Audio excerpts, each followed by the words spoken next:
Hello everyone and welcome to episode 10 of The Evil Within 2. Just taking a quick look and thank goodness, we do have the transcoding options. That is, for us it doesn't matter too much, but for the people who like to watch on tablet or mobile, it's nice that they don't have to expend so much bandwidth, and it just helps them out a bunch. So that is a big relief. So let's jump in. We do have a little bit of character housekeeping to do here at the beginning of the episode because last episode, much like the one before, we sort of ended without having a chance to spend a lot of the things that we'd picked up. So we've got, I came back and drank some coffee, so that's on the recharge. Let's go find the mirror. Oh, and yes, we were going to go help out Sykes, with whom we may or may not speak after getting to the upgrade pools.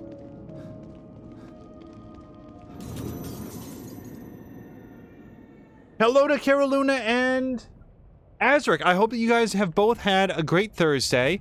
As tends to happen here in the back half of the week, I am very, very much looking forward to the weekend. And it'll be a fun one because it'll be the Extra Life Marathon, something that we'll talk about a little bit later moving on. Now, I've got 880 weapon parts.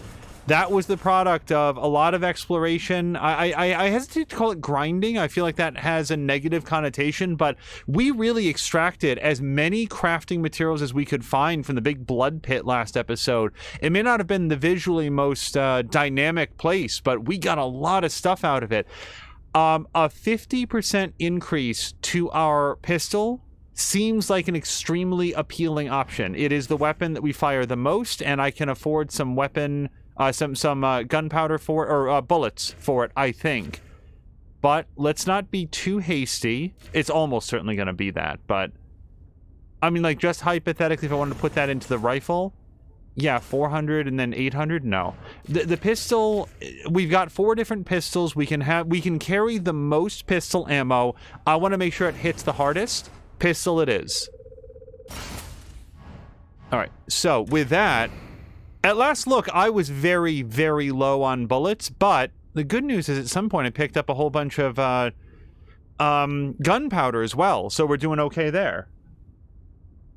Oh, and hello to Blobbity Blah. Blobbity Blah, I hope that you have also had a great weekend. Carolina says, if you should wonder, Angel, Chatterino has so much more stuff than I've been missing, or that I've been missing from Chatty. I'm glad that there's a new kid on the block, basically a new program to take a look at. I'm just taking a quick look at this. We're going to eyeball it up to about basically 30. That brings up to 34. Yeah, that's most of my gunpowder, but again, it's, the thing that hits the hardest. Now, I would like some shotgun shells, and...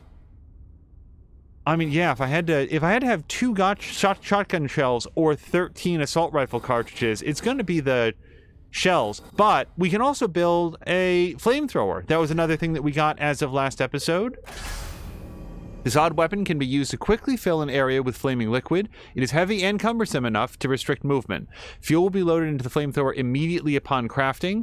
B will store the flamethrower on your back, allowing you to move more freely. Good. Okay. I mean, how would you refill it, though? I guess we'll figure that out later. So, oh gosh, do I want to do the shotgun shells? I mean, I think I kind of want to do some of these. Like, shock bolts are really good against groups of enemies, especially with the upgrades that we've made. Let's get... How many of these can we carry? 10 in total? Let's get 7. And then freeze bolts we're good at. Yeah. I think instead of splurging on the shotgun shells, I want shock bolts. I mean, because I want at least 5 of them. And that's going to be most of what I can carry. I think the only other thing might be a couple smoke bolts. And that is all the gunpowder that I have. And we don't get to buy more. Now, I've got 3 out of 6 medical syringes and 68 herbs. So we're going to build at least one of those. I'm going to keep 2 spaces available for anything that we find. And the medical kit we don't have to do anything with. So, yeah, whoops. You know something? I'm going to get 1 more smoke bolt, too. All right. Hello to Brian. I almost said hello, Angel, because that's what he wrote. Brian, I hope that you have had a great week so far. Relax, Detective. How may I assist you? I don't think we got any keys, but... Oh boy, the frame rate is not doing its best work right now. Yup, 0 keys. By the way, like, I feel like we're pretty late in the game. Look at how many lockers we haven't opened up. And I know that some of them unlock at the shooting gallery, but yikes. All right, 24,000 green gel. What do I want to do with this? Well, I keep looking at this because I don't have all of the things. I mean, I'd get this in a heartbeat if we had 75,000. Slowing down time is a god power in a game like this. The other thing that I might get is, we've been talking a lot about Brawler, an extra 50% damage to melee attacks. I don't care about the push kick that much. Stealth, my issue with the stealth upgrade is, in a boss battle or something like that, it just doesn't feel that useful. I think we're gonna go here. I want to get more health when we use parts. I don't care about this, but the more health, I think that's a good investment. So let's get that. All right. And then... Oh, you know what? This is going to kill me. Because you know when it's achievement to get everything in a particular track. And I'm not going to do it because I don't actually want that at all. All right. And then athleticism. This one down here would be stamina, speed, and recovery increased. That was all of the wrong pronunciations of those words. Now, that leaves me with 5 grand left, which is just shy of getting Brawler 2. So if I can pick up 200 and, you know, whatever, 230 odd bits of goo, we're going to come back and get this.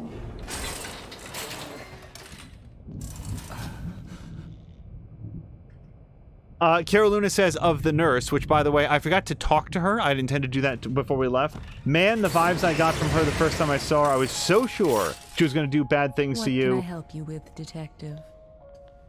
Yeah, no, she very much has that sort of, like, completely dispassionate, emotionally removed vibe of, like, someone who might be there to help you, but it doesn't really seem like their heart is in it. I sense you're preparing for something you're afraid of. I'm only afraid of failing. If I don't succeed... Then you will have sacrificed yourself for a good cause. If I sacrifice myself, there's no one to finish this. Sacrifice means you've lost. Sometimes. Sometimes it's what's needed to complete the task at hand. Well, let's hope it doesn't come to that. Yeah, every time there's like a major plot element, there's usually a little bit of a back and forth between them. It's never super clear when that happens, but I like to check. So, Cara Luna, if I can ask, because others in chat might be interested as well, what do you like better about Chatterino? What is the feature that does so much better? I am going to throw down a save, but we're going to go to our other save slot just in case I really screwed up one of those upgrades. I can't imagine, but just good practice. So, Force says Lenny, who I suspect is the cat who is not Gigi, I'm still learning their names, has asthma, but now he has medicine. How do you administer, like for a human, you would use an inhaler, and you sort of like inhale, and you're supposed to hold it in, and I think it's like a mild steroid that helps to expand the alveoli. How do you do that for a cat? Or what is asthma medication like for a cat? So, tell me. Yep. Hold on. When he said "so tell me," it looked like Sykes moved his mouth. So, tell me. Yeah, look at that. Sorry. Sebastian is speaking, but Sykes moves his mouth. Look very closely on the right side of the screen. So, tell me. It comes off like he's mocking Sebastian, which I like. Pill steroids is the answer to that. How to take care of the asthma. Okay, now, Sykes had asked for help, and at issue is, I actually don't remember where we might have been going for that, so... Access the experimental wing of the Marrow, clear out any enemies, and get the power back on. Alright, well, that should be here. Alright, let's do this before I get cold feet.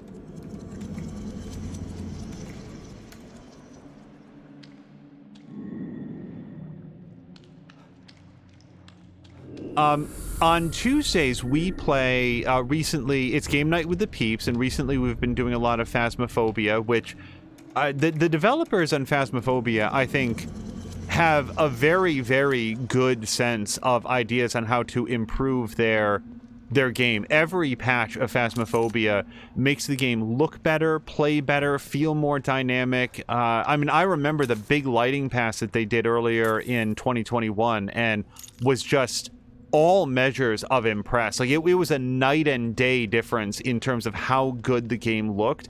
And subsequently, like, I am happy to play older games. However, if I can see an option to make a game look significantly better, the worst mod for the first Watch Dogs is one that I talk about, where the game was actually more fun because I enjoyed exploring and seeing things in the world after it got like that mod that Looks made abandoned. Spooky. Just gotta take care of whatever's down here and get the power back on. That did so much to improve the visuals. So, although I am not somebody who treasures graphics above other considerations, graphics can really enhance other elements of a game, and that is one of the things that they've been doing with Phasmophobia. Okay, so we can see a way to go. I'm going to explore this side of the shaft first. Forrest has to do a few things, and then sitting back down with dinner in hand. Well, Forrest, I hope that everything goes well. Okay, this person's definitely getting up, though, right?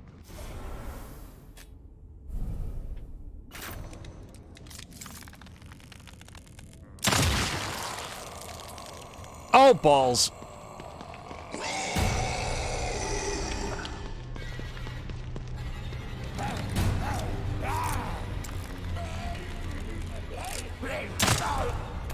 Stomp him. Stomp.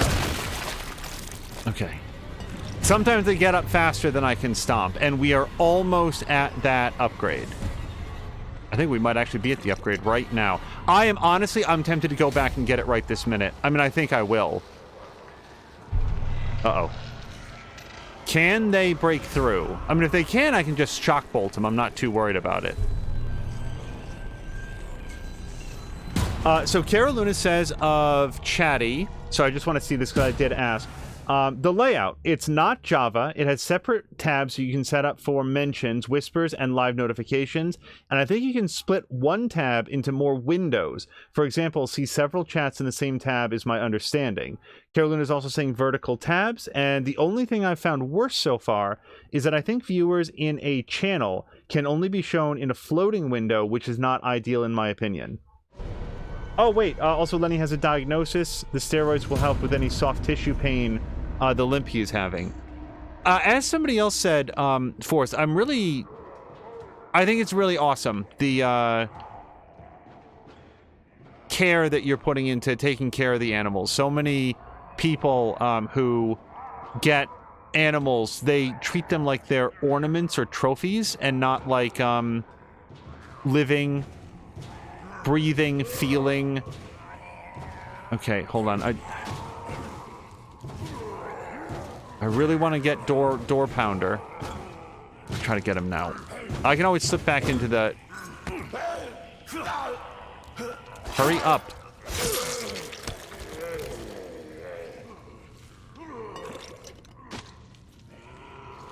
By the way, I didn't forget about my desire to go back into the thing. What's going on is I'm figuring I can...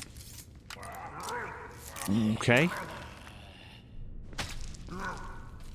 I don't want any of these enemies to despawn. Which, in fairness, I don't think has ever happened, but it's just something that I'm always worried about in games like this. Like, I'll lose opportunities to pick up things if I leave the area and then come back later. Oh, this guy is facing exactly this direction. So, I'm probably going to toss a bottle and then maybe just hatchet him. Yeah, let's see if we can just get him facing a different direction.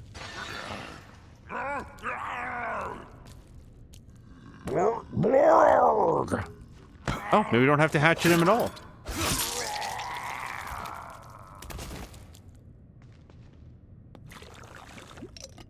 Also, Brian, I am partially convinced that we have discussed this, but just in case, congratulations on the raise that you got at work. I think that is very cool.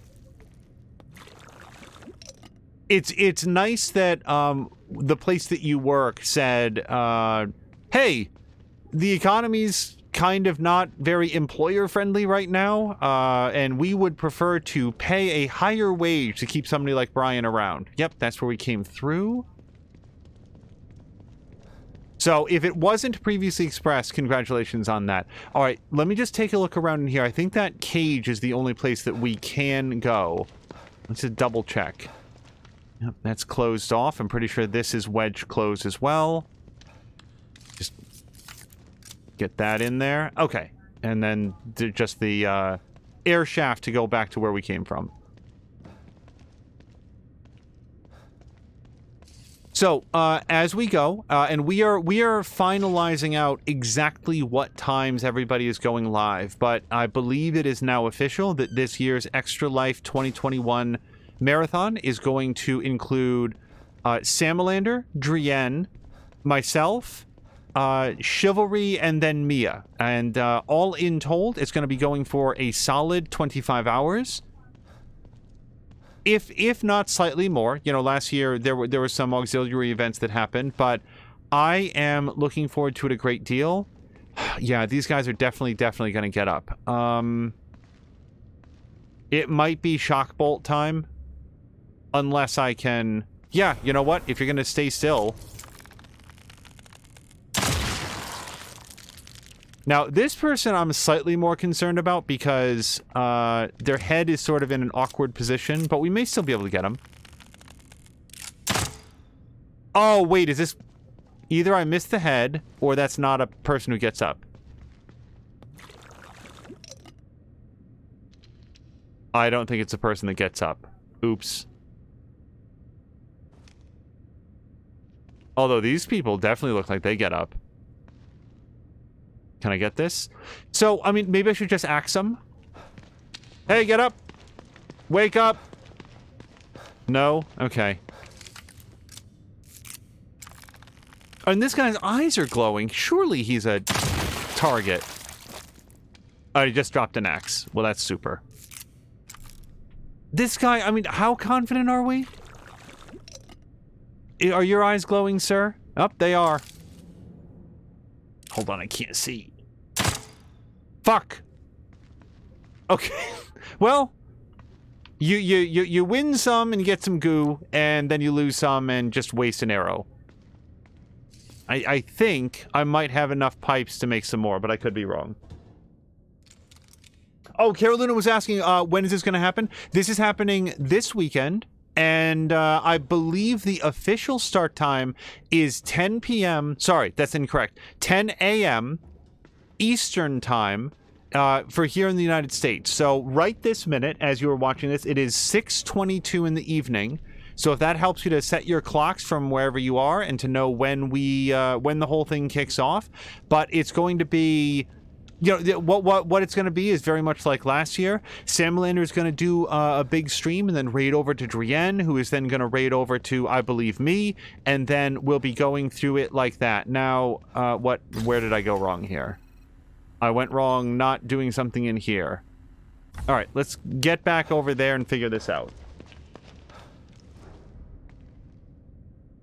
Caroluna says that there'll be a couple of VODs that he watches later. Caroluna, any engagement or involvement is wonderful, including like lurks. Like, this is very much the sort of situation that is greatly enhanced and benefited by even just lurking. Anything to raise the awareness level of the stream so that people who may not have known about it have a chance to see the event, know that there's a charity event going, have a chance to donate. Even if you watch the VOD afterwards, that's cool, but any involvement would be super cool.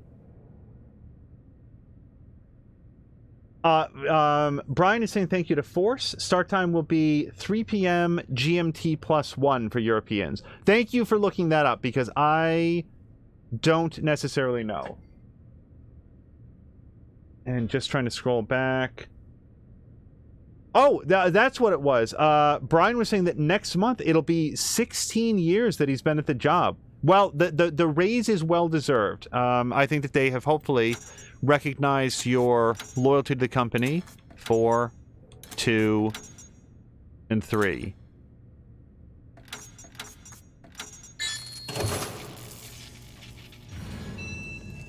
Not good at very many things, but I can generally count to 10. But once in a while, get that worked out.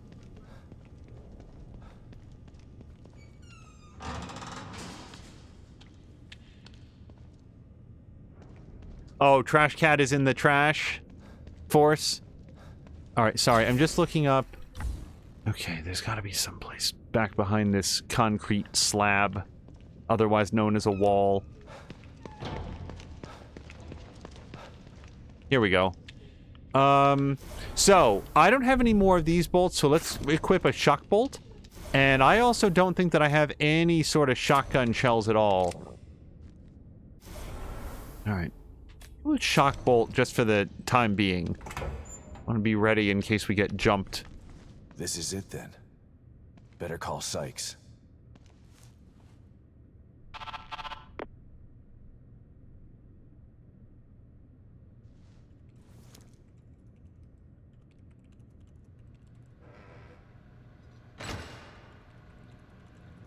Very quiet. Thanks, keyboard. Man. Wouldn't have been able to do it without you. Are you sure this is gonna work? No, but staying in here isn't gonna do me any good. Anything is worth a try at this point. Okay, it's all set. When you bring Lily back here, there's a timer right here. Turn it a quarter rotation, and then you just press this button. It'll give you 60 seconds to climb into the pod. You both should be able to fit in it together. I don't know, Sykes. I got a bad feeling about this. Look, man, I know what I'm doing, okay? Maybe you should hold off on this. Help me find Lily, and then we can all find another way out of here. I feel for you, man. I really do. But I'm doing the best thing I can do for you by getting this pod operational. Okay, if you say so. Wish me luck, Sebastian.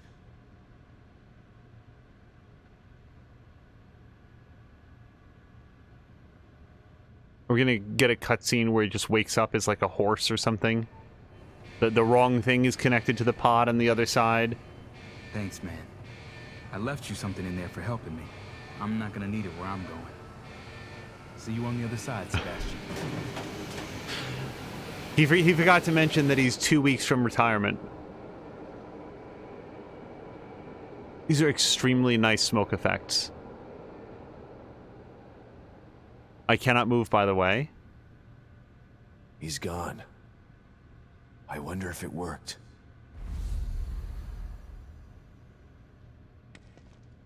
I will say one thing, because people are sort of discussing the sort of the character animations and designs. When Sebastian got the side of his eye cut in that like boss encounter, I was not necessarily expecting that to be a permanent thing, but that has been a feature of his face ever since then. I like the fact that the game has subtle little ways to sort of like show the toll this has taken on him, like the things that he's been through. All right, photographic slide. Wow, 10 of 11. Gosh, we really are close to the end.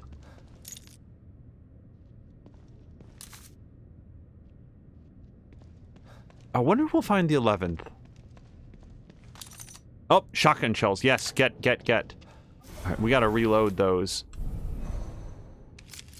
Hold on. I'm doing all of the wrong things. All right, now, before I shoot it off like a fool.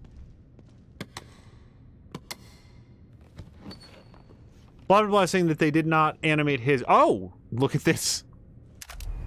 Double barrel shotgun. Twice the barrels, twice the buckshot, twice the damage. Light and sturdy, but needs to be reloaded more often. Shotgun clip capacity upgrades do not apply to this weapon. Interesting. That is, every other upgrade has applied to every weapon, but here's the good news. I've never invested in any shotgun clip upgrades because I don't mind reloading on a weapon that if you shoot somebody, you knock them the hell across the arena. To use a STEM pod as an emergency exit port has been declared a failure. Despite a 25% success rate, the decision has been made to discontinue research. 1 in 4 test subjects made the trip back successfully. The other 3 simply ceased to be.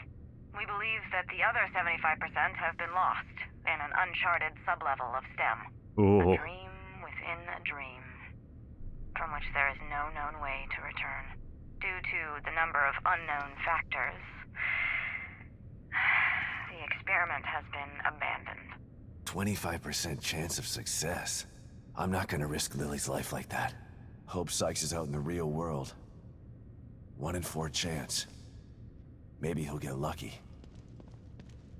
I've played enough XCOM 2 to just let you know I wouldn't take an 80% chance.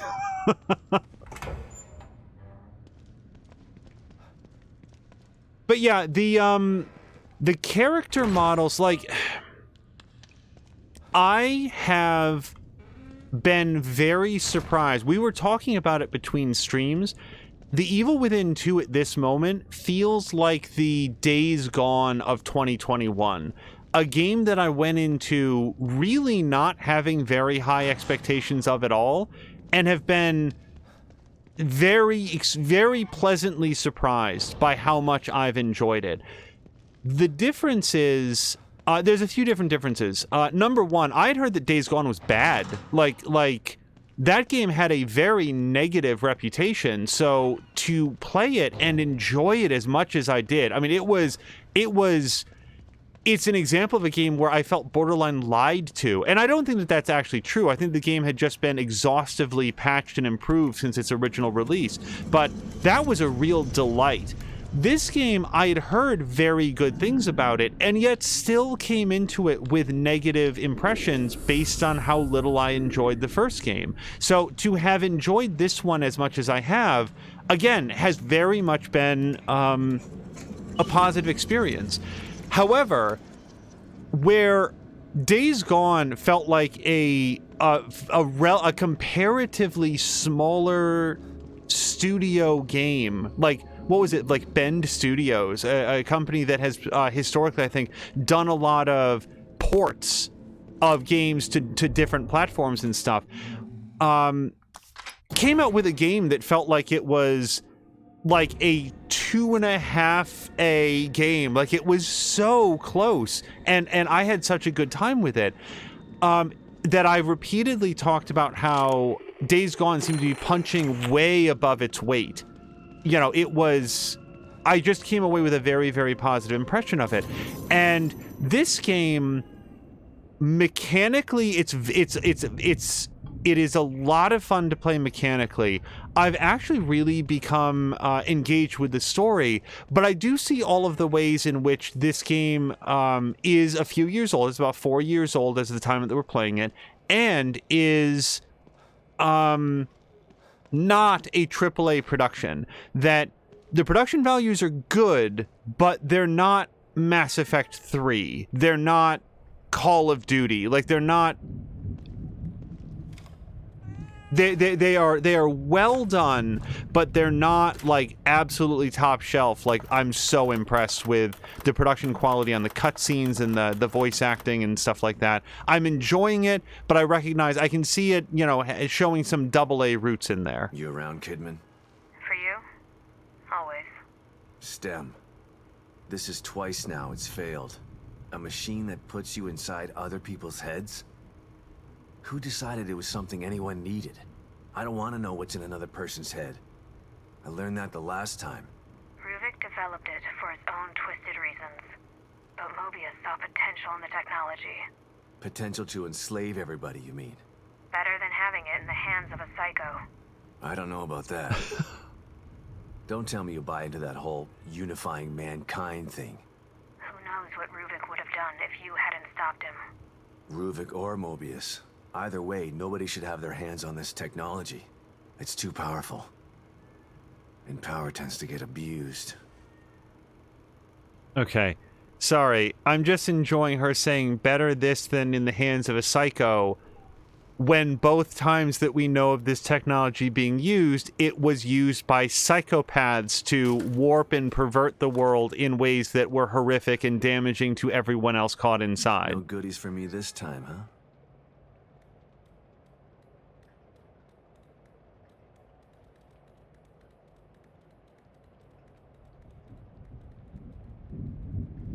What is it? You want me to follow you? I'll follow. Especially if you're taking me to the last slide. Oh, is she going to the nurse? What? You want me to sit in the chair? Like, the cat animations are well done. I like the little jump up onto the chair. Oh! Okay, I Congratulations, was gonna come and Sebastian. sit down. You've almost completed the inner journey that you began so long ago. You have faced down your own demons. Hello, You Club. have risked great harm to emerge triumphant.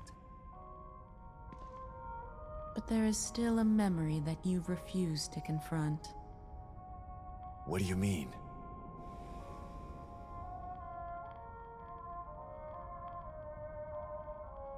Here, this will help you.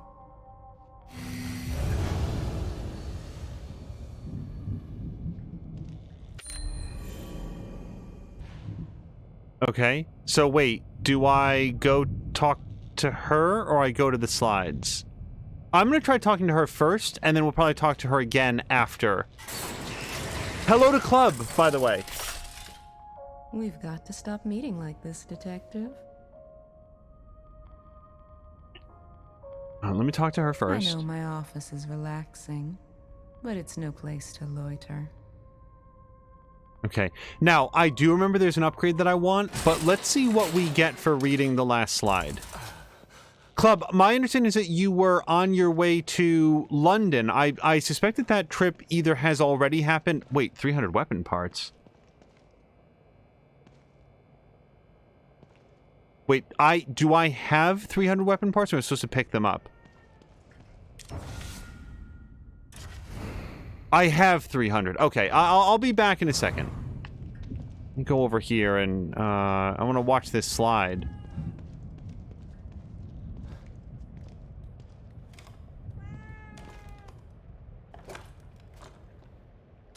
So, Club has not, but will leave eventually because of stuff, if I'm reading that correctly. I know there's been some events, Club, so I will not delve into them live, but again, I hope you know that you're in our thoughts, and I hope things go okay.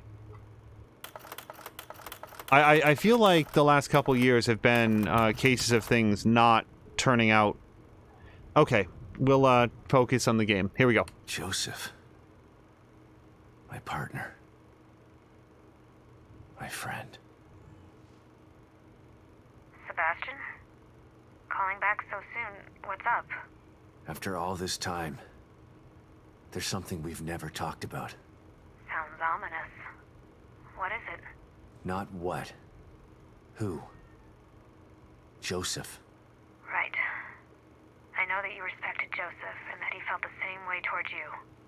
I never had the opportunity to make amends about that. Things were confusing after Beacon. I should have tried to get answers about what happened. I mean, I know what happened. Don't worry, I can't fault you for what you did. But I still blame myself for his death. You don't have to do that, Sebastian. Why not? You'd prefer that I blame you? You're the one who actually killed him. No, I didn't. I saw you shoot him, Kidman. I know you did, but But what? Joseph isn't dead. What? Are you... No. It can't. What happened to him? Where is he? That's a long story. And a conversation for another time. When we're both safe. Just know that you don't have to blame yourself for his death anymore. I've got to go, Sebastian. Let's finish this and we can talk later. Yeah.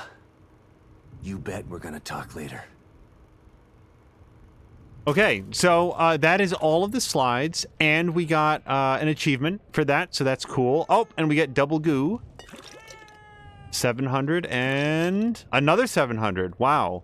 I cannot believe that there's no pet the cat button. All right.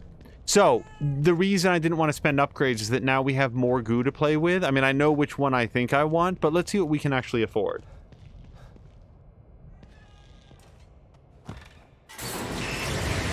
Just the double reveal of, like...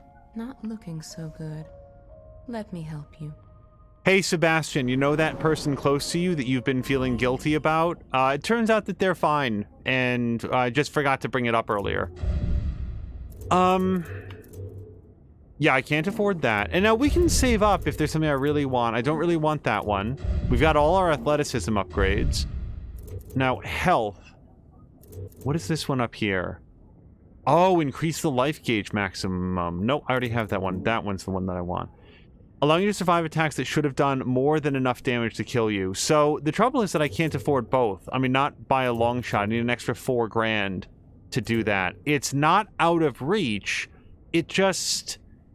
I don't know. I've got lots of healing items. I don't really experience a lot of kickback. That I can't afford, although I could save up for it. I am going to go with the double melee attack. I've wanted it for a very long time. I feel like it's a good choice. It does also unlock this ability, the kick stunned enemies, if I decide to get it, but probably won't. Hey, you know what I never pressed? Skill info. When certain enemies are staggered, a push kick can send them sprawling. An icon will indicate when a push kick can be... Oh, it's a QTE? I'm not going to get that ever.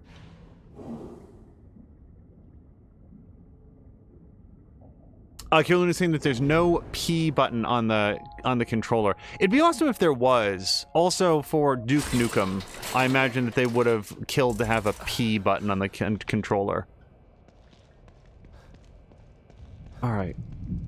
I feel... So we did our side quest, and as far as I know, that's the last side quest. And I'm also going to lock in that upgrade. We're not going to, you know, vacillate our saves here. We're just going to go for it. All right, back into the... Well, I was about to say the real world, but it's more like the part of the fake world that we know is most relevant now. All right. Sykes is gone. Coffee's on the brewer, but we don't even need it. And now we go out, right? What's this? Okay, I don't know why that's suddenly marked, but yeah, I want that.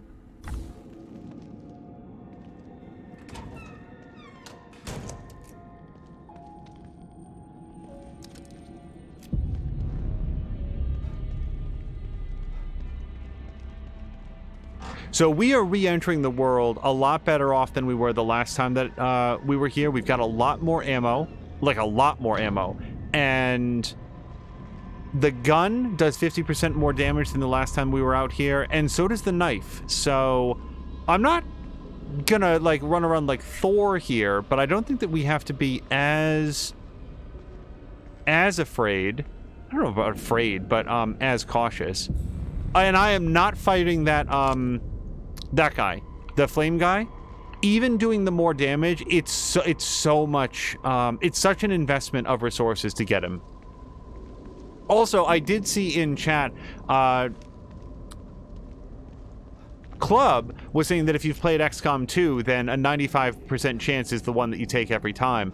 Yeah, in XCOM 2. In this case, it's like your consciousness or your soul, or like, I don't know what would get lost in STEM forever, but to have that... Oh, I think I've talked before about my general discomfort at the idea of immortality living in some sort of like a fake, approximate reality. I don't want to have anything to do with this. And of course, the guy that we don't want to fight is dead between here and where I want to be. Yeah, just immediately. I am not fighting this guy. Oh, you know what? Wait a second. What about... Well, I was about to say, what about the flamethrower? But the trouble with the flamethrower is that it did say that it, having it on restricts your movement. Can I climb up and over this? I can.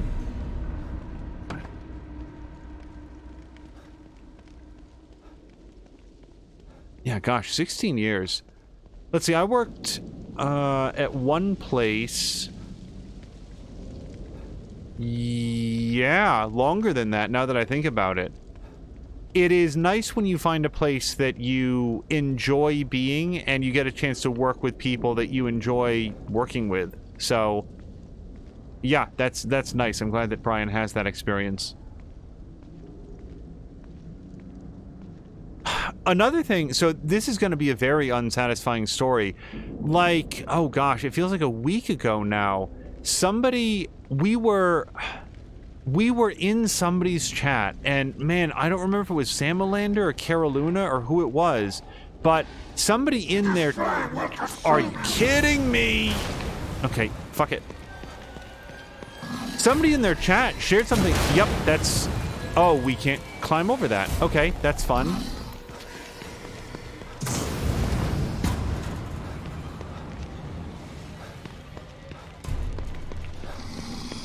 Somebody in their chat shared something that I sort of like mentally made a note of to be like, oh my gosh, like I hope everything is okay. And I am ashamed to say now I've forgotten what that was, like the specifics and who it was. But I remember thinking like, boy, when we do a stream, I want to be able to like talk to this person and say like, I saw that comment and I hope everything's going to be okay. And I've completely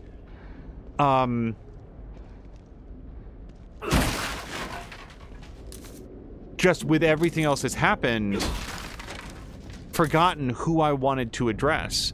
It's going to be one of those things where someone's going to like mention and be like, oh, that was it. That was the one. But yeah, it was somebody's stream. Are you kidding? Okay, hopefully he'll go back the way that he came. I don't even have any, nope, he's not. Okay. I wonder if I could have done the front ambush. I doubt that I could. Sam is saying, I don't remember the conversation, so it must not have been my stream. Also, hello. Yeah, it was... It's one of those things where it's enough to make you want to start taking notes about who to check in with on what. Not because it's not important, but because when you, like get to know a certain, like, amount of people, just keeping straight what all is going on with them, because they matter. You know, their lives are important, and sometimes it's just keeping everything straight on what's happening. Okay. Yeah, so Flame Boy is over there, and we're just going to leave him alone. Let's go into this building. We're going to look to get the pouch. It won't surprise me if there's something more in the... Yeah, so this is also our main quest objective.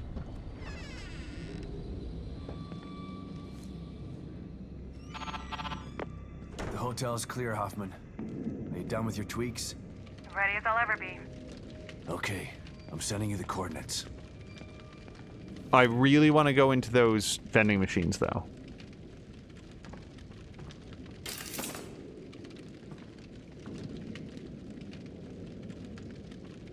Well, here it is. What is it? It's a portable field stabilizer. O'Neill must have been working on it before Theodore changed him. It creates a small area of stabilization that should keep the fire away. How small? Its circumference is about as big as a safe house. Big enough to protect me. Good. How's it work? That's the tough part. It's a prototype, so it's a little temperamental. I have to operate it. Last thing you want is for it to go on the fritz while you're in a wall of flame. I can't let you do that. It's too dangerous. So is staying here if you can't get inside. Besides, I'm sick of hiding. The only way we're gonna get through this is if we work together. It's the only way to save Lily. And what if you need emergency psychoanalysis? Who's gonna help you then? You know just what to say to convince me, Hoffman. Of course I do. I'm the team psychologist. That you are. You might want to prepare for this. Let me know when you're ready to go. Yeah, we are... Oh, nice. Wow! Hey, guys, I'm getting the sense that there might be a boss battle coming up. So, Salamander, depending on exactly when you came in, we were talking a bit ago about the Extra Life Marathon that's coming up, and the fact that you'll be involved this year. Very much looking forward to that. The handwriting in this journal is hard to decipher, but with effort you managed to read the most recent entry. Liam's transformation was horrifying yet fascinating. It went far beyond neuro-linguistic programming. Theodore's words did more than influence Liam, they physically transformed him. No wonder Theodore wants control over STEM. It has amplified his already formidable influential prowess, the things he could do in here. Sebastian's personality isn't as weak as Liam's was, but he still suffers from unresolved trauma. Theodore will no doubt try to use his abilities to break Sebastian down. I just hope he's strong enough to resist. It's Theodore. That's what I need to remember. I cannot remember that name. Father Theodore. He's one of the chipmunks. Like, you'd think that I'd be able to remember that. I want the pouch, and I want to go through the vending machine. Because hopefully it's going to have some cool stuff. Oh, look, it's a Prey mug! Blah, blah, you feel like you've seen this before. That symbol, that is from, Talos Station in Prey.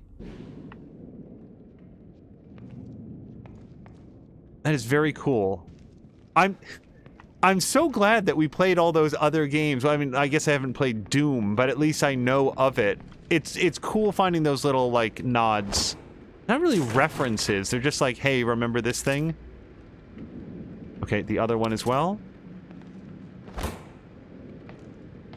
Samlander saying a bit nervous, actually. Samlander, it is the same stuff that you always do. Like, just go in and be yourself and let people know that they have an opportunity to donate to a great cause, and that everything that goes through Extra Life goes directly to the children's charity. And you're going to do great. Yep, see, that's why...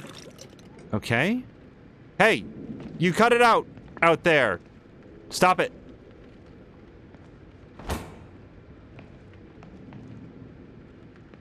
I figure if I hit it twice and nothing happens, that's when I step away. Just hit one more good Fonz on that. All right. Now, let's go find that the pouch, and then, as far as I'm concerned, we're ready to go. We got everything. Well, I guess I'll take a look to see if there's any new stuff. You know what I'm just like 5% surprised isn't in here that I've seen? Any Alan Wake references. I know that that's not a Bethesda product at all, but there's something about the small town setting of Union that feels very Bright Falls to me. And it... Really? Hold on, where's the pouch that I'm looking for? Is it really outside? Hold on. Yeah, wait, that's weird.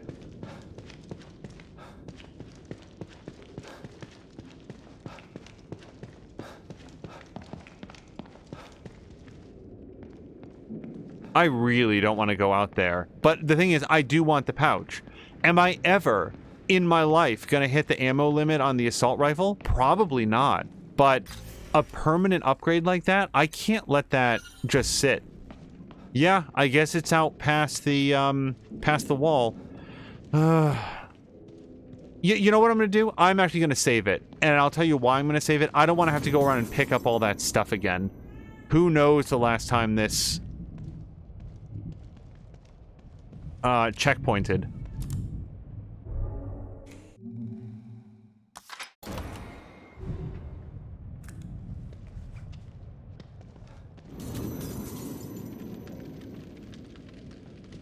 All right.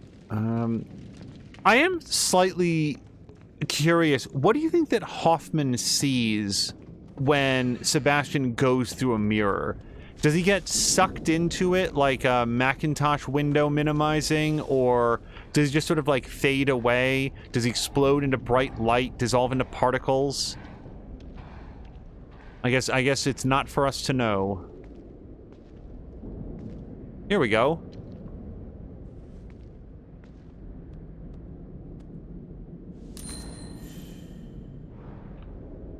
And some weapon parts here, too. Wow, hold on. 520 weapon parts. I gotta go through the mirror again. Crud.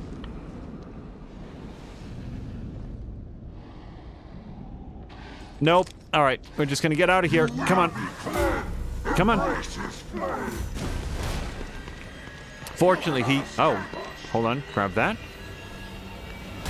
Since he can't figure out how the front door of a hotel works, we'll just go in there and he'll leave us alone.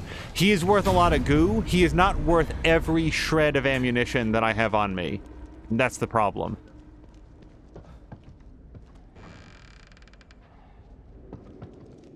Okay. Yeah, I've got 500 odd weapon parts. I don't have a strong sense of what I want to spend them on, but something.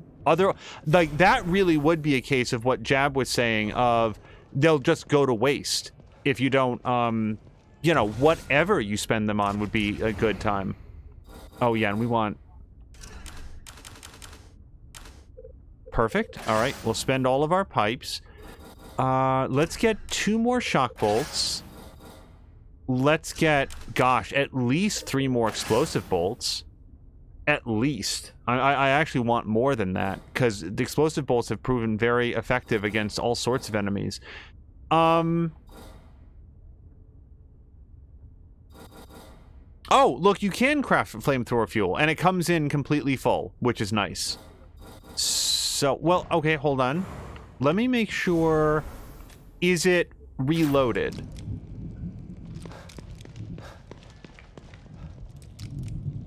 Alright, and when you're like this, he's very slow, but you don't have to aim with it all the time. I suspect it's loaded. Yes, it is. Alright.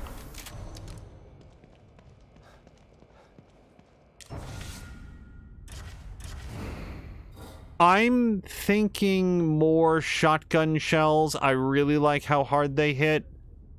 God, they're expensive, though. I mean, I can do 4 shotgun shells or 10 bullets. Ugh. And it doesn't have to be one or the other. I'm actually surprisingly going to go with the 4 shotgun shells. All right.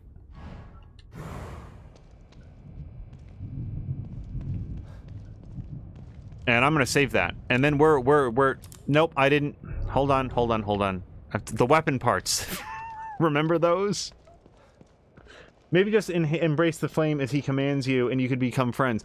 I think I've talked about this. I have a friend who, like, if somebody like Father Theodore said, join me, Sebastian, we can be as one. I have a friend who reliably chooses that option in games. Like, without giving away games in which that's a possibility, I'm just letting you guys know, like, yeah, he will totally end a game early if the bad guy says, just join with me or leave and I'll let you go and everything will be fine. He's just like, yep, that sounds good to me. Whoops. Explosive bolt. That is not a good investment. 20% for 320 parts. I mean, I like it, but not that much. That's 700 parts and I can't afford it. That's 1,000 parts and I can't afford it. Freeze bolt. I mean, how much am I going to care about this where I'm going? Maybe it'll be the most important thing ever. Oh, no, we've totally got a winner. Yep. Yeah, for 240 points, bolts rather, an extra 50% damage on harpoon bolt. You got it. And then the 700 parts on that is not going to happen. So with the extra 280... That's where I might get into freeze bolt or range or charge time or both. You know what we're going to do? Just double check here on the shotgun. Oh, no. Let's do the shotgun. I know it's only a 5% increase, but that feels more meaningful to me than... Basically, if you're shooting at a boss, that 5% could make a difference. So that's why we're going to do that. Can't afford that. But now I might come back here and do... Look at that. Yeah, we can still do a little freeze bolt. We can do a little bit of charge time, too. All right. Yep. I think that's as far as we can go with our various upgrades. So I get 20 more parts, I'll be back. But now we'll save it up.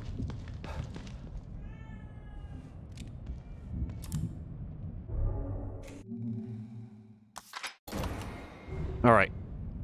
Now, let's go pay a visit to Father Theodore.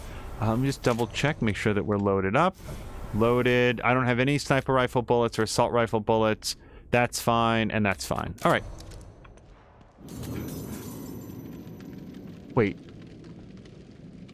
Let me go here. Didn't reload. Nope, we reloaded that gun. And then the pistol, for sure, I want to make sure is reloaded. Okay. I like the pistol more than you'd think. All right. Lady, I am ready to go. Let's hit it. Are you ready, Sebastian? All right, Hoffman. Let's do this. Okay. Lead the way.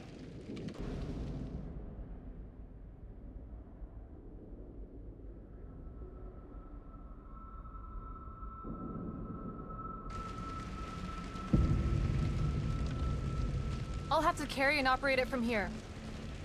It should protect us from the fire, but it won't stop those things in there from trying to kill us. Don't worry, I'll take care of them. Here goes nothing. I'm gonna use this thing. You might recognize it. It's the gun I'm always shooting. It's working! Just make sure to stay inside the dome. Come on! I can't see anything through these flames. Just keep an eye out for those things and follow me. I know the way. All right, so this seems like it's going to be some close quarters combat, which suddenly makes me... Oh, wait, you have guns? I got him. Kick. Okay.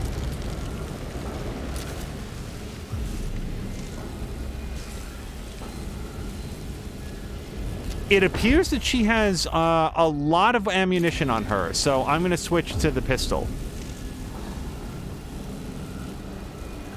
Another one.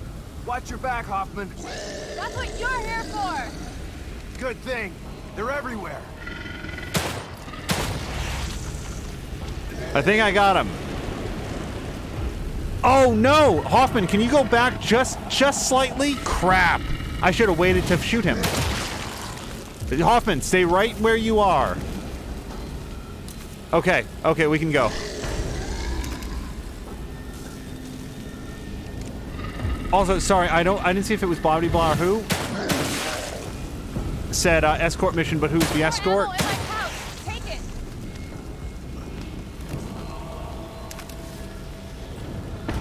No, get. How much further? It seems a lot longer once Oh, you're in. Mirinda. Hello to He Mirinda. wants to keep us out. Good. That means he's afraid.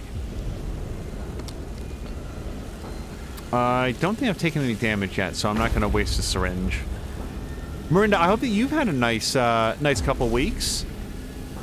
You're coming in late, not necessarily at the end, I don't know, but a ways through. Don't stop now. We're almost there. Hold on! There's something wrong with the stabilizer! Can you fix it? I'm working on it! Watch my back! Oh, sorry, the Evil Within too. Sorry, I'm listening to the dialogue and just trying to keep one eye on her.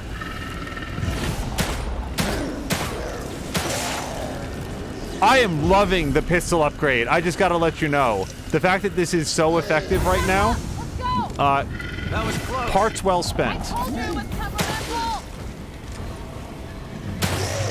This thing is basically hitting right now like the shotgun did before that was upgraded.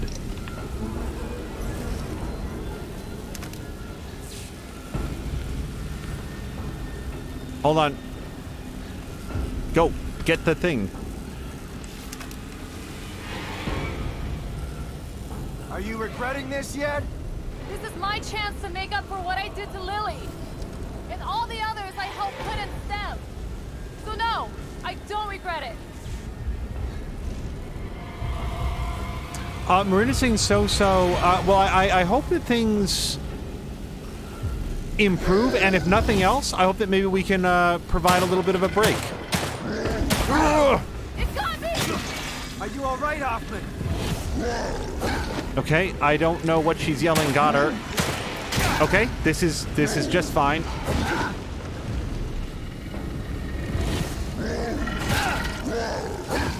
Okay.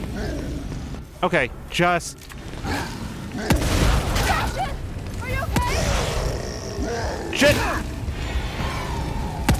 Okay. Oh, man! We were doing so well! Miranda says, how have you been? Actually, I haven't mentioned this on stream yet, but last night I did a pretty good job of wrenching a muscle in my neck, so that's not cool. Are you regretting this yet? The good news is, as long as I sit relatively still, all the others I helped put in STEM.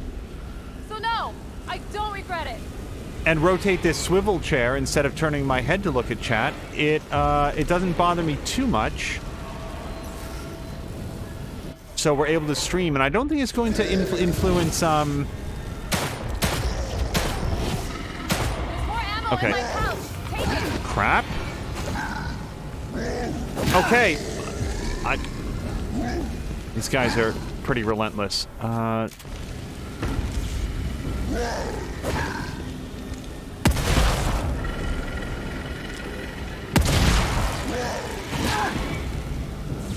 Okay, sir, I am over here. If you could, please direct your attention to me. Oh, I need to reload. 3 shots.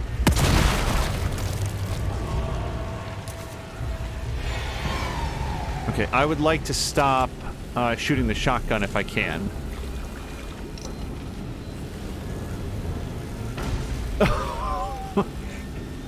Miranda says, this is just fine while surrounded by a ton of fire. I feel like I've seen a meme about this. Yeah, Shit, my skin is burning. Just gotta get through this. It is just something that happens every once in a while. It is nothing compared to like the back problem that Mia's been having, for example. It's failing again. Hold on. Hurry up, it's getting hot in here. I'm gonna try maybe making use of one of those freeze bolts.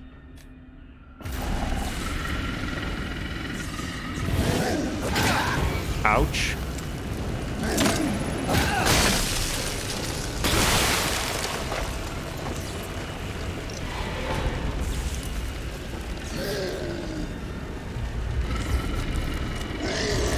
Yeah, see, I want both of them in here.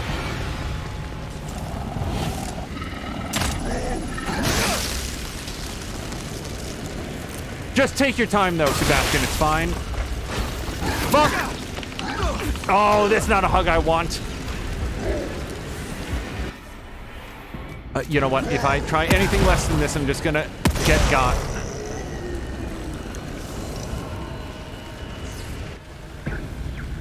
Well,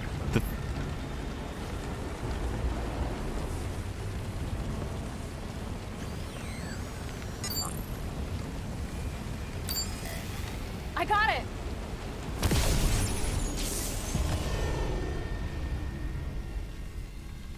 We gotta go. Now. No, there was stuff. I wanted to pick it up.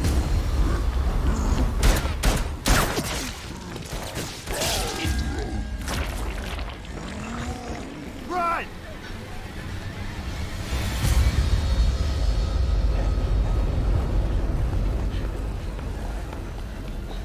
Almost there!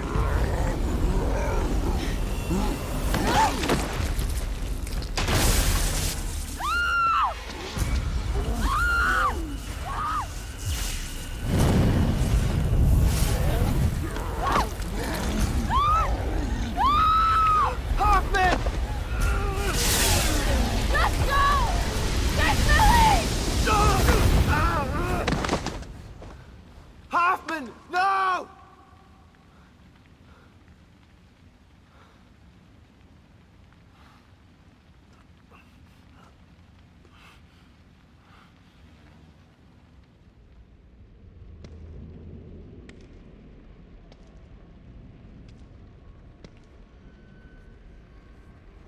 I'm sorry, Yukiko. I'll make him pay. I promise. Okay, a couple thoughts. First of all, if only he had thrown himself After all down this, onto his belly 1 inch closer, he could have grabbed her. I don't know why he didn't do that. That would sort of haunt me. Boy, what an odd decision to have thrown myself down face first into a position where like whatever. But then just to let you guys know, because I don't think it shows, the achievement that popped at the end of that was Firewalk with me. Remember how I just said that there are no oh god, what the words, no Alan Wake references? The town in this, like just the design of it, reminded me of Alan Wake, and Alan Wake itself is very heavily inspired by Twin Peaks, which also takes place in a town that sort of looks like it might be laid out like this, and Firewalk with me is a reference to Twin Peaks, so there we go. I'm the only one left, but he's not gonna stop me.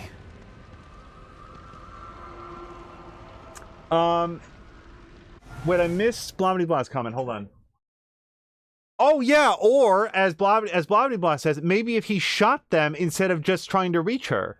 You know, with the arsenal that he's currently carrying around. Marinda says, then again, considering the crisis and the lack of time, I'm guessing he didn't have time to really think through it. Now, I appreciate that, Marinda, because I feel like that's something that a lot of people overlook. Like, I myself am sort of criticizing his decision-making right there, because he's sort of like a trained police detective, and you'd sort of expect him to be accustomed to making decisions in sort of an emotionally fraught circumstance. Like, you'd think that that's what he'd be trained to do and be a little bit more comfortable with it than just like me, for example. But when we're watching a movie or a television show, it slightly rankles me when people are like, oh, well, why didn't the person just do this other more sensible thing? And I'm like, look at the situation they were in. Like, the adrenaline is pumping, the emotions are running high. I can only speak from my own personal experience. I have, when faced with a tense or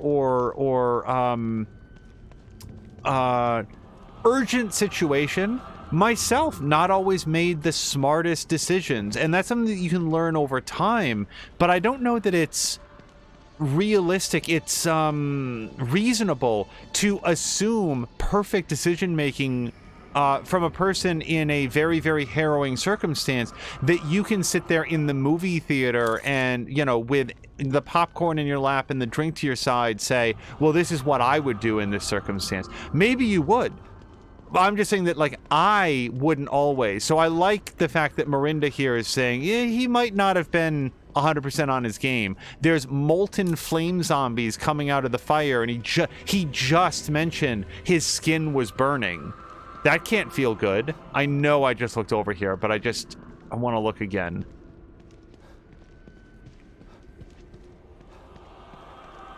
I will say that there's only so many times a script can get away with that, or a story can get away with that, where the characters make a foolish decision and they're like, oh man, I guess I just wasn't thinking straight. The most satisfying stories for me are stories where the characters do make the best decisions in a circumstance based on what is happening and the amount of information that they have. Those are always the most satisfying. Or not really, or a circumstance where they do all the best things that they can and things still turn out in interesting and compelling ways. I like those stories a whole bunch. It's okay every once in a while to give them the benefit of the doubt. Blah blah blah is pointing out in the cutscene he was holding the gun in his other hand. Okay, yeah, I was sort of focused on Yukiko. I will take your word for it. And yeah, you would think that if all you have is a hammer, every problem is a nail. If you have the gun in your hand and you wanted to kill the thing that was hurting Yukiko, you might shift it to your shooting hand.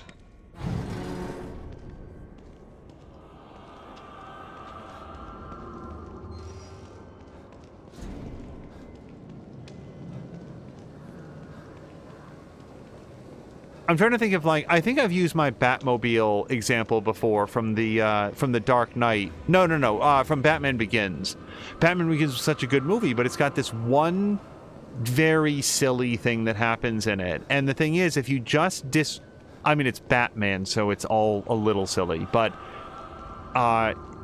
if you just disregard the one silly thing and let the rest of the scene play out, the rest of the movie play out, it's fine. So I just choose to overlook the silly thing. Oh boy. Well, we've got a mirror here, so I should probably go back and save it. Oh boy. The game is not being shy about you, Hold on. You might want to stock up, is what it's saying. So, I don't think that I've put any... Yeah, let me just slide another bullet into the silence pistol, which I sort of intend to never use. Oh, yeah, laser-sighted handgun, get that reloaded. Alright.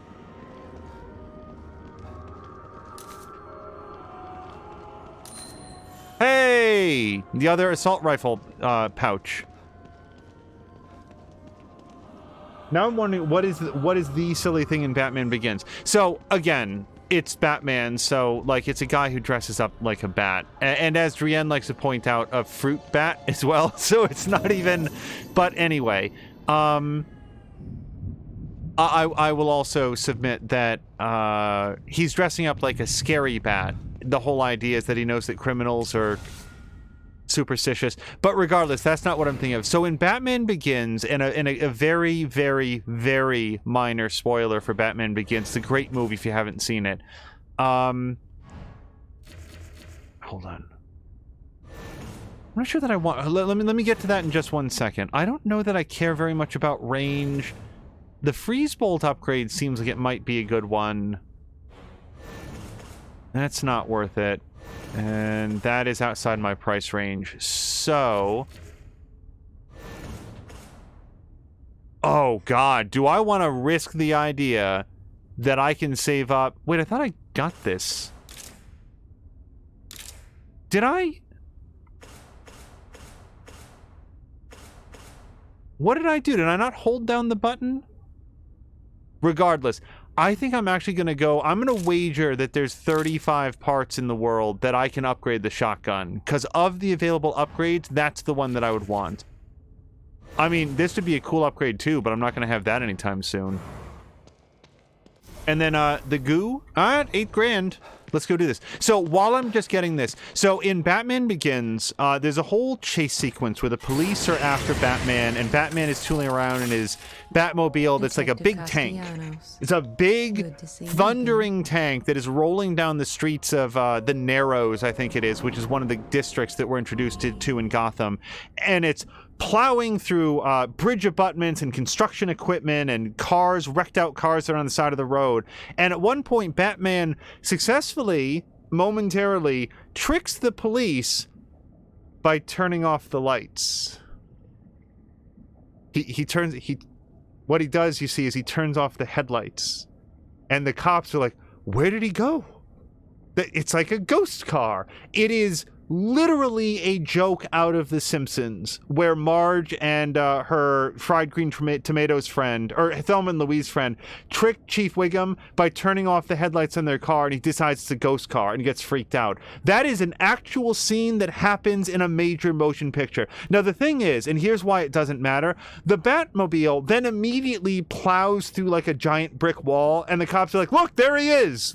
We've locked on to the giant thundering tank once again. So if you just disregard like 4 seconds of footage, the scene just carries on as if it didn't happen. It doesn't actually affect anything. So it's like, it's fine. It's fine. And I enjoy a lot of other things in that movie. So I'm like, it's cool. You guys, I don't even know what to spend the 8 grand on. Low profile is an early pick. Yeah, I mean, I'm not gonna get this. I mean, I guess this is cool. It's a nice thing to have. It just doesn't feel like that's so great. The thing is, in a boss encounter, is there any circumstance in which, like, stealth is sometimes helpful, but, like, remember the photography guy? Stealth wouldn't have helped me there. It does help against the flame guys. I mean, that would have been a cool thing to have. I think I'm gonna go with a close shave won't kill you. of the things that I have available, I think that's the one that I want. And then if I can scrape together another $4,000, then we'll make more than a close shave won't kill you.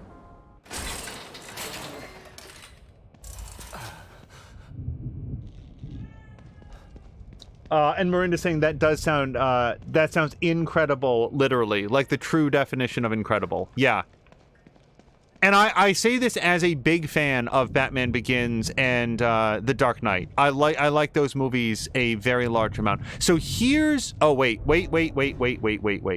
I want to go find some coffee. Do they serve coffee here? Shoot, I don't think they do. And I can't leave this facility anywhere except the way that I came into it. Oh, we already read all that. Oh, we can learn about Yukiko. I'll never forget the sacrifice you made, Hoffman. Nor will I forget the effort I made in making it a sacrifice that you made. I told you to be careful with that thing, Sykes. Hope you made it out. Now, specifically on Sykes, people in chat, I think it was Blobby in particular, was talking about like the lack of emotion in his eyes. I recognize that too when I see it, but I don't know how you would solve that. I don't know how people animate eyes and like the expression around their eyes. What triggers the uncanny valley versus what doesn't? I mean, I really don't know. So this is going to be our other save. So just in case I want to do the firewalk again and maybe do it better. Just worried about getting saved into a back corner. Oh, hello to Patikin! Patikin, thank you so much for the raid. I hope you had a lot of fun in Riders Republic. I was watching some of that. You picked up like a wingsuit thing, which looked like... At first I was like, oh, that looks like a lot of fun to use. But then as I saw you using it, it looked like it was mostly for transitioning from one event to the next. Is that correct? Or is it used for events as well?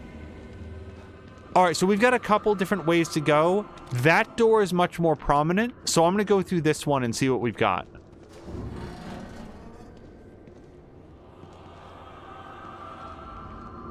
Lots of stuff.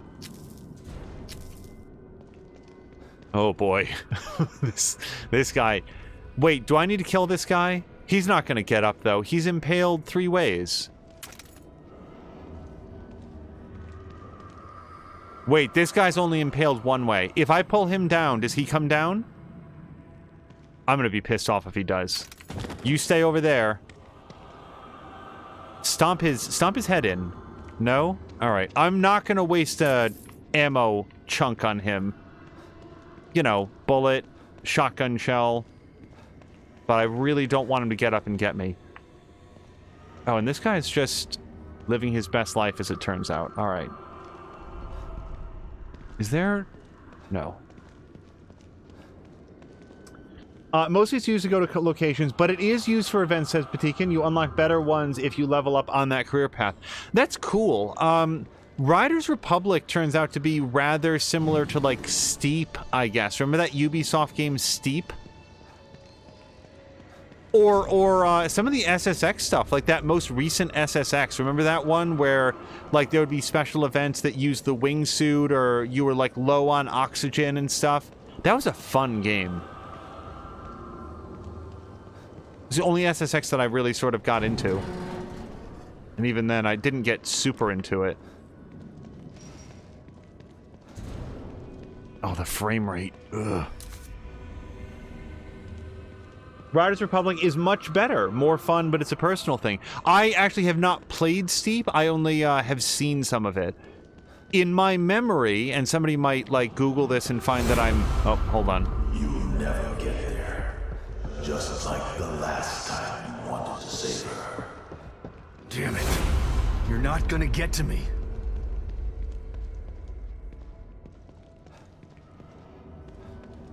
In my memory, Steep was one of the first games that came out right around the release of the PlayStation 4 Pro that, like, explicitly took advantage of some of the features to, like, play at a higher frame rate or, like, a better resolution. Ubisoft tends to like being on the cutting edge of stuff like that, even if their implementation isn't nearly as good as some of the products that will follow. They like having that checkbox.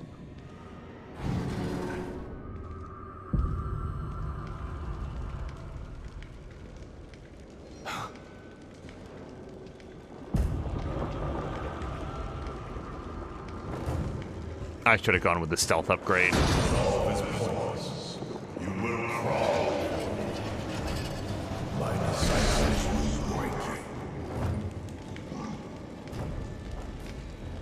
Patina's saying that he really likes the bike events and the air events. You know what game of that style? And oh crap! Are you serious? I botched it this quickly? Okay, yes I did. Oh my god. Oh god. Okay, that's okay. It turns out I had absolutely nothing to lose there because now I get a chance to be less stupid.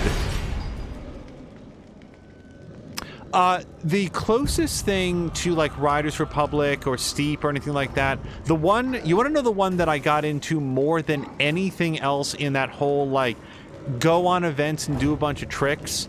It was Pilot Wings 64. I like, because that was one of the first 2 games that was available on the Nintendo 64. I picked that up and Super Mario 64, and I had a lot of fun with that. And then, like, I played it, I got every gold and every event that you could get, and then never played it again. Because other games came out, and I wound up moving on to them. But I really got into Pilot Wings 64. And at the time, I mean, I know that today we look back on the Nintendo 64 and say, oh my gosh, so blurry, like the blurry graphics and the fog and all that. But I really love the way that games on that system looked relative to the other 3D games that were available at the time on like the PlayStation. Mostly it was the lack of jagged edges on things. And the... Oops. Okay, that... I was going for a front attack. It didn't work out. Okay. Good tracking. Okay. Just you chill out for a second. Okay. So I'm going to have to take a healing item. I don't think I'm going to make it through this without botching at least one of the encounters. And no, we are not going to spend the whole day on this. But I'm going to do what I can to get this heading in the right direction.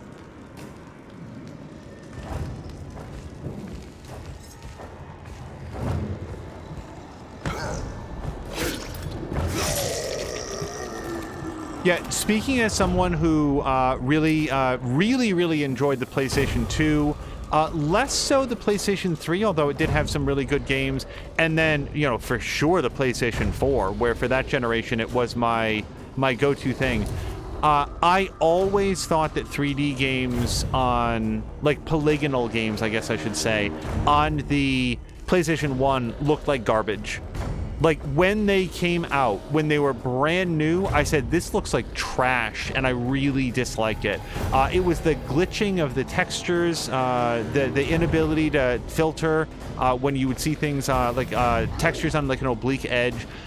I played a couple games, I tried to see by it, but it was always such a, like, just sort of like a glitchy, flitchy nightmare.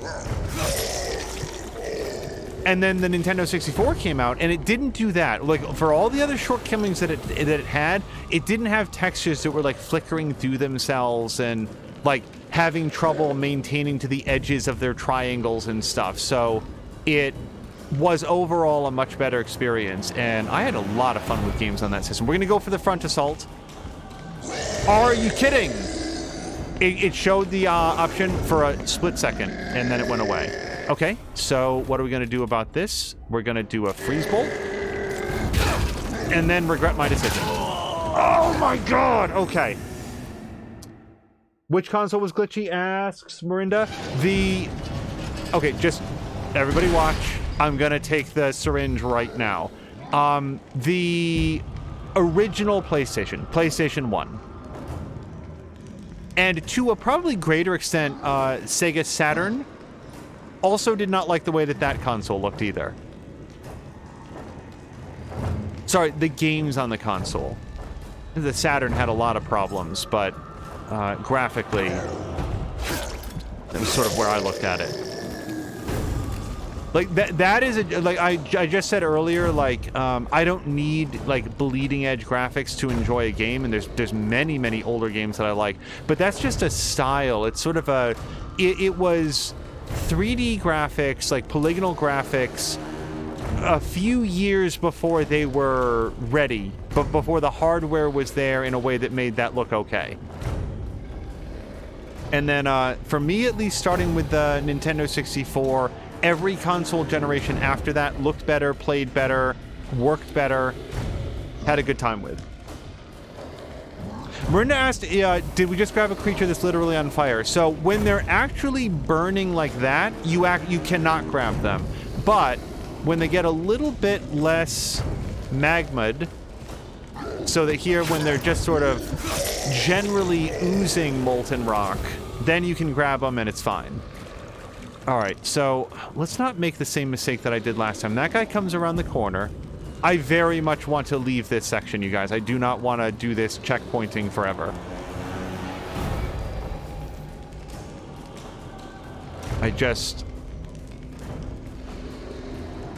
What is this? Okay. I found a nail, everyone, in the ash pile.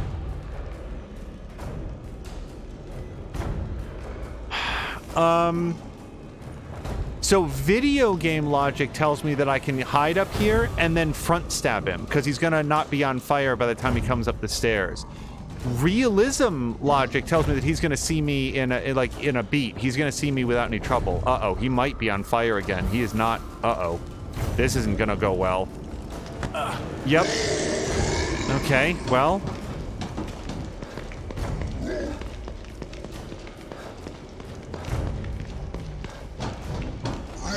Okay, I thought he would have been further along.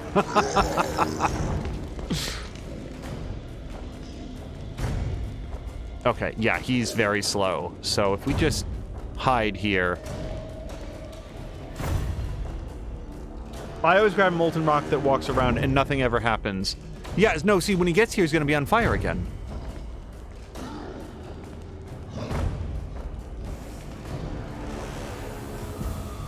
Yeah, these are like Generation 3 zombies where they randomly burst into flame to stop from getting too attacked. Now, the only question is, well, there's a couple questions, but can I grab him before he catches on fire again? I'd like to. Oh, fuck!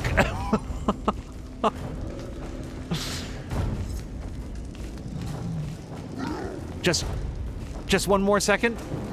There we go. Marinda says, I've always been skeptical of people advertising games that are the best graphics ever. Sure, I like good graphics, but that's not a compelling thing for me. See, I adhere to, and I want to read your next comment. I adhere to, I regret that I don't remember who said it, but I have mentioned it on stream before. Good graphics won't make for a good game, but bad graphics can ruin an otherwise good game. If you can't tell what's happening, or if what you're looking at is such a, like, hold on.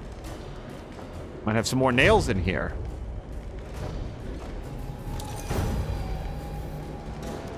If a game is fundamentally unpleasant to look at, then it can just pose a distraction or a detriment to anything else the game might do well. So, again, good graphics is by no means the most important thing, but you want to at least avoid bad graphics, a bad interface, something else that is going to be such a detriment to the experience that it detracts from anything else it might do well. All right, so Here's a question.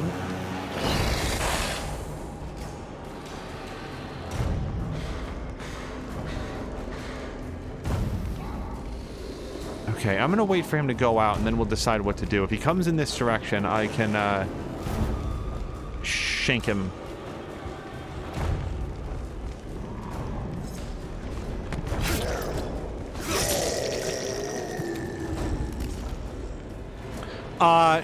Marina's saying that he can't remember me being a swearer. Well, at issue is I get very invested in not dying, and these guys are good at getting in the way of my life goal.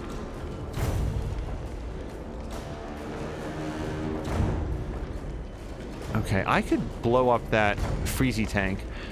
There's nothing else in here that we think, right? I mean, I went around. I mean, there might be an ash pile someplace that I missed, but I don't think so.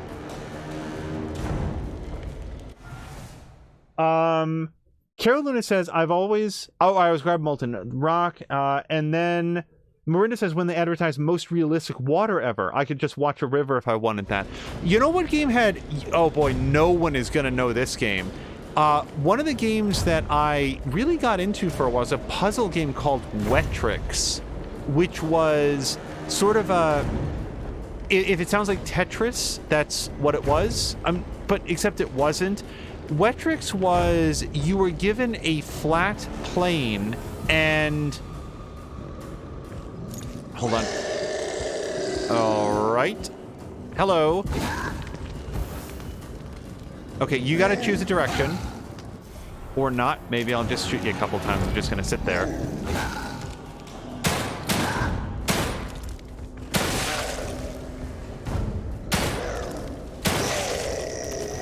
Oh, that was way more bullets than I wanted to shoot at him, but it's fine. So Wetrix was a puzzle game. It was made by either the company or the guy that made Tetris. I don't know which. It doesn't matter. But you were presented with sort of a flat plane, and water was coming down. And instead of Tetris pieces, what was dropping was like pieces and shapes of a landscape. And your goal was to build like different lakes and like to catch as much water as possible. And then every once in a while, a fireball would come down, and you could drop that into a pool of water that you had to evaporate it. And that was how you got points. If this sounds like a weird game, it was, but it was also super neat, and at the time, it had very realistic water.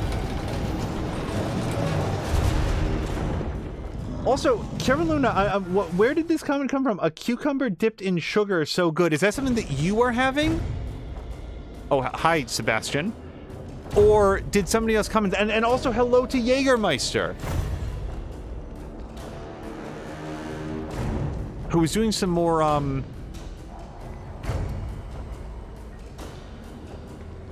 some more Oxygen Not Included, and I was watching it yesterday and having a good time. I did not get to play any Oxygen Not Included at any point in the last like 72 hours. I really want to play some more of that. Okay, how about this? There's at least one bottle floating around. Why don't we see if we can maybe try to... Hey guys, come over there.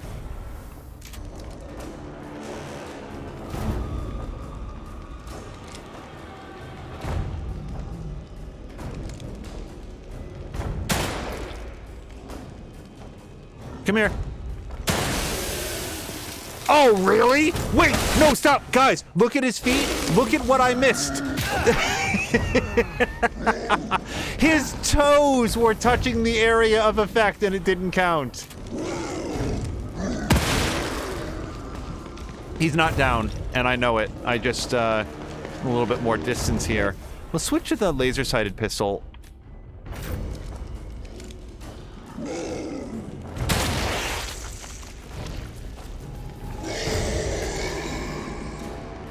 Carolyn was asking Tetris underwater. Just Tetris with water. It was a neat game. I've never met a single other person that's heard of it, much less played it. And it was a Nintendo 64 game.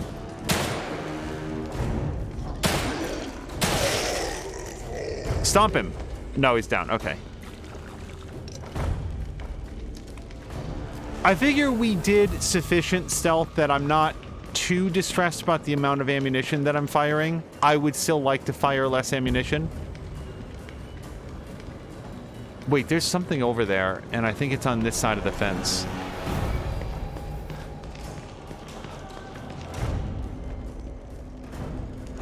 Oh, Patikin's saying that it sounds more like an 18+ Tetris game.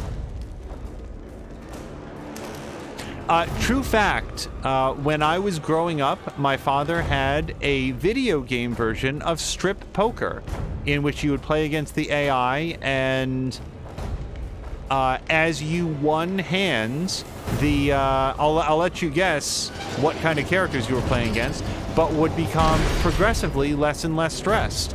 And this game was... Give me the power of the core. Why does everyone want to control Union? It's not even real. Union is better than reality.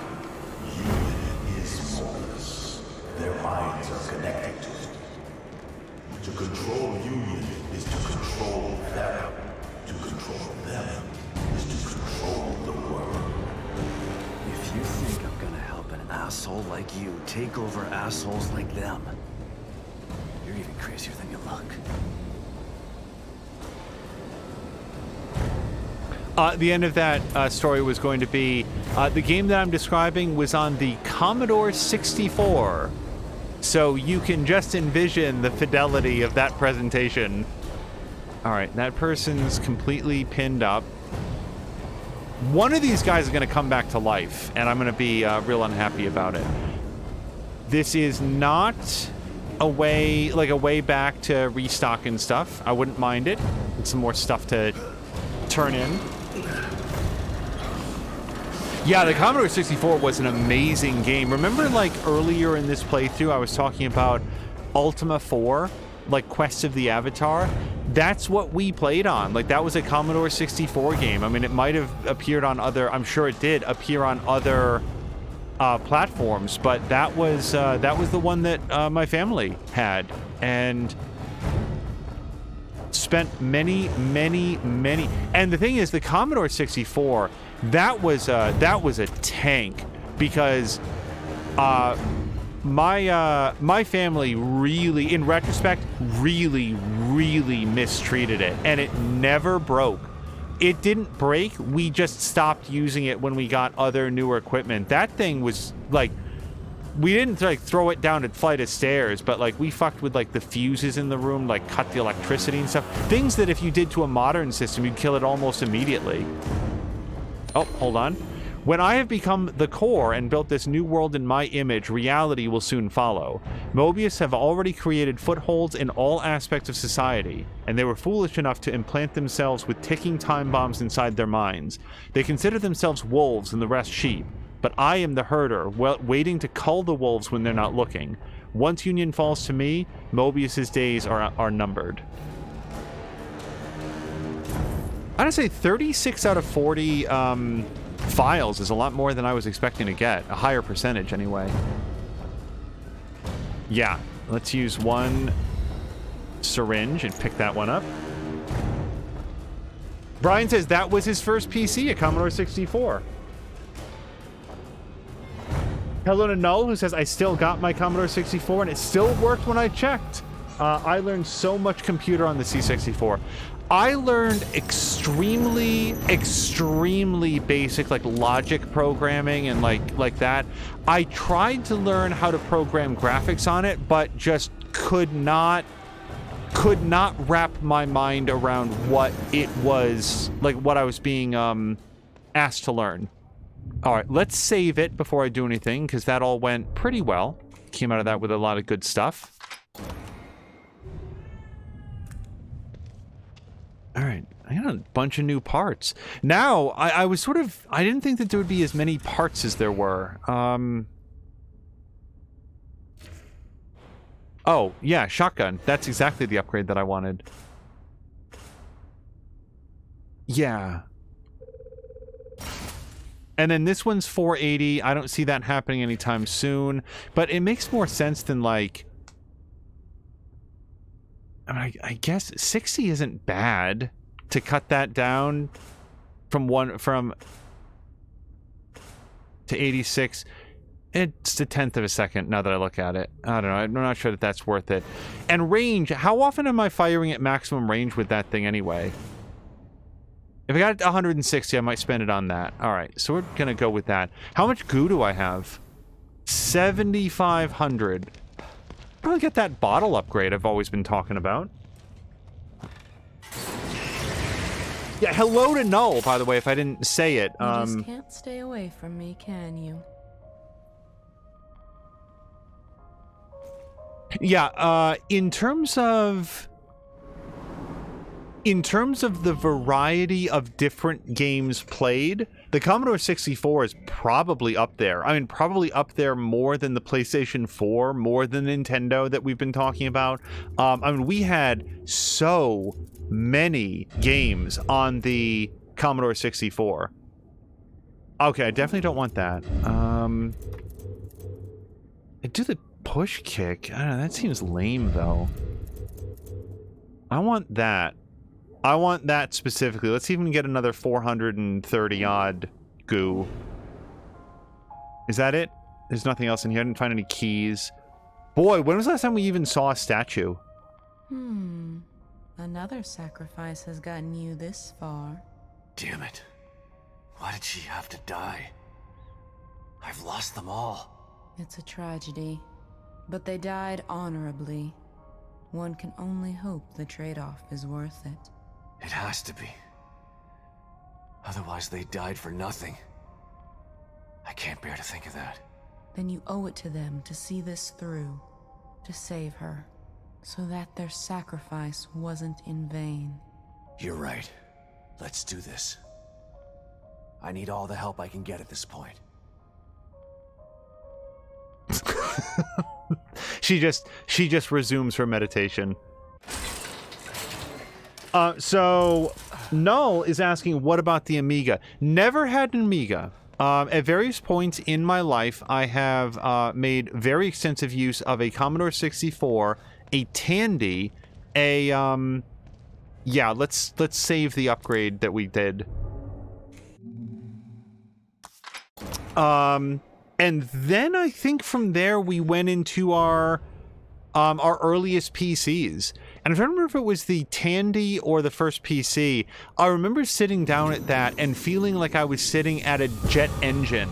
Not because of the speed of the unit, but because it had this big mechanical switch that we'd toggle up. And then all the fans would kick on. And it was just this... like, it was an event turning that system on. I think our first PC was a 286, followed by a 386, followed by a 486 DX266. I was very proud of that, and I knew what it meant back at the time, the higher end 486. And then I don't remember if I ever at any point had an original Pentium, but definitely had a Pentium 2, and probably most Pentiums up through the point where Pentium was a word that anybody knew what it meant. Miranda says she has very flat vocal acting. I hope that is intentional. It is, Miranda. She is, the night nurse is a... do I just shoot that?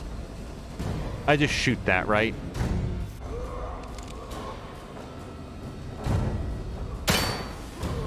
Yep. She exists in this sort of like dream space and is also a callback or a carryover from the first Evil Within. I've played enough of it to know that. Aside from that, I don't know what her deal is. Also, Miranda, if you are joining this in progress, everything that you're seeing here is like The Matrix. It's a virtual dreamscape that is put together by Mobius. The world, I think, is called STEM, but it is a town called Union, and everybody in here is like a dreamer who has been like put into a pod and exists in this space virtually. But as tends to go in fiction, if they die in here, then they die in real life.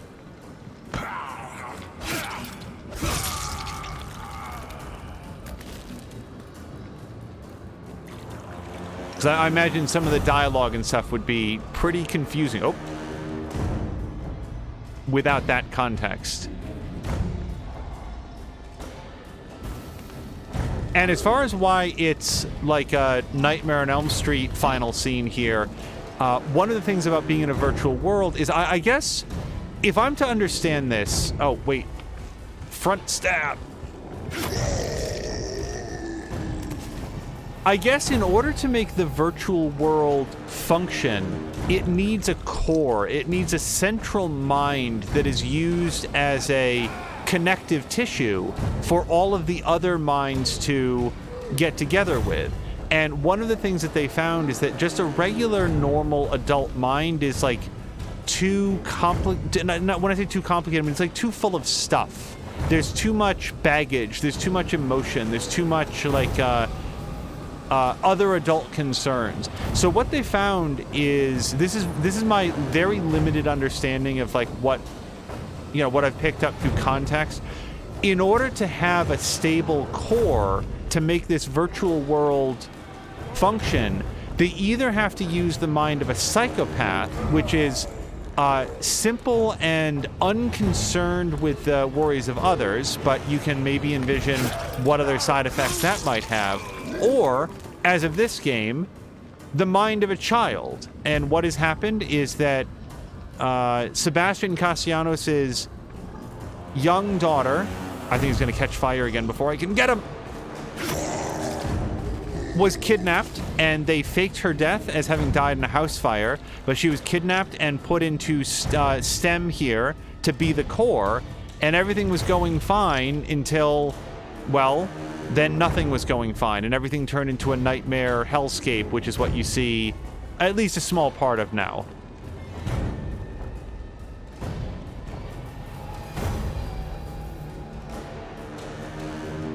Null said also after the Amiga, a literal IBM PS2 DX66. Oh, and Marinda's saying that explains the Molten Rock person. Yeah, Sebastian it's a little bit like playing a game within a game, except actually all of the game that we've played at all points has been here in the world of STEM and Union. We saw a few cutscenes in terms of what appears to be the outside world, but that's where things stand as of right now. Okay, is this going to be the guy that gets up and comes after me? Oh no, he's pinned a few different ways. Oh, no. I don't want to fight that guy. I do want this. We're up to 60 bullets now we can carry. Miranda says that was always a silly thing. If you die in a dream, you die in real life. Freaked me out until somebody pointed out, how would people know that? At which point I was like, yeah, this is all made up, of course, and was okay thereafter. Yeah, that is... I mean, I will... That is... Sorry, I have multiple thoughts about that, mostly around I agree. I've never been terribly concerned about dying in a dream, because if it were to happen, okay. Hold on. This would be a great opportunity to use Freeze Bolt. Except they're all spread out now. Okay, but we can do something about that. Let's, balls. Okay, he is definitely going to see me.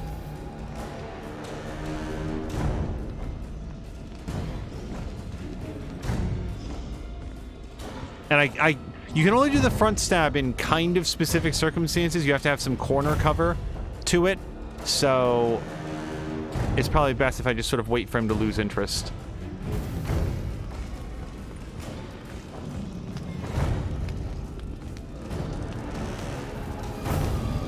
Anytime. All right.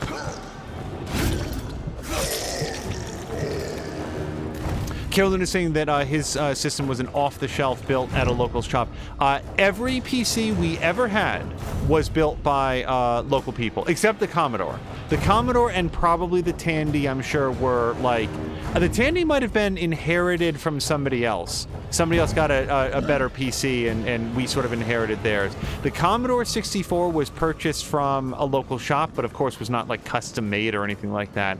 And then my family did at least briefly have a Commodore, or like a Commodore 128, but as I recall, were entirely unable to determine anything it did different or better relative to how we were using it. And also it had a few issues that didn't work quite as well, so we wound up reverting back to the Commodore 64.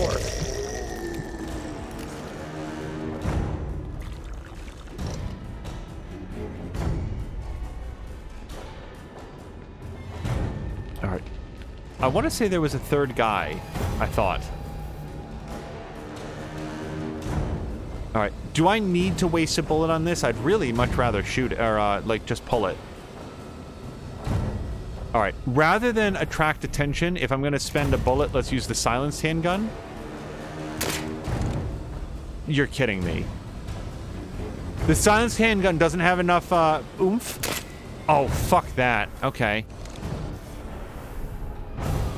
Okay.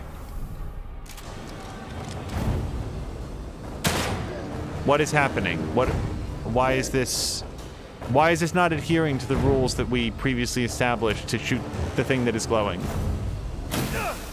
Ouch. Do you shoot? Okay, maybe I was shooting the handle and not the thing. Or whatever.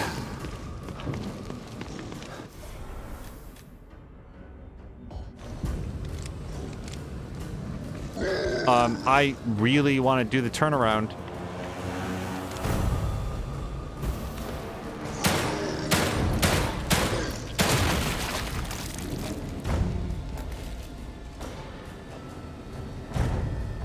Kirilluna saying the brother of his best friend either had Commodore 128. Kirilluna says, so I'm looking around. The highest I can find listed is a 46DX4 100, but I'm pretty sure a neighbor had a DX4 120, or was it a 133? Does anybody know if higher exists? I wonder if overclocking was a thing back at the time. Oh, there's a medikit right on the ground, and I need so little health that it still feels like a waste. If I leave here, though, you know what? Just do it. Just do it right now.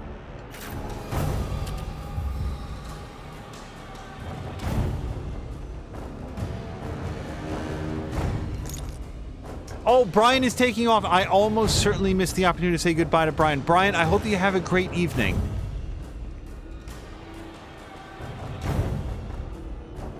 Yeah, we all reach that point where we're like, you know, we want the new cool thing, and we go to the new cool thing, and then we enjoy that.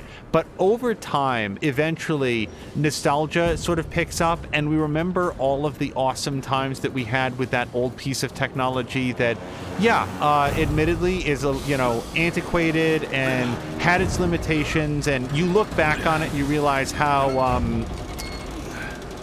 limited it was, and it's never quite as good in your memory as it... Sorry, it's not as good in reality as it was in your memory, but man, is that the case for me with the Commodore 64. Like, I'm sure that adjusted for inflation and stuff, my parents spent a fortune on that, but we absolutely got our money's worth, and there's no doubt that my love of gaming and the, you know, chosen career field that I'm in now was touched off by growing up in a house with a computer from an early age and wanting to learn eventually how to do repairs, how to deal with technical problems, how to build my own PCs and stuff like that. All started there. So yeah, it was a very, very wise investment. And today, of course, you can't imagine not having access to some sort of computer technology, some sort of internet. So I'm just looking around to see if there's anything else I want to pick up. Man, I wasted a lot of bullets not breaking that flange or whatever it was. Yeah, I can waste some more if I want to do that, but it just leads me around to the thing that I'm already at. Yeah, Kirilluna, I can only say that my family had a 46 DX2 66 megahertz. So whatever higher existed, I don't know. Many memories, I can't say necessarily fond memories, of very carefully configuring config.sys and system.bat files to make the latest Origin Systems game work.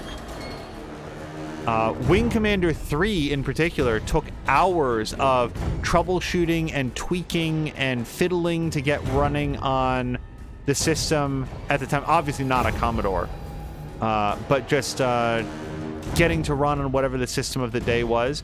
I remember saving up for and being very, very excited to purchase Ultima 8 and then not having a good experience with it and feeling like maybe the computer wasn't good enough to run it well, which if you know anything about Ultima 8, you know that that was not the problem with it. Ultima 8 is a pretty universally disliked game for having abandoned virtually everything that people liked about the Ultima series.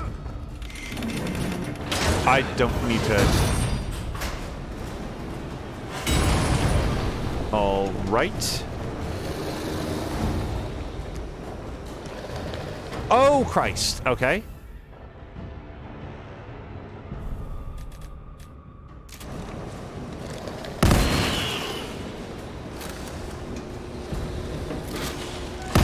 Oh, no! What a sloppy miss! I don't even know where he went. I hear something else. Christ.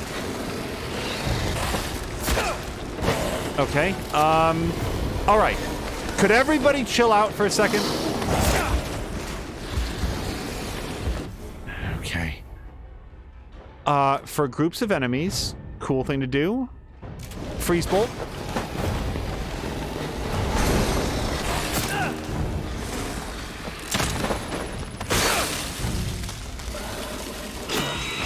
Oh, that didn't kill it, I don't think.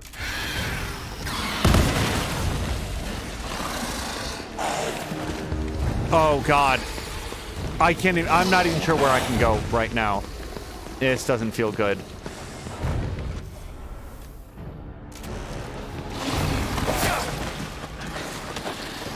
Nope.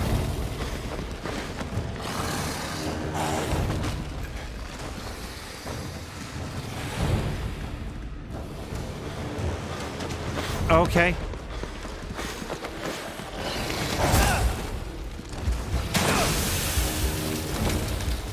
No, that didn't get him. Okay.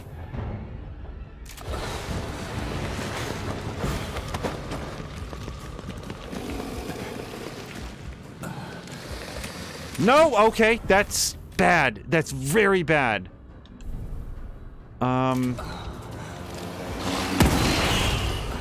I need something with a lot more kick, and I don't have it. Fuck! No, no, no. Okay. Very difficult to articulate any sort of thought when you're in a very narrow environment being hunted by three... Like, I think of them as alligators because they do that dash attack all the time. So, how do I do that less bad? I mean, there's so many ways, but... number one... You know what we haven't done anything with and would probably be really good against these guys? I hope the flamethrower. However, the first one that comes up, we get a little bit of a free hit on it. So, let's try the harpoon bolt. I'm not gonna lie, kinda completely forgot about the flamethrower.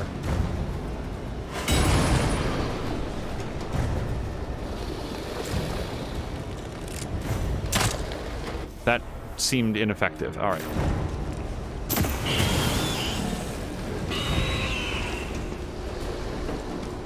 Wow! Okay. Flamethrower seems pretty good.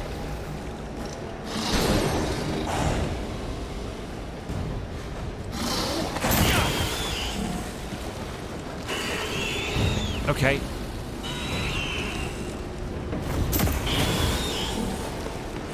Now, most flamethrowers in games are like damage over time, so... Just short controlled burst seems like the way to go. Holy shit, that went better. All right. And how much actual juice did I lose? We went from 99 down to 82. Wow. The flamethrower took some doing to get. It was well worth the doing.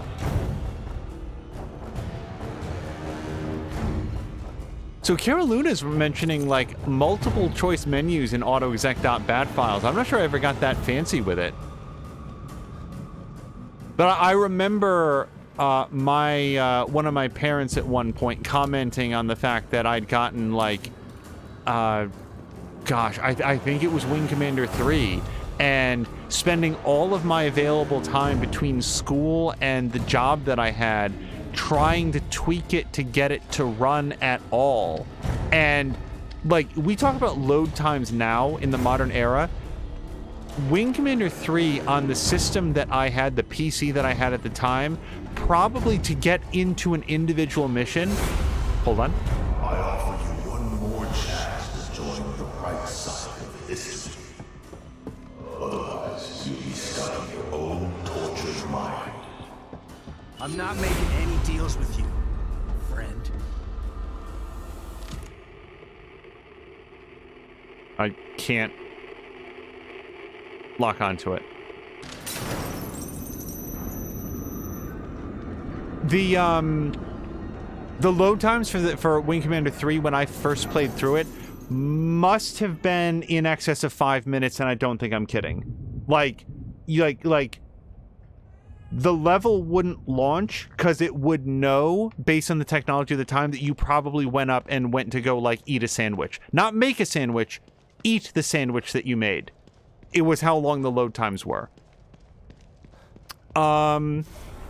Yeah, we've got 12 grand. I'm pretty sure that was the amount that I wanted to get whatever the hell upgrade it was. Yeah, the survive an extra hit. I see you're in need of my services again. We might check with her to see if she has any new dialogue, but wow, so many lockers left unopened. And that's under health, I think? Yep. All right. Now, I've still got 4 grand. I mean, at this point, maybe well, I can't quite afford the kick, can I?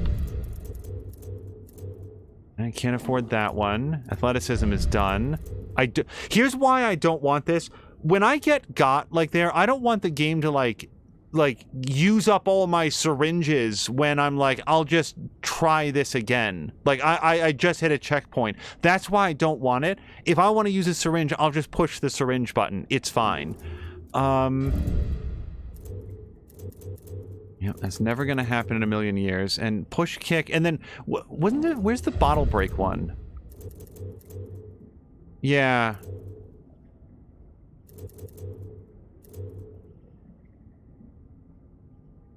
Well, I can't afford it anyway, so we're gonna leave that. So let's see if she's got anything new to say. You're emanating power and confidence.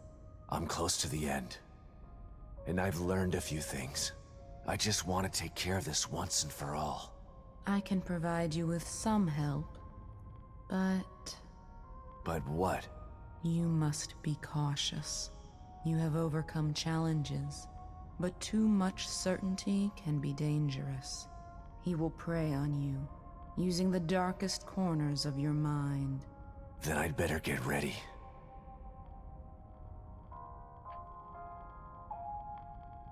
All right, since it didn't like hand me 5,000 goo for I can help you a little bit.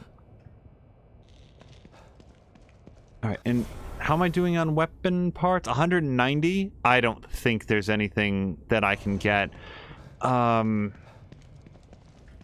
Look. I'm gonna craft some stuff though, because I think we got some stuff to craft. Charge time, it doesn't seem really worth it, does it? Range, not really my thing. Oh, yeah, you know what?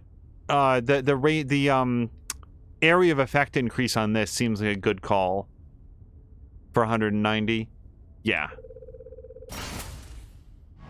Alright. And then, like, for 30, that's 60, and this is 50. Yeah, okay. Just checking out the cheap ones. Now, I do not know what in the world I might at this point be saving up for. So I'm going to get a couple smoke bolts just in case. Get a couple freeze bolts because I've had some good luck with those recently. Might as well go all the way on the harpoon bolts. And then... yeah, I mean, we've completely upgraded this pistol. It would seem foolish not to dedicate most of my gunpowder to that. We also did a lot of upgrades to the shotgun. Throw in some upgrades, some points to that. And then I gotta say, I really like that flamethrower. That seems pretty badass. You know what it's probably not going to work against? The guys that are made of fire. And those seem to be pretty prevalent. So if I was to spend more than this, maybe a couple other bullets here. And I could afford 25 assault rifle cartridges. That... I don't know, man. That doesn't seem very... I think I'd rather have more explosive bolts.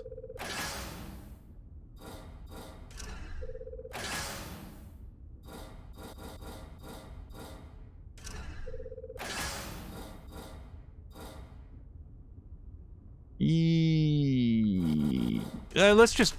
What are we holding back on, really? As far as I know, we're into it deep now. And yeah, let's just top that off to the extent that we can. All right. That looks good to me.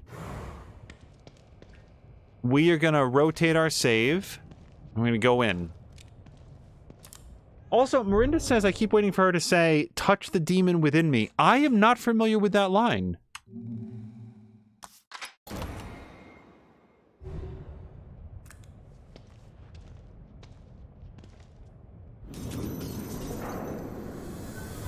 You know what I really should have done before I, It is this, right? I get into the elevator. I should have reloaded all of my pistols and stuff. Then again, I don't want to put any more into the silenced handgun, because I want to shoot that if I can avoid it. So, outside of that, how about the... Yep, we'll reload this. And I don't think that I can reload the double-barreled shotgun. It's a reload after every shot, right? And then... Oh, the assault rifle actually has a few shots in it. I didn't know that. And aside from that, yeah, we're good to go.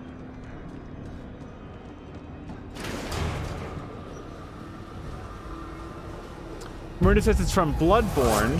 Hold on. Because of your refusal, I have no choice. I will dismantle this world. I will find your wife, and I will murder her in front of your daughter. You will suffer dearly at my hands as I use the power. Not if I kill you first. What makes you think this time will be any different? I'll keep coming back until one of us is dead. Come to me then. Let the carnage begin.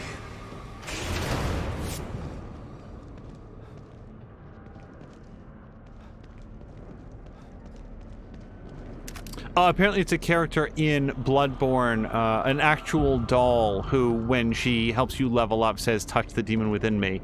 This is an exposure of how far I didn't make it into Bloodborne. I've never encountered that character. I never reached the point in the game where you can, that I remember, that you could level up in that way. Because I think Bloodborne, correct me if I'm wrong, but doesn't Bloodborne kind of famously prevent you from leveling up very much until you reach a certain point in the game? Because the developer wants you to, they want to force you to understand the basic mechanics before they allow you to grind and sort of like over level things and become too powerful. And I actually, there's a part of me that really like legitimately admires that. Like, no, you can do this. This can be done. You don't have to, like, game the mechanics. But the trouble is, I can't do it. So it's like, wait, no, I can't.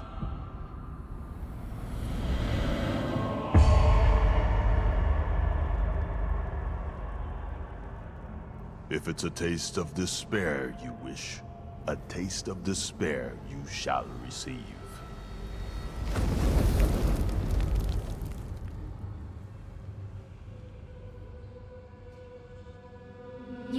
this to me, Dad. You didn't save me.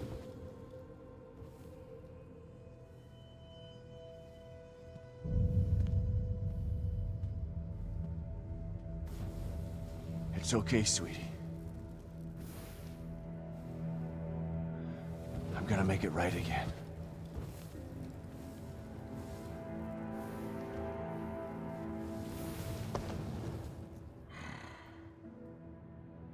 I love you so much, Lily.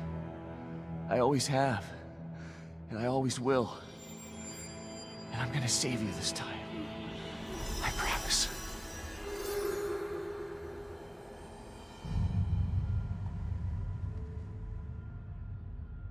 I see you've overcome some of your guilt and pain.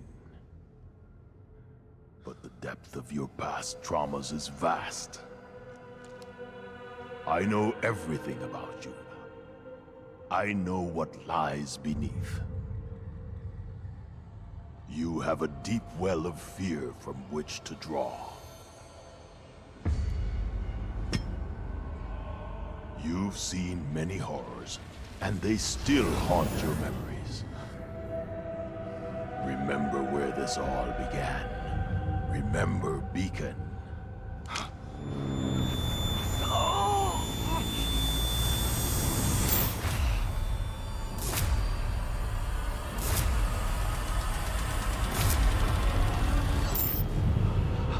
Yes, you remember it all.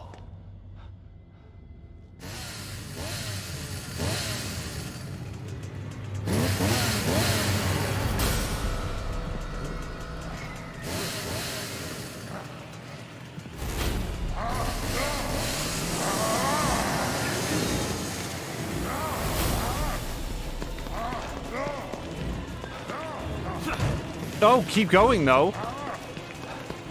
So Kira Luna was saying it would be nice if he could understand what Father Theodore was saying in the elevator. Enough of this shit!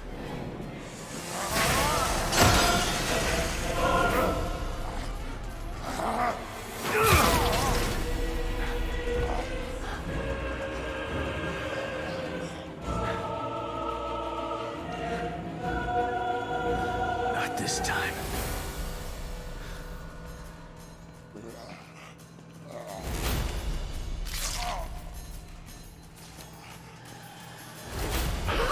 You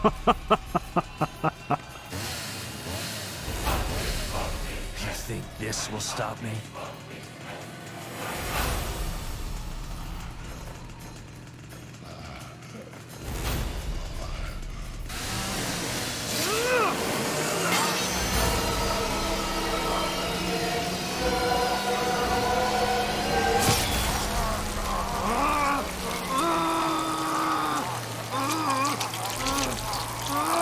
Close your mouth, though.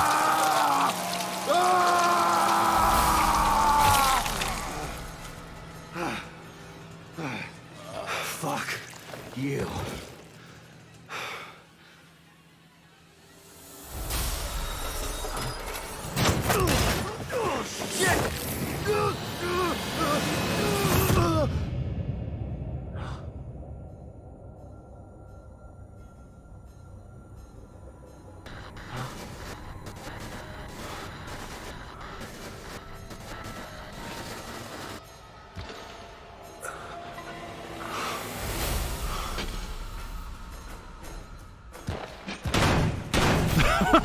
Sorry. It's just that's not quite as menacing as they might have hoped. Uh-oh. This is, though.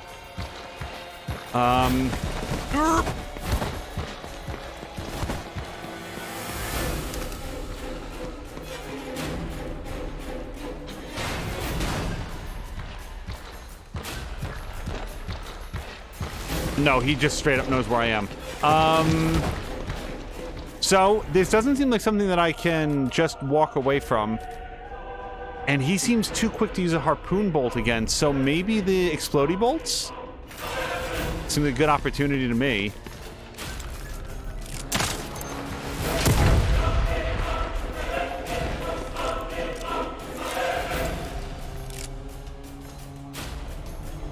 Hello? Safe head. Hi. Oh, whoops. Look at where I put it. Hold on, that's not what I meant. Hold on, can I reclaim this?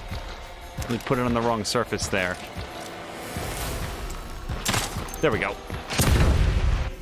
All right, can I do a harpoon bolt on him as well? I don't think that I can, like...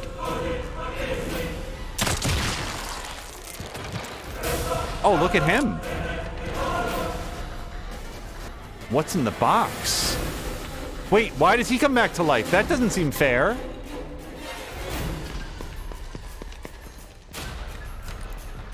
I am the only one who's allowed to reload my safe head. Oh, crap. Oh, there's multiples now. That's fun.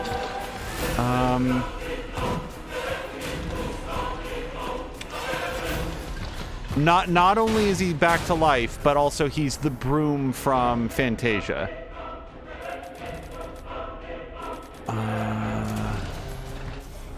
Yeah, see, I don't think that smoke bolts are going to help me here. Well, he really, really, really did not like being blown up.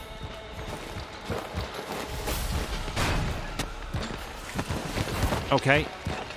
If the two of you could just sort of agree on an attack vector.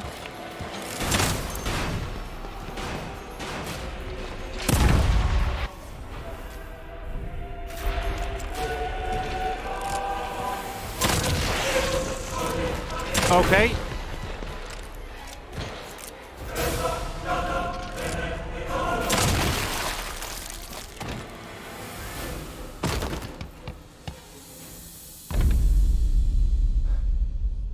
Thank you for the Jeremy Samalander.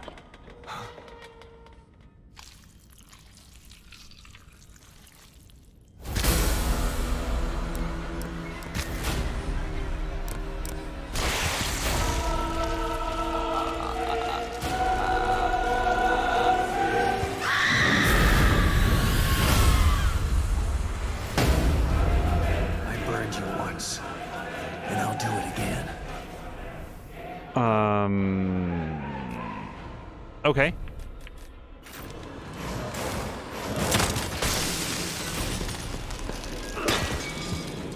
Do I get another one of those? Oh, I guess so.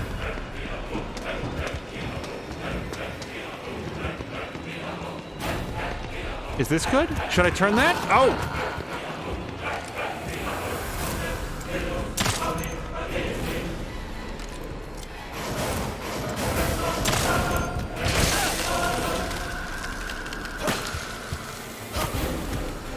I will shotgun her if you will bring up my... Nope, it's not going to do it.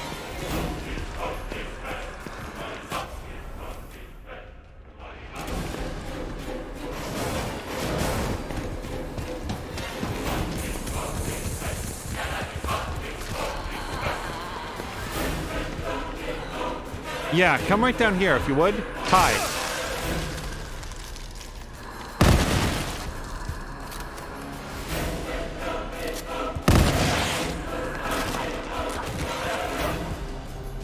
So he said something about burning her before. Do I have any ability to do that? Oh, yeah, I super do. Sorry.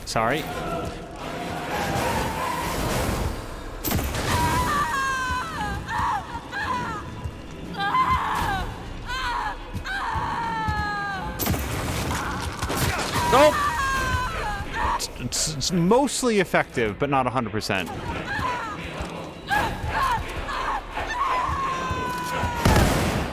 Wow, okay. She's got a little bit of teleporty still.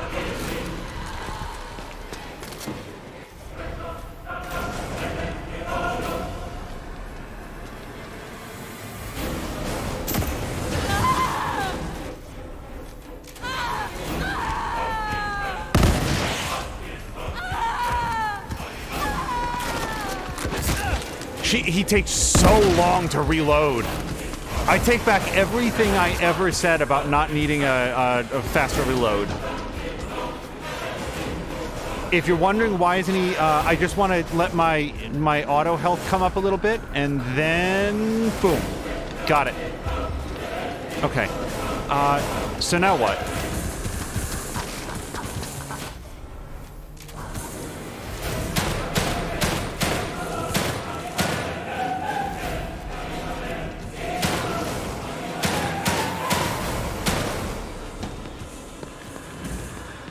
Let's switch back to the tripwire traps. That was doing okay. I haven't tried an exploding trap on her yet. Or a shock trap. That might mess her up for a bit.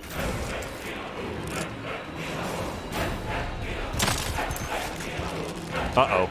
Hold on. This, probably not my best idea.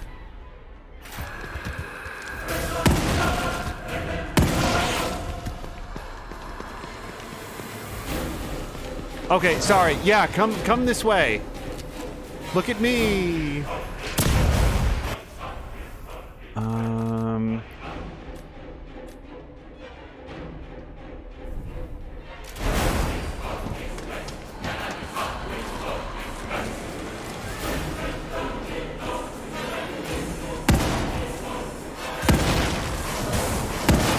Okay, but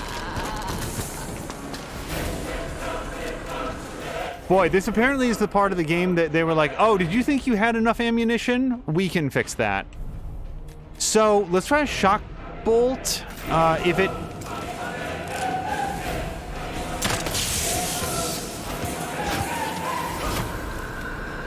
Go to stab class! Holy shit! What is wrong with your rotator cuff? Damn.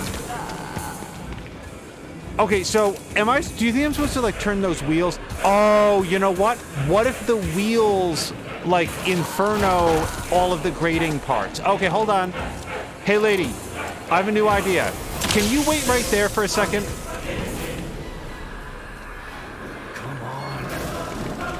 Come on. Oh, are you serious with this? Go! That was incredibly anticlimactic. Okay.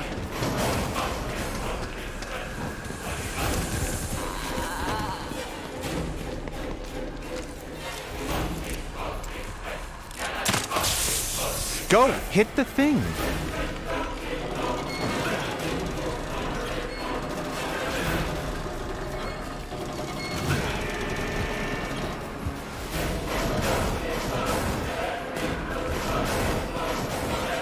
Okay, okay. Wait, I have a good idea. Oh, sorry. I have an idea. Okay, this can work. I want something to hold her in place for an extra second. All right, that didn't work as intended. I think I have to pull that switch when she's underneath the flame jets. Where did I shoot that? Yes, please come get this.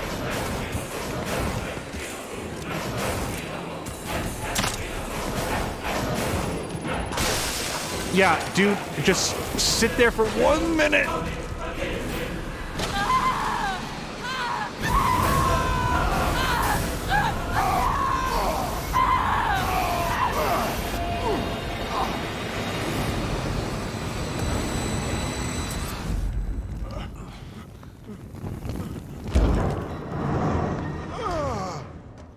What are you?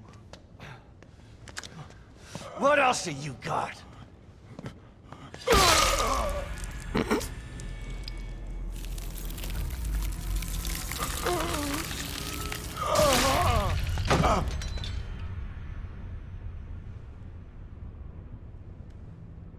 Myra? She must stay safe. I will protect Lily from anyone who wants to take her. You did it. Theodore is dead. Let's go home.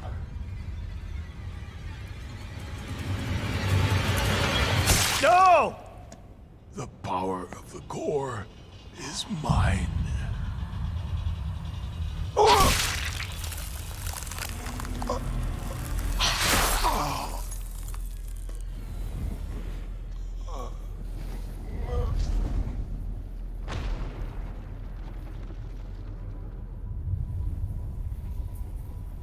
Lily is safe now. Where is she? Let's get her and get out of here.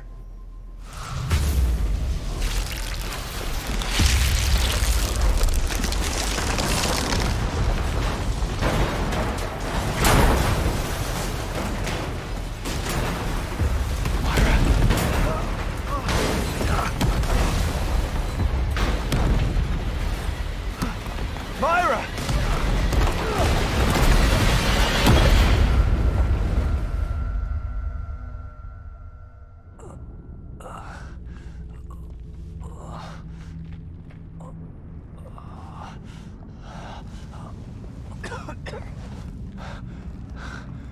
Myra?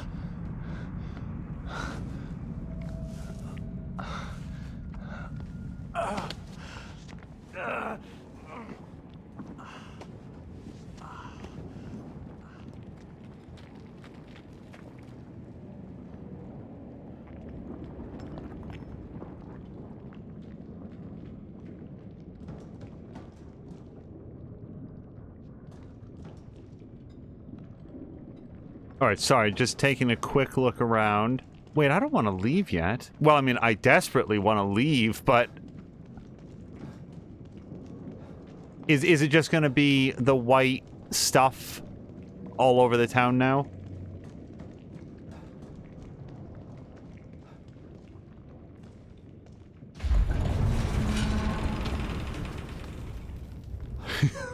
Yup.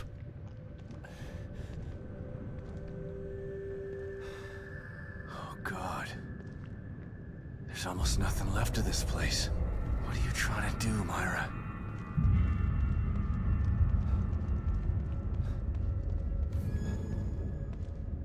I knew we were gonna have to settle up with, who was it? Sam Lander says Waxy Lady. I knew that there, like, it couldn't just be Father Theodore, right? There had to be some settle up, because we saw her earlier, and the big, like, stuffed monster that she summons, the ones with, like, the red eyes, like, that's gotta be a fight at some point, and we had to sneak, uh-oh.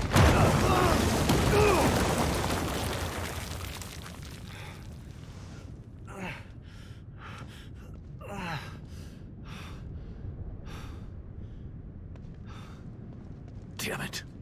Oh, wait. Myra. Let's climb. Where did you go?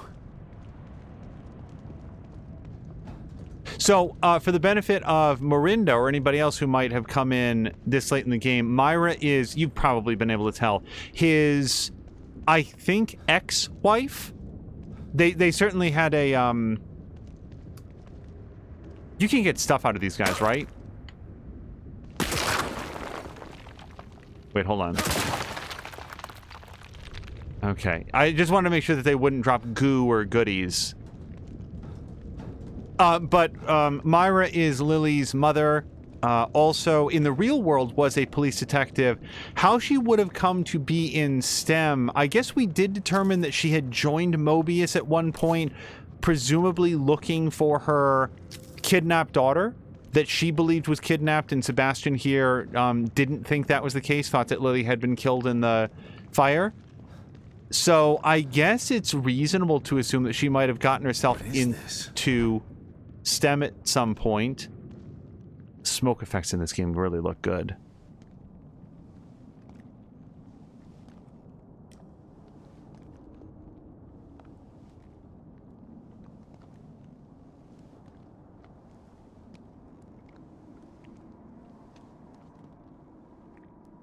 Myra?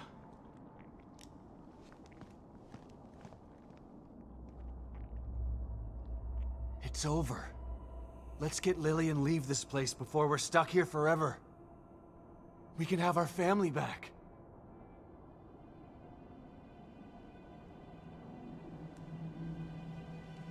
Please. I know you're still in there.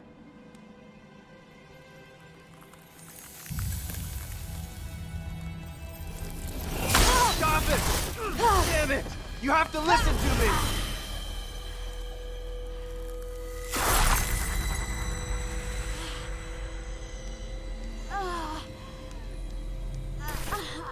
Myra! What's wrong?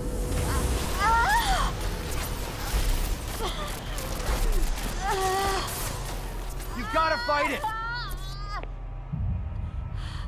I can't. I have to protect Lily. Already did, Myra. Stefano can't hurt her.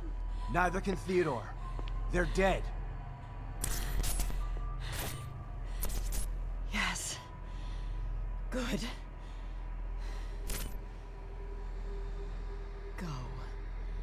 Sebastian, now. Leave. No, I'm not leaving you and Lily in this place!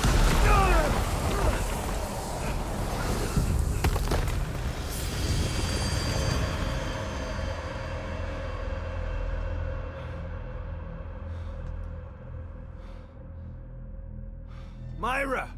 Shit. What is she trying to do?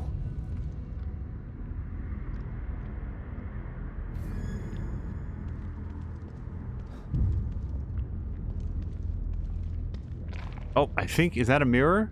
Yep. All right, so we're going to have another chance to sort of restock and resupply. Let me look around up here first.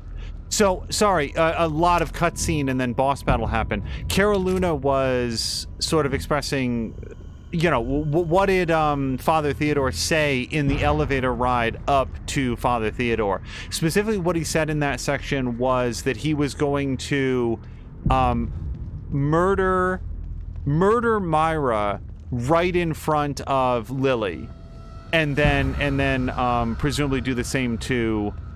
I like the implication was that then he would do the same thing to Sebastian as well, like to break. Hold to look. Oh well, yeah, I did want to do this, so that's fine. Presumably to break Lily's spirit and turn her to his will. Did I get goo out of that at any point? No, I didn't. No, so it's really just crafting, which I wouldn't mind doing if I picked up stuff. Yeah, I use a lot of shotgun shells and some flamethrower fuel. So, oh, well, we'll spend what we can. 2 of these, sure.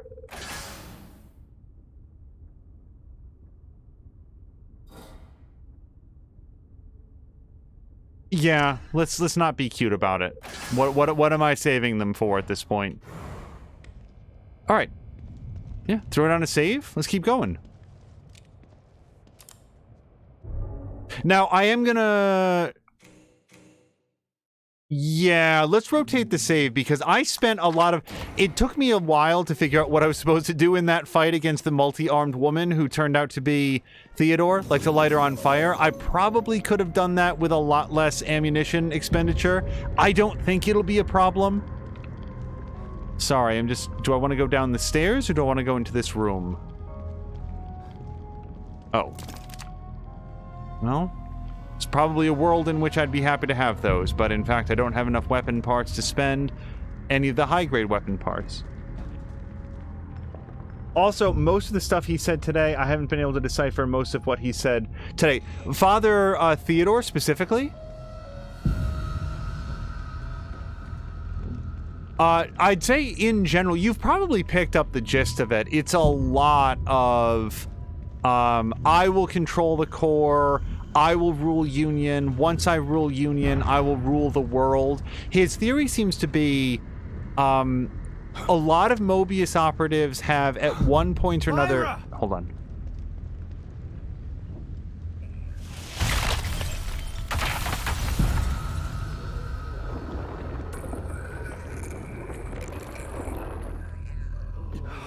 Oh. Generation 4 zombies.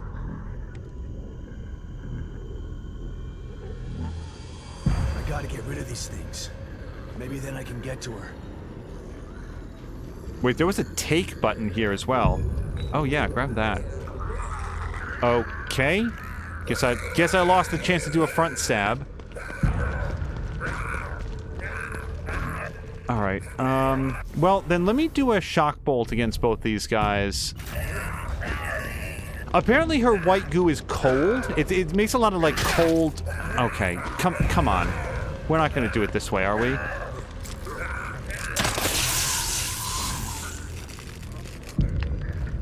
Oh, that did not knock them down. And the fire... Okay, this didn't go the way I wanted. Oh, God, I don't want to waste my flamethrower. But it's probably... Okay, yeah. If all you guys can all stand right next to one another.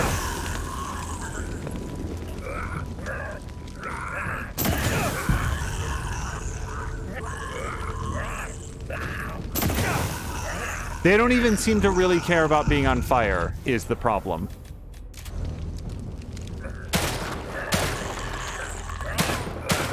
Okay. Oh, God. Okay.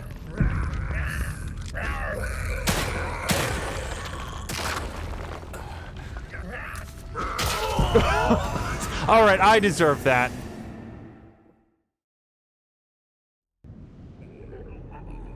Oh, Miranda, I'm just kidding around. Like I think I said the Generation 3 zombies were the flamethrower guys. Like, this game has had a steady progression of zombie threats.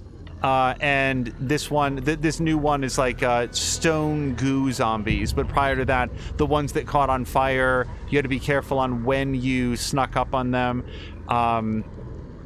In the completely made-up classification that I have generated just during this episode, the Generation 2 zombies would be the knife ladies. There was like a whole like knife lady thing where they were resistant to being stabbed in the head, so you actually had to do it twice.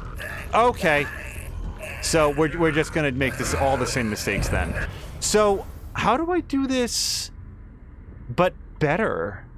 Shocking them didn't work. Lighting them on fire didn't really work. Maybe just shooting them in the head.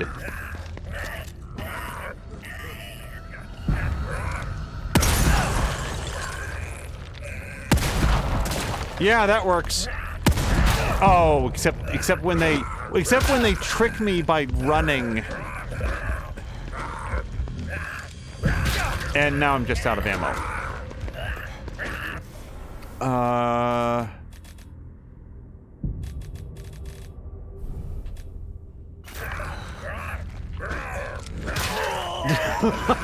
Fucking A.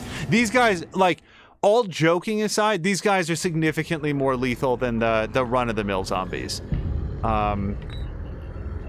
So, new plan.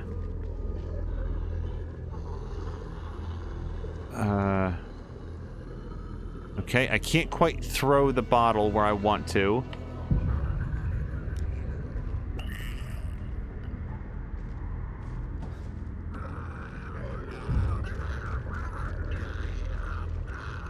Jeez, I'm crow. They're fast.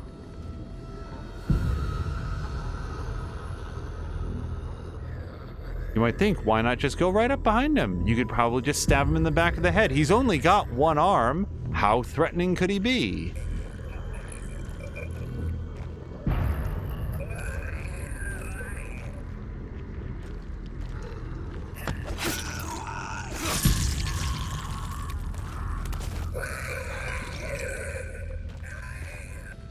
And they're only worth 200 goo, which is the coolest part. Is like the game is communicating like this is not supposed to be as hard as you are making it.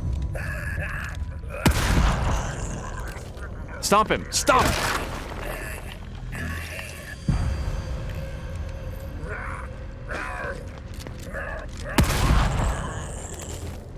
Get him! Okay. That at least feels okay.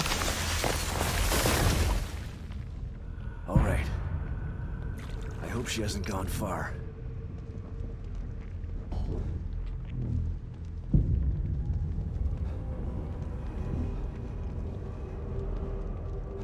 Also, for Miranda, I can't remember if we covered this earlier, but I played a pretty small amount. I can't put a number to it.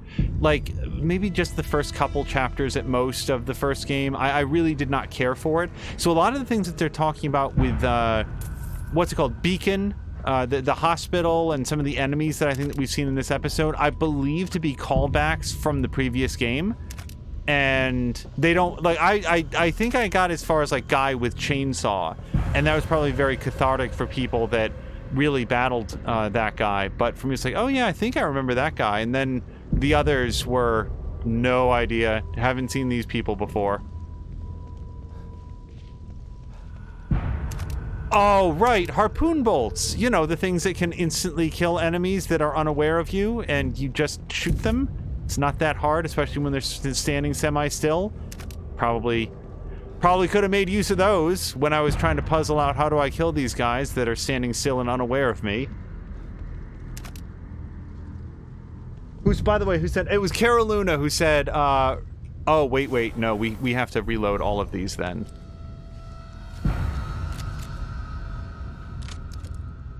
Okay, hold on. Do I have any other... No. All right, then I will put in silence handgun bullets. Caroluna said run like Alan Wake, and yeah, I will say this. Nobody has as bad cardio as Alan Wake does. That guy has an undiagnosed emphysema problem.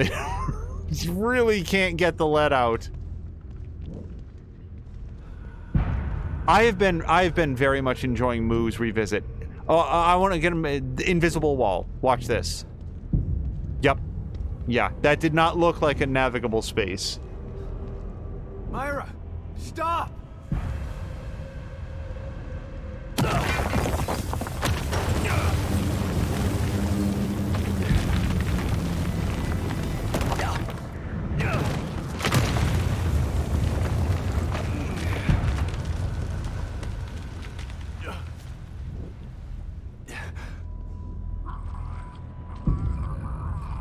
Okay, hold on.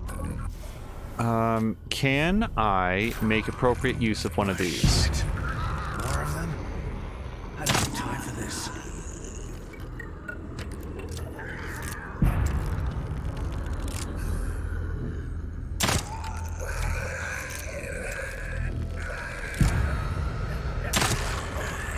Uh-oh.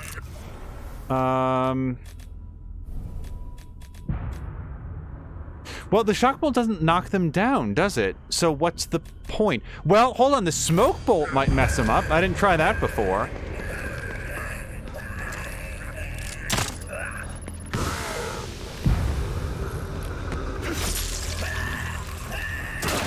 All right, smoke bolt wins. And that was when I decided to go over here. You know, to this part of the world. I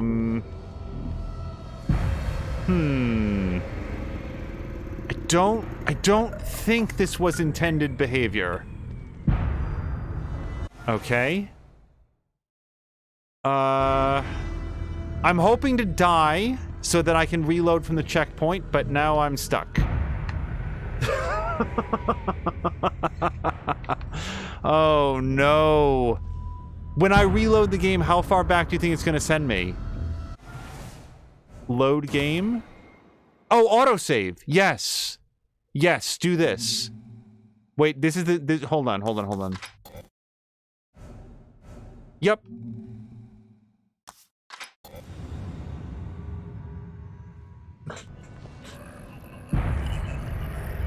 Oh, shit. Oh, wait. Oh, hello to Moo. I'm so sorry. You guys, I have been... Sorry. I have been interested in making steady progress, and I did not realize that Moo is in here. Hold on. So, no, and I did see this. Sam Lander and, sorry, Marinda and Null were talking about the Maiden in Black from Demon Souls, and then... Oh, then just the Generation 4 zombies. Blah says running, the oldest trick in the book. Caroluna says running is overpower. Blah says nerf running, run like Alan Wake, and that's what got into there. There's Groomfy. If Alan Wake looks like you running, doesn't this make Alan Wake more believable? Oh, because Caroluna was saying the running here is at least believable. Alan Wake looks like me running. And then Null enjoyed flying across the world. Yeah, that was enjoyable. Moo, thank you so much for the resubscription. Holy, almost a year now. 11 months. I can't believe it's been a year. I mean, almost. Moo, thank you very, very much. Moo's asking, when Groomfy got home, I've been lurking until I saw Carolina disparaging my disparagement of Alan Wake's running style. Well, whoops. I share your assessment.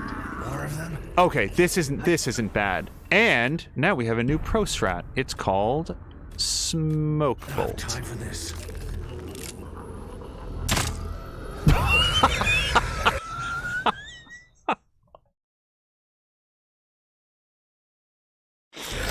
Okay. Reload Sebastian.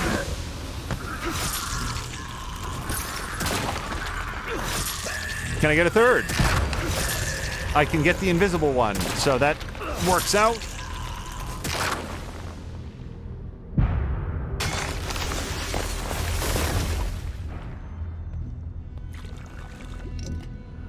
All right, I'm going to say that for the expenditure of 2 smoke bolts, including the one that I just shot way away from everybody, I'm going to be okay with that.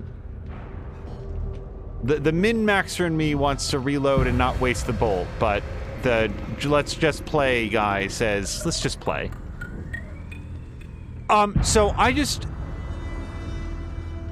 So we have not talked about the movie, The Stuff. I keep referencing it because of the white goo.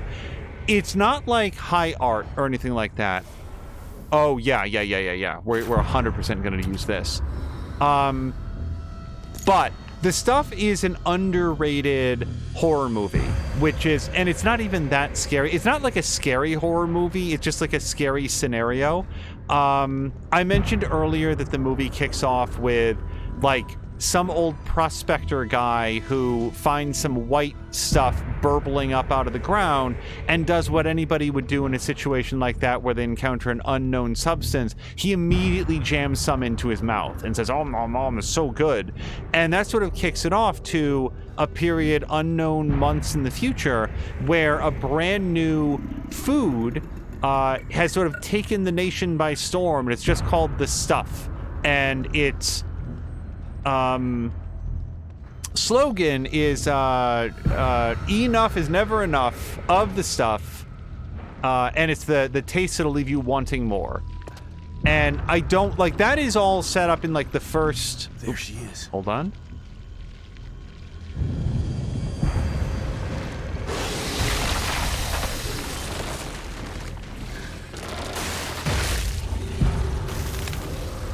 Oh God. Okay, hold on.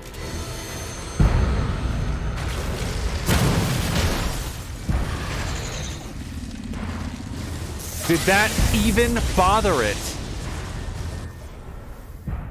I don't want to say very much more about this stuff because I actually feel like people should probably watch it. It's at a minimum a fun movie. Okay.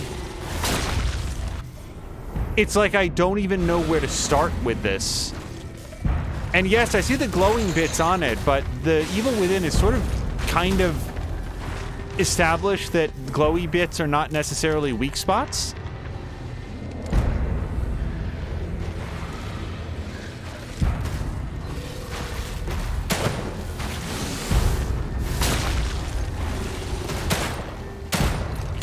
And they're not weak spots either. It's just less effective than you might hope. Oh, he's gonna just go right through that, isn't he?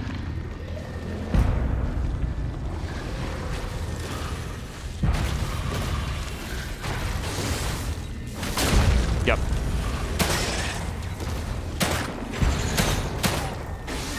Okay.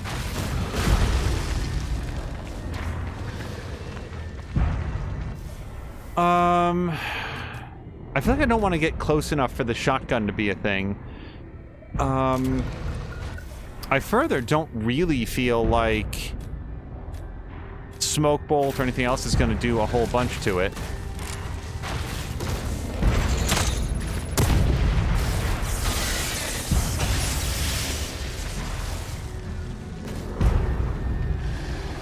Oh my, whoa, hold on. There's a lot happening. Moo has just gifted subs to Samalander, Marinda, and Null.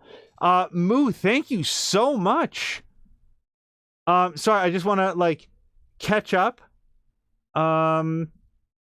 Oh, and also, Moo had said Alan Wake is ridiculously out of shape for a protagonist. Following on all of this disparagement talk. And wait a second, how did I go to 55, 56, 58 gift subs? Wait, was there a 57th that didn't show up, Moo? Because I would also want to call that out. Either way, regardless of how many, just thank you very, very much. Sam Linder says thank you. Blah, blah, blah looks away, and suddenly there's a pole attacking. Was there a BOGO or what? Yeah, I'm not sure, but I would say the bonus applies. Let's not penny pinch. It's really, really awesome.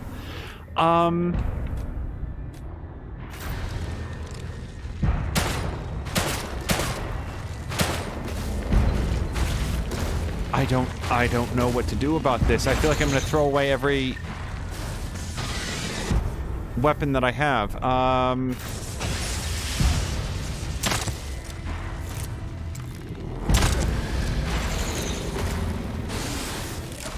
Oh, Christ.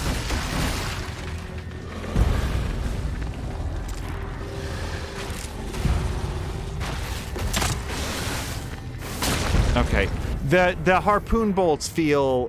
whatever damage they're doing just feels super ineffective.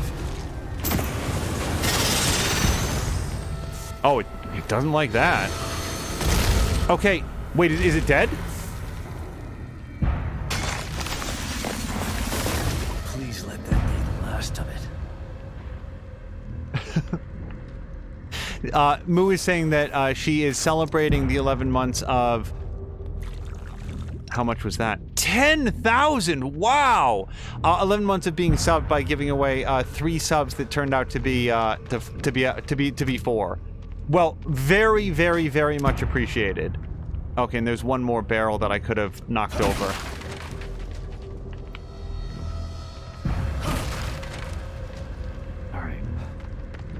So, if it's still giving goo, it stands to reason that there's going to be at least one more trip back to be able to spend goo.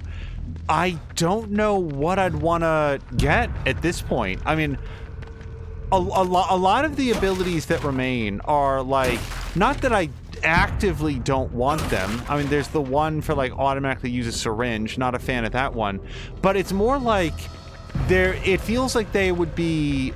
of use in highly specific scenarios that are unlikely to happen. Like the Predator one that allows you to close distance rapidly for stealth kills.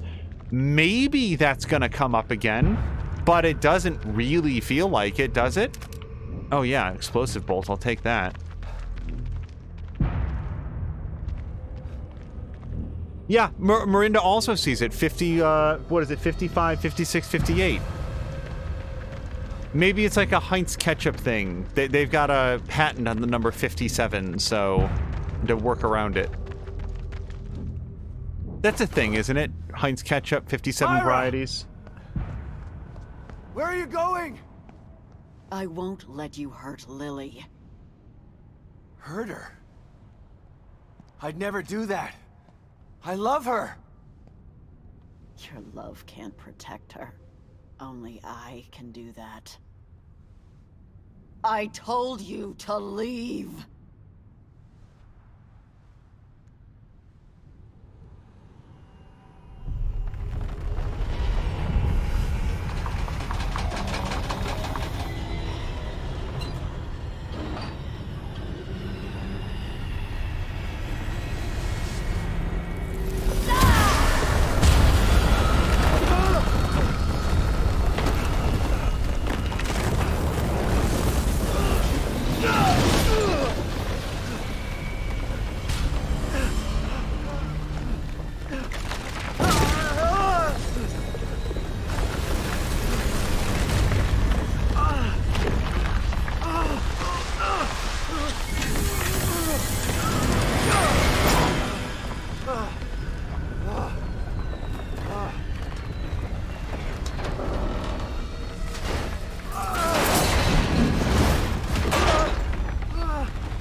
can't let her take Lily.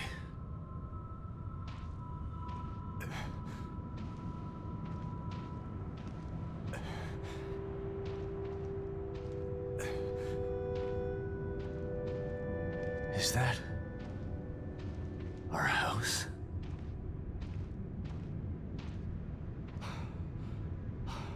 She must be there. I can't stop now.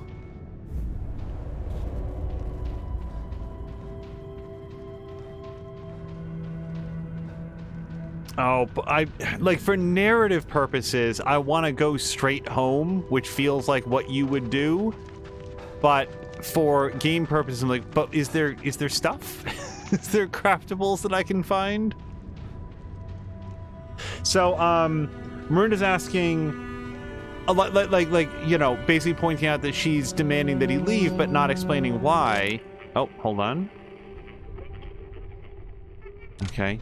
I feel like that's just pointing me towards the house. Oh, no, wait, we've got a resonance point.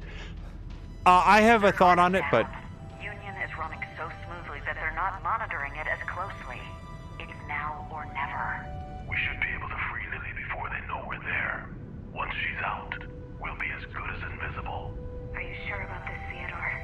Someone as high-ranking as you. If you get caught... I've made my decision, Kidman. I can no longer stand idly by while they use that poor girl for their selfish needs. Son of a bitch knew what he was doing before he even came in here.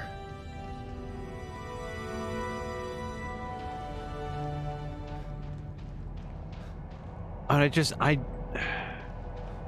oh, maybe we do have to go that way. Okay, so... Also, I can't get over the idea that this is not snow, or at least it's not made of water. It's just, like, crystallized stuff, goo. But I think what's happening is just what she is saying is that she's going to stay here in STEM and protect Lily from any threat, foreign and domestic. However, she doesn't want to kill Sebastian. She just wants him to go. Because she does still have feelings for him. So I think that that's the subtext. That's the, like, what's happening here. And waiting for instruction. Let's go, Myra. It's time. Are you sure about this, Myra? Once you become the core, you'll be... I know. But if I don't, they'll just hunt Lily down and put her back inside. I can't let that happen. Just promise me you'll get Lily to Sebastian when this is all over. I promise, Myra. I guess this is goodbye. Myra was planning on becoming the core? Why? Well, I mean, to save her daughter, I would think that doesn't seem like a...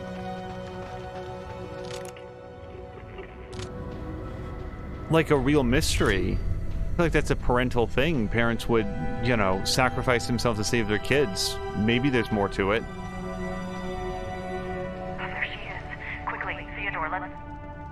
What are you doing? Did you really think I was going to let you destroy Mobius? They may be short-sighted, but they're far too valuable to me. When I control them, when I control STEM, only then will they reach their full potential. Now, give her to me. Over my dead body? If that's the way you want it. That's when it happened. When this place started to fall apart. Oh, yeah, look, we are, turns out this is what was on the other side of that wall. Let's hear you talk your way out of hell, Wallace. All right, I feel like we saw all the other things that there are on the board. And grab all of the ammunition that they have. Oh, Miranda, if you haven't seen, it's got all of these cool, like, little references to other Bethesda products. We've got Fallout 4, Doom, Dishonored, Skyrim. I think that's Skyrim. It could be. Somebody said they thought it was Oblivion. It could be, I don't know. And then we found the Talos mug from Prey earlier in this episode as well, which I like. All right, do I need any? Yeah, I could probably go for a syringe. Why not? Parents sacrificing themselves for their kids, like, obligatory? Because I didn't sign up for that. I guess it depends on their grades. How well have they applied themselves? Must have at least a B+ average to get the obligatory parental sacrifice. Boy, that cat has been busy. Look at all this great stuff. 1,700. I can afford one of the pretty nice upgrades now. We'll go take a look.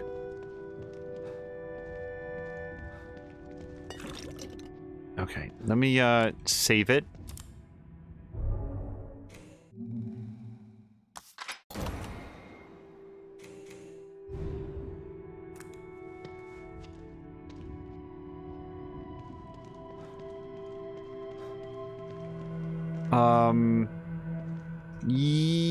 Yeah. So, I don't give a shit about the sniper rifle cartridges. Like, it's not that the sniper rifle's not good, it's just not ever gonna be as good as all of the other things that we can put into it. I'm gonna tell you this, I mostly want to refill the flamethrower. Like, it's been so good every time that we've had to use it. It stuns enemies. It seems to cause a pretty decent amount of damage. And while they're stunned, you can do even more damage with other stuff. I'm gonna get 2 explosive bolts, and then the whole rest of it I'm putting into flamethrower fuel. Wait, I didn't look for a weapon upgrade. And look up at the top right. Doesn't it look like there should be another spot next to the assault rifle for, like, the last weapon? Except the flamethrower doesn't go in there. That's weird. Whoops. Freeze bolt? I mean, no, I can't afford it. Harpoon bolt? I can't afford that, I'm sure. Explosive bolt? Nope. And then shock bolt, definitely not. Smoke bolt, definitely not. So, let me just see if there's anything else cool to put in here. Yeah, nope, not even a little bit. Reload time on the shotgun, I wouldn't say no to. That's the one thing that really just, he just sort of takes a little break.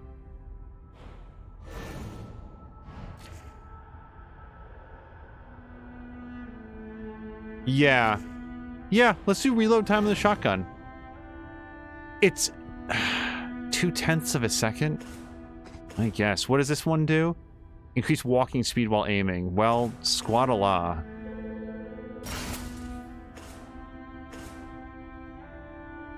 Yeah.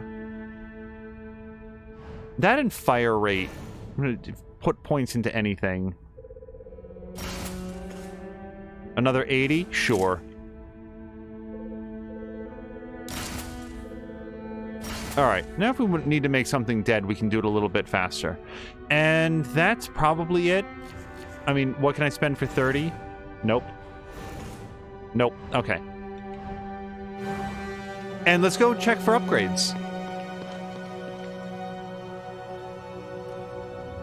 Moo says that leaves the kid who's failing out of most of their classes right now, not because they're not doing the work, but because they can't seem to manage to hit the freaking submit button on the iPad. Oh god, that's so frustrating.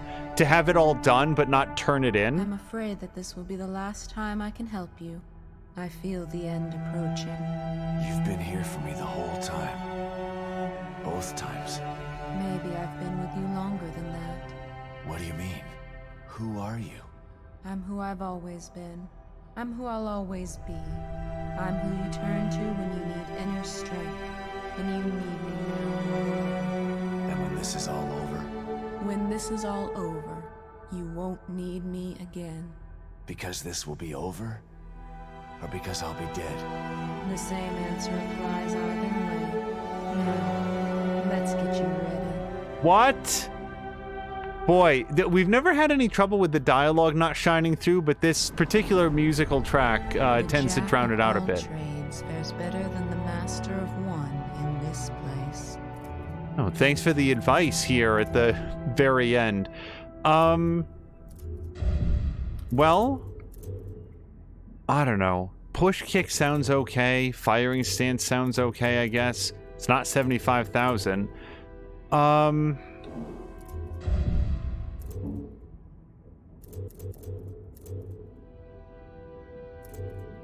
Here's the thing. I mean, I've got pretty much all the stuff that I'd want to have that I can think of.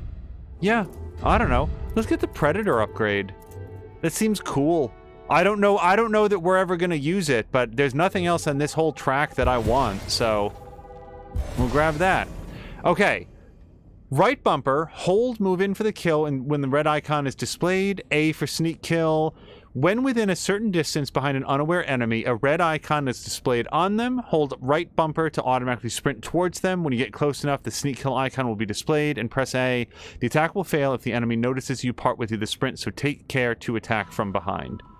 Will that ever come up? I don't know. And we might as well grab the bottle break as well. Cool. All right. So now if I get grabbed, it's all good.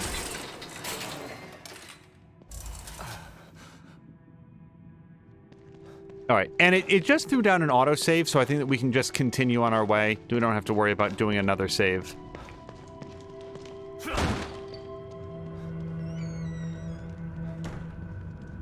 But yeah, imagine the stuff as being a cross between the Blob and kind of a general critique of anti-consumerism, but also with a really, really great performance by the lead actor. And don't get me wrong, it's not like an Academy Award-winning performance, but the lead actor, who, by the way, was like the original lawyer on Law and Order, and I don't remember his name right now, but he has so much fun chewing the scenery in the stuff. He really enjoys his role, and it shows, and it's just a lot of fun. I'll find you. I promise. What do you think you're doing, Myra? I'm protecting my daughter. You fool! The power she commands, you don't understand. No, you don't understand what I'll do to keep her safe. Damn you, Myra! You can't run from me. I'll find you. You did it, Myra. You kept her safe, but now you're putting her in danger.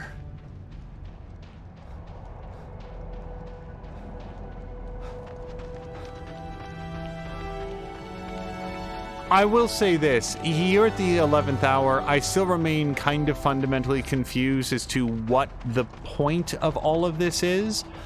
It's a lot of people fighting over a virtual reality server that requires human servants to be sort of shackled inside to maintain the illusion for others. And at the end of that, I don't know what they get for it. But that's okay. Like, I'm enjoying the journey. Not every single shred of it needs to make sense. Myra? Is it you?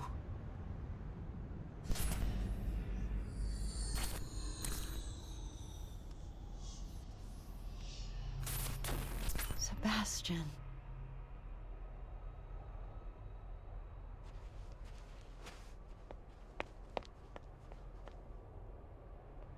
Why are you fighting me, Myra?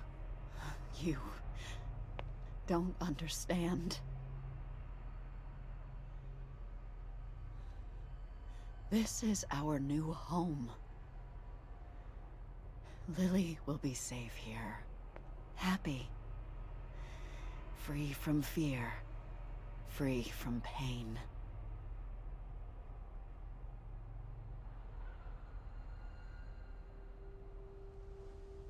No, Myra. This isn't real. Pain is part of real life, and so is love. If she stays in here, she won't live a life free from fear. Because she won't be living a life at all. You don't understand. the things they did to her. I can protect her. No. Please, let me take her out of here. Let's do it together. We can be a family again.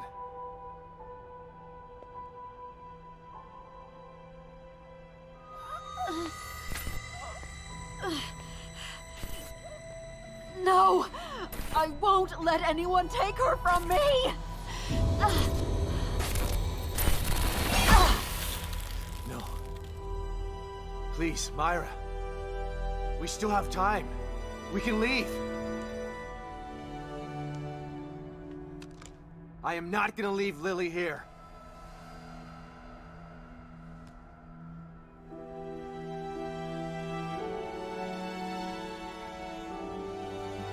Please.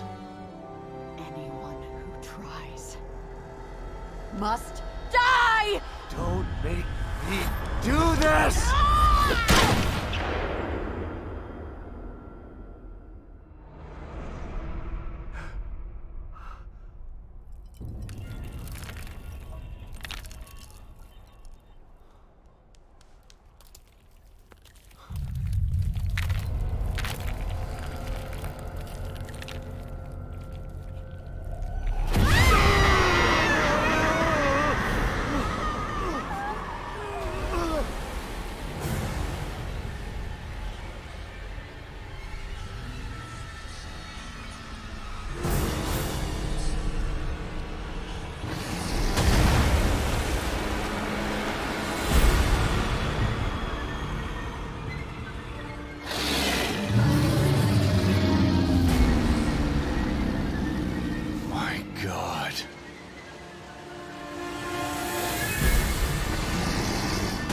Oh, my stealth upgrades are really gonna come in handy. You'll hurt her, too.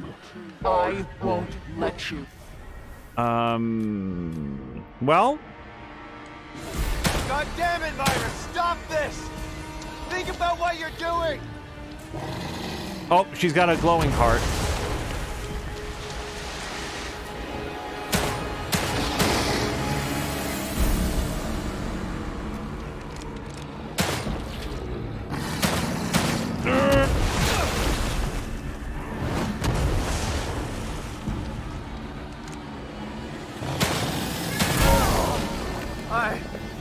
I don't want to do this to you, Myra!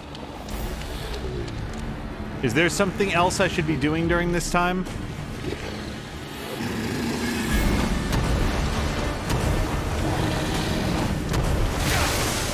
Okay, clearly I don't know how to avoid that yet.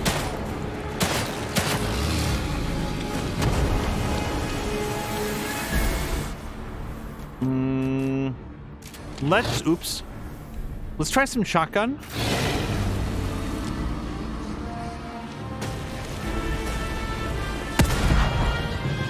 Sorry, just pick up your head a little bit.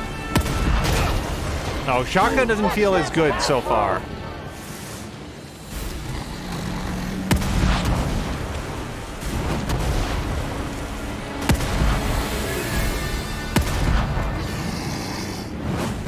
Yeah, I'm not feeling shotgun on this. Thought maybe a little bit more damage in a shorter amount of time, but okay.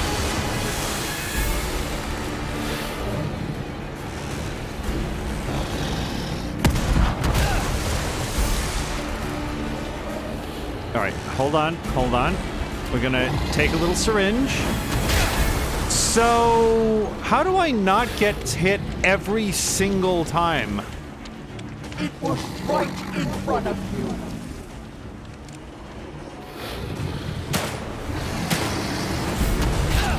Oh God, that was a lot of damage.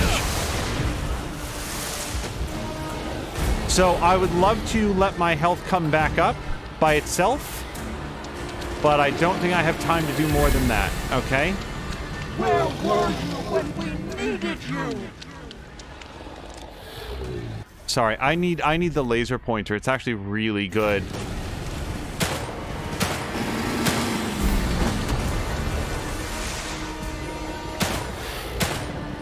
Oh, God. Sorry, I will be happy to check further in with chat every time.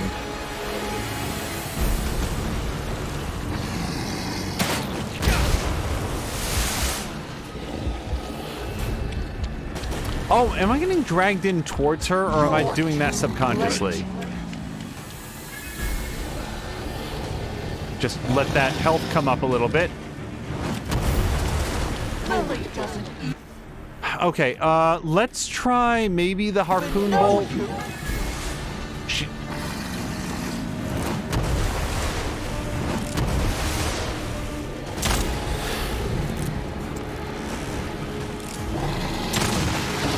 Oh, that got her.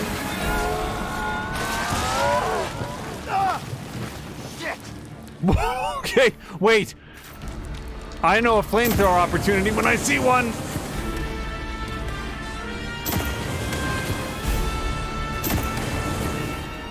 Okay, stop. Everybody chill out for a second. I need crafting materials, apparently.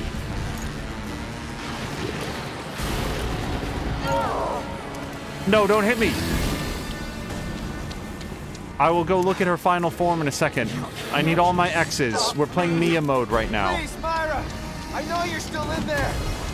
You gotta stop! Oh, man. Wait, how am I supposed to... Okay, okay. We'll figure this out.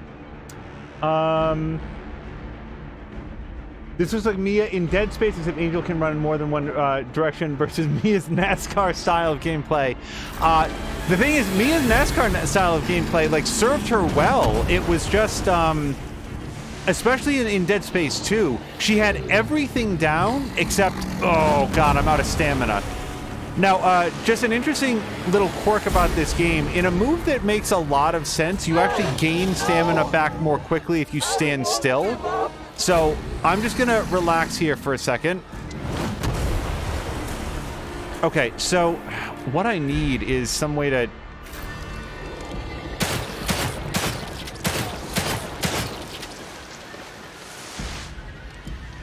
Yeah, hold on. What is this? What is this? Are they the flesh golems, the popper guys? Okay. Okay. Super glad I splurged. Whoops, no. Hold on. I don't have my flamethrower out. Select? What is happening? Okay. This blows!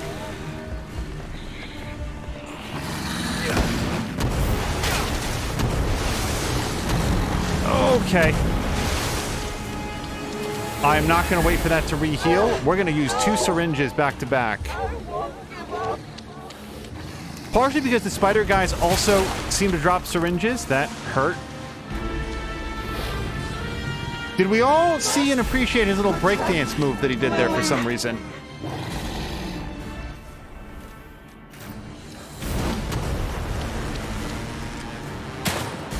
Hold on.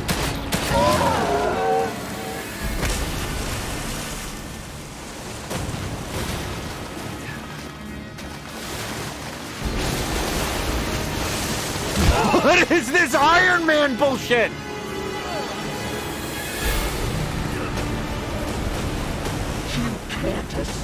Oh god. Oh no, with the aiming. I am so dead.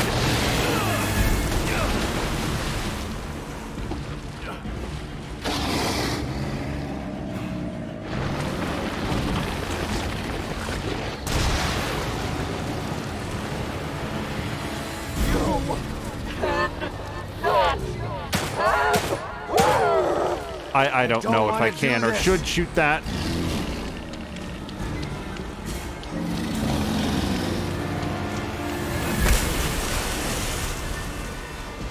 Crap. She's either got to learn to sit still, or this is going to be a very unsuccessful fight for me. Okay. Nope. Okay. No, this is... The animation lock is a lot of fun.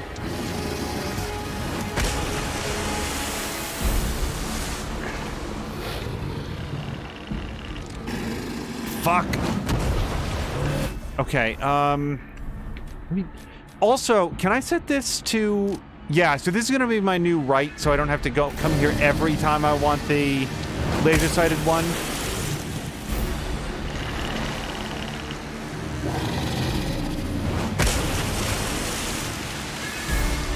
Maybe I can throw a bottle and, like, distract her over there. Fuck. So, okay, since I'm trying to hit her on her left side, I think what I need to do is be over here, get her face over here, and then maybe run over to the right. Okay, hold on. I need stamina very much.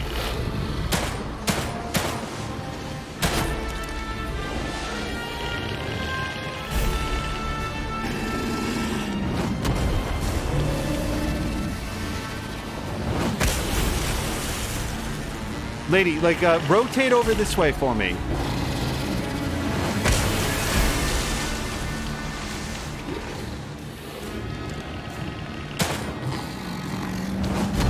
It's like shooting at a sunrise. It's over the horizon, and I don't ever feel like I have a good shot. Protect Lily.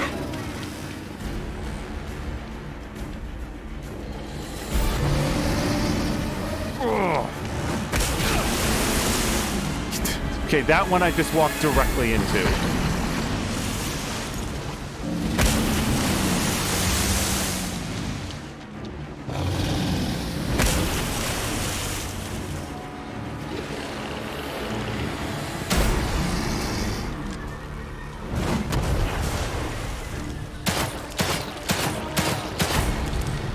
Hold on.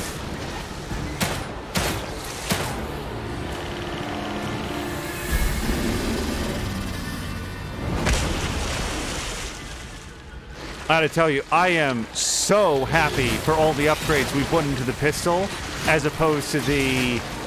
Like the shotgun's pretty well upgraded as well, but the pistol upgrades in a fight like this are paying dividends. Okay.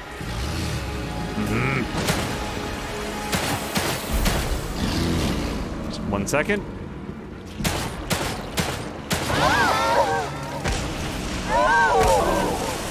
Okay, am I gonna get snagged again? Hold on.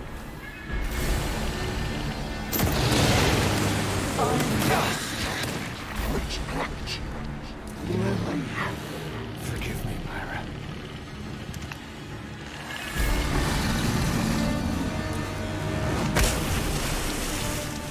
Oh, wait, we've got face shadow. Okay, hold on. Full-barreled shotgun for face shots. Father!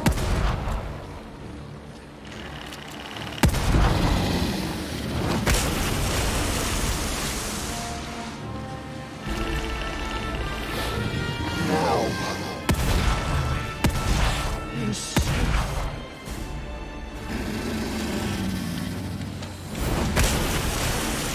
Sorry. Die before I finish you! Okay, that's enough of the shotgun. So...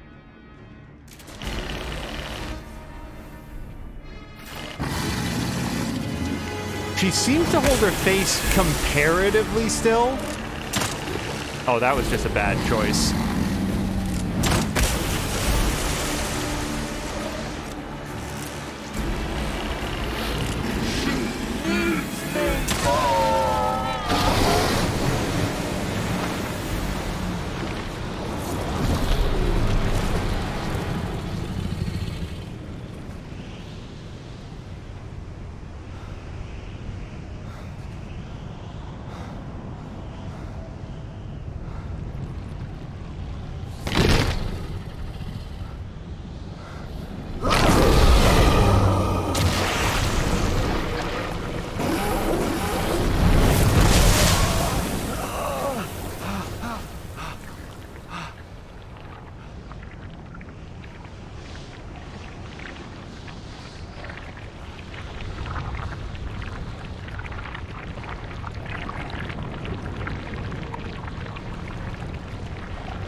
What?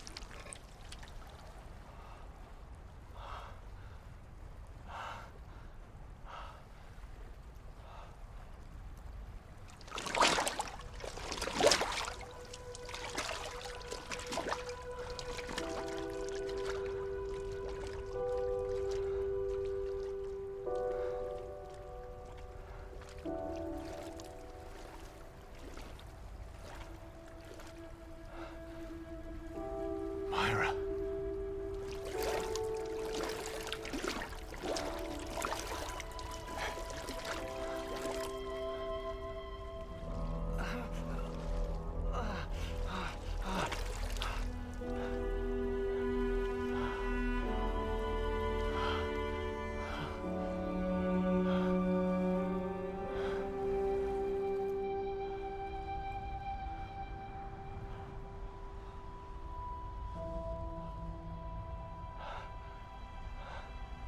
Myra.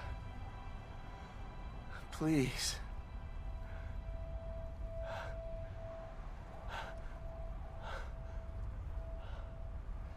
I'm so sorry. I didn't want to. No. I couldn't control myself. You did the right thing. Thank you. I'm so glad you're alive. You have to take Lily. Get her out of here.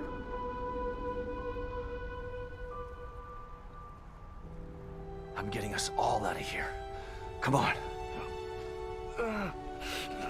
It's too far. Leave me. Just get Lily. Leave me. No, I won't leave you again. You have to.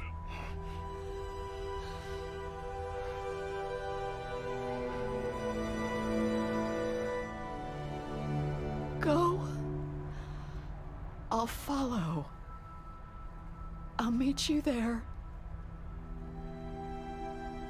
Lily needs you now. Please, hurry.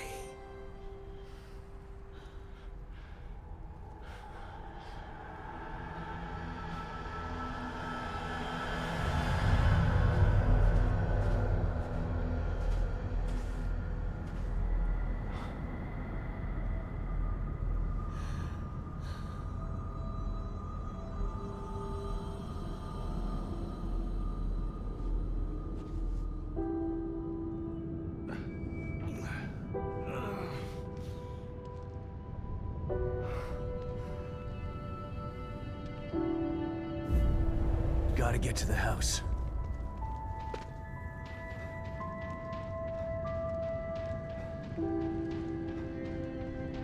So I usually remain very quiet during cutscenes. It's just with every fiber of my being, I would not want to touch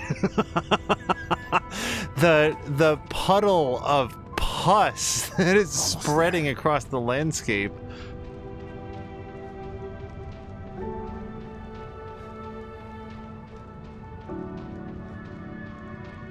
Grumpy saying, wow, Angel doesn't even turn around to see her. No, I thought about it, but I figured... Lily's in the house. Okay, he really wants to go into the house. I figured that she would either not be there or... I was like... Be safe, Lily. Oh, he's just gonna keep talking then.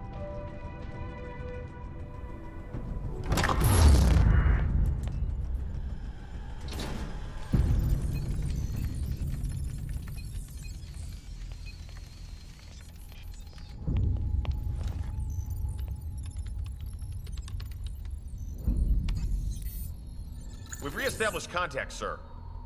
Where is he? We can't get an exact location. Wait! The core's been located. The marker is approaching her. Excellent. Instruct the marker on how to re-establish the core. I hate to be the bearer of bad news, sir, but it's too late for that. The environment has taken too much damage. Even with the core back in place, total collapse of Union is imminent. So be it. We still have STEM. we can start again. But we need the core. She's too valuable to abandon. Have the med team prepare for core extraction. How much time? Depends on how fast he can get her to the extraction point. They're close. Shouldn't be long. Med team in place and standing by. Once extracted, have the med team terminate the marker. He served his purpose. Yes, sir. Shit. Kid, call your man and give him instructions. Well, I guess this is it, kid. Kid, did you hear me? Yeah, I did. Is that insubordination I'm sensing? You can't kill him. Yes, we can, and we will. Once he's back in the real world, he'll become a liability. Now, call him and tell him where the extraction point is.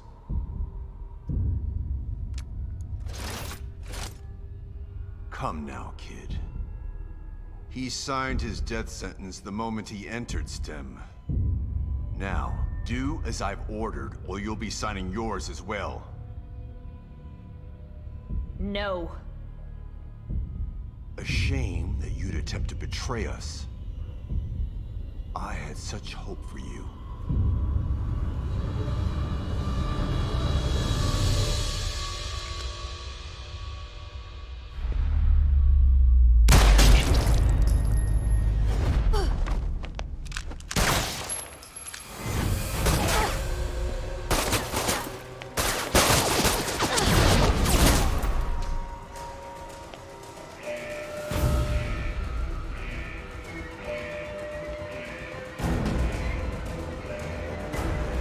Oh, okay. So to answer Samelander's question, still can't name. These people are Mobius, which are, just think of Umbrella Corporation. Okay?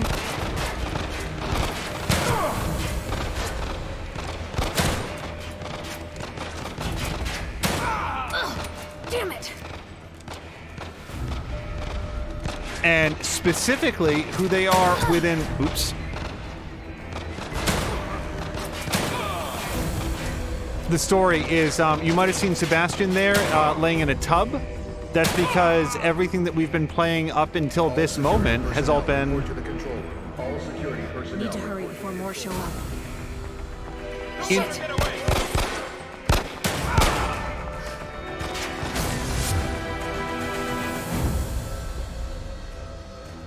Lily! She's gotta be in her room upstairs. Presumably, pending additional information, Kidman is in the real world, and this is inside the virtual world of STEM. Kidman has been Sebastian's handler throughout the adventure.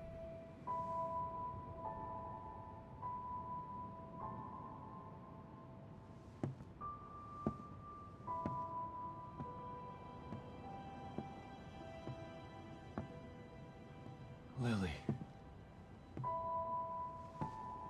My sweet little girl. Dad?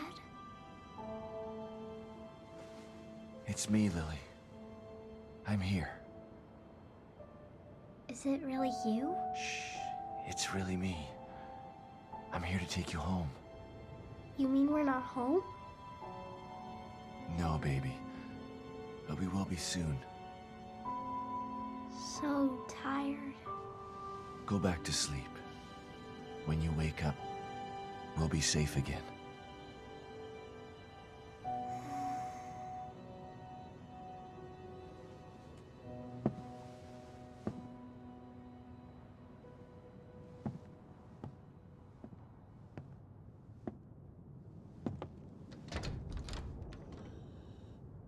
Myra!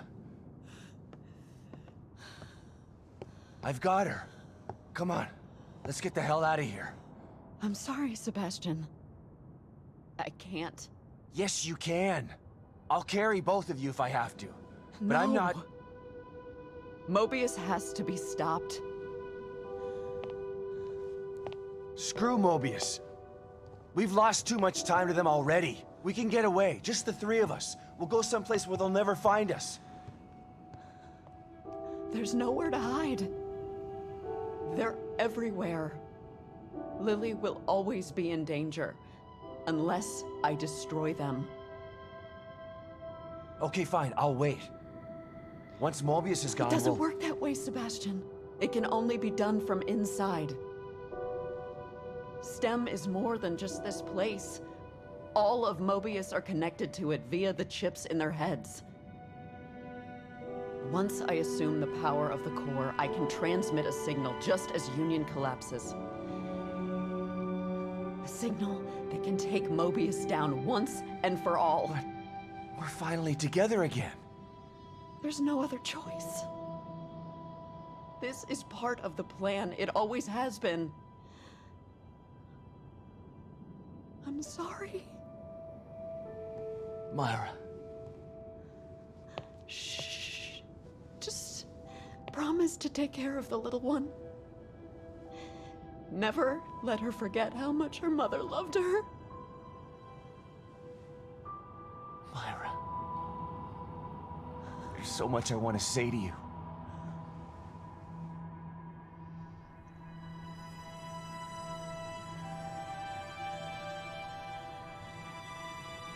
You don't have to say anything.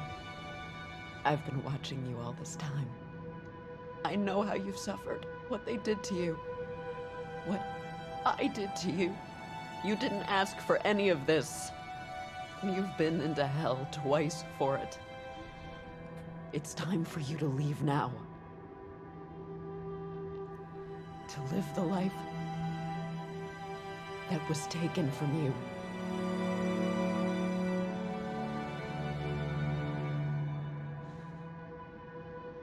I love you, Myra.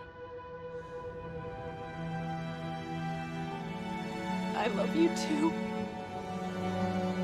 Both of you. That's why I'm doing this. But there's no more time. You have to go, now!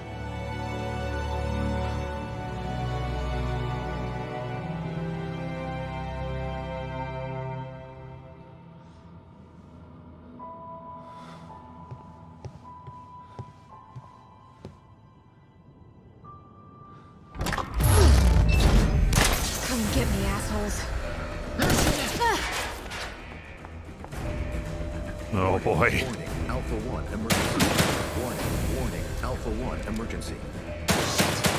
We've got it pinned down! Shoot to kill! We're not making this easy.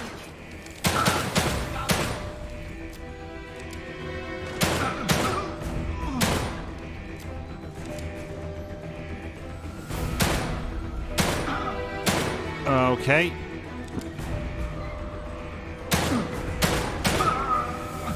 Gotta get to the STEM room. Just need to make it All downstairs. security personnel, report to the STEM room. Hang on, Sebastian.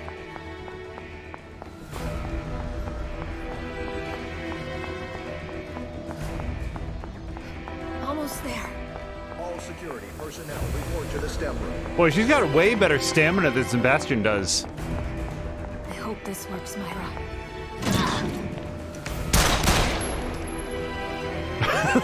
It's just the janitors.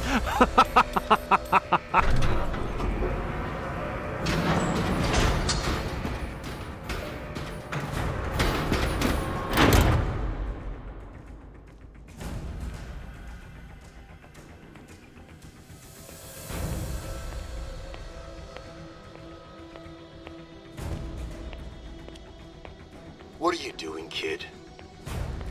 Your actions will only result in your death.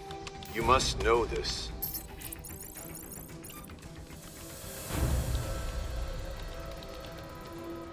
You had such potential. You could have amassed such power. And now you choose to throw it all away. Why? After all you've seen, all you've done, why the crisis of conscience now?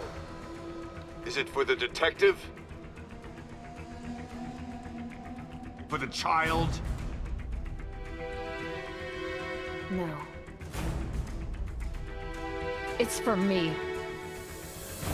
Think about what you're doing, kid. STEM is needed. Imagine it.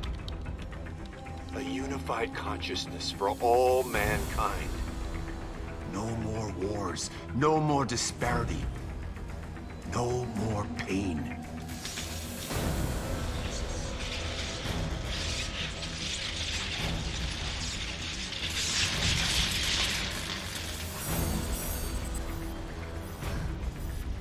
No going back now.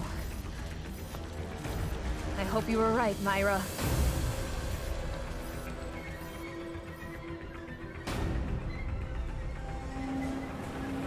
Sebastian! Kidman, I've got her. Where do I go? Get to your room. All right.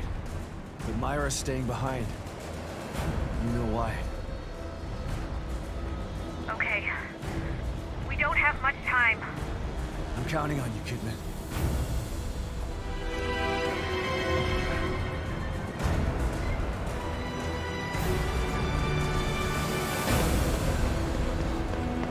So We're almost there.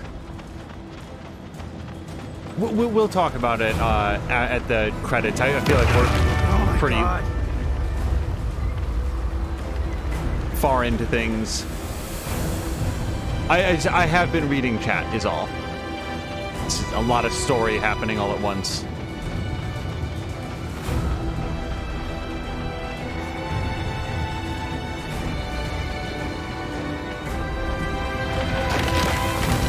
Please.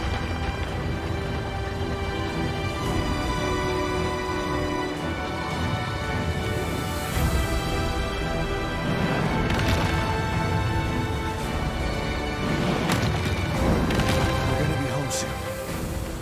Just gotta hang on.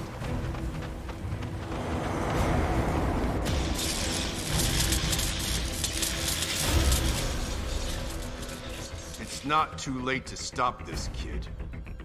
If you do, I promise to kill you quickly. Otherwise, the punishment for your betrayal will be legendary. I'm going to be legendary, all right. Legendary for taking you down! A world without choice isn't a utopia. A hive mind only works with a queen that controls it. Join us or die? Well, guess what? There's a third choice. And that's fuck you! You are foolish! But oddly admirable. It's a shame to have to lose you like this, kid.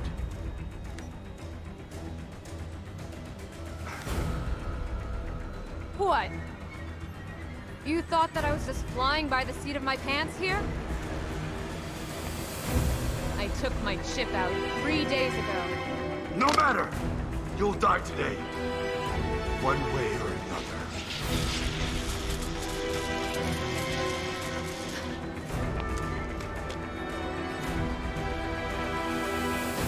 Come on, Sebastian.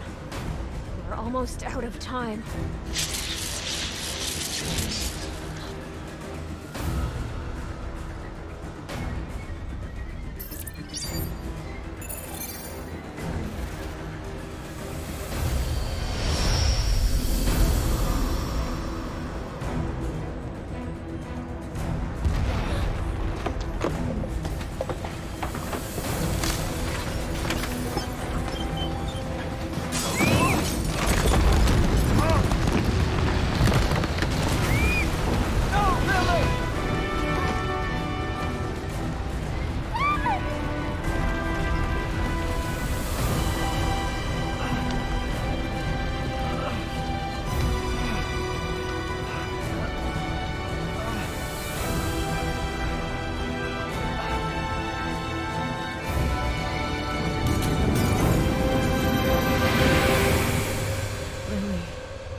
You did it, Myra. I knew you would.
Take it easy, Sebastian.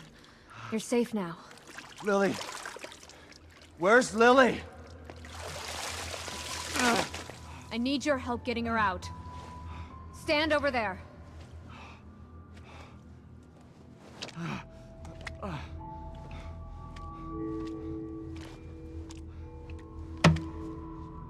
Hurry!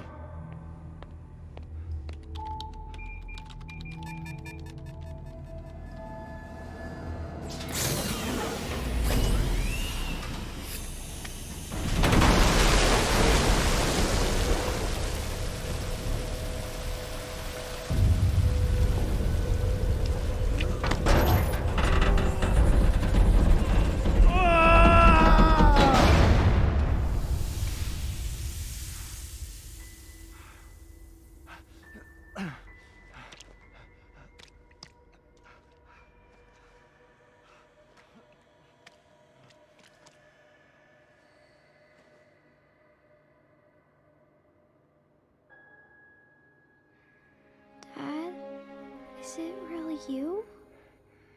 Yes, Lily. It's really me. I was having the worst nightmare. Shh. I know, Lily. But you're awake now. The nightmare's over. There's nothing to be scared of anymore.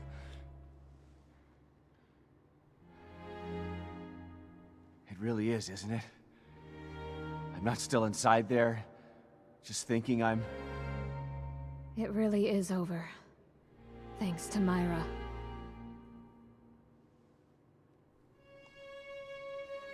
Come on. Let's get the hell out of here.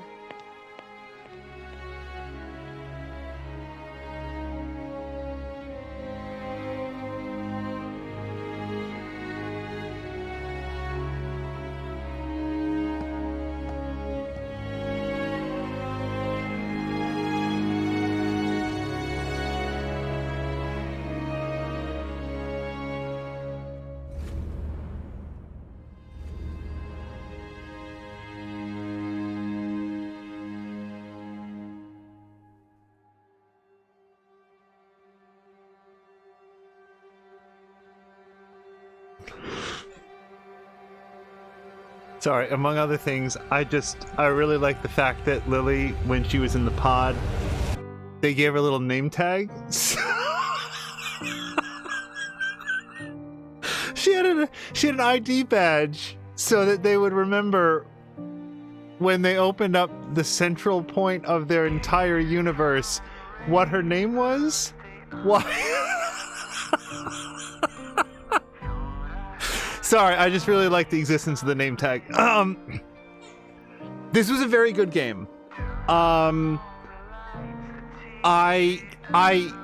cannot overstate the extent to which I came into episode 1 thinking to myself, I will commit to at least 1 hour. because I had such a poor experience with the first one. It's not like the first one like punched me in the throat a bunch. I just didn't enjoy it. I didn't have any fun with it at all. It had come well regarded and well reviewed, and also sometimes the music over credits is louder than the rest of the game, so if that's an issue and I'm inaudible, please do let me know and we'll pause, but I'd prefer not to do anything that might interrupt the credits. Like I said, I think earlier in this very episode, this has sort of turned out to be the Days Gone of 2021, the game that I came into with middling to low expectations about it lasting very much more than an episode or two. Like, I don't even think that we were archiving these officially until episode 4 or 5, just because I wasn't convinced that it was going to be a full playthrough, but I wound up enjoying it a great deal. I never, ever got comfortable with the aiming.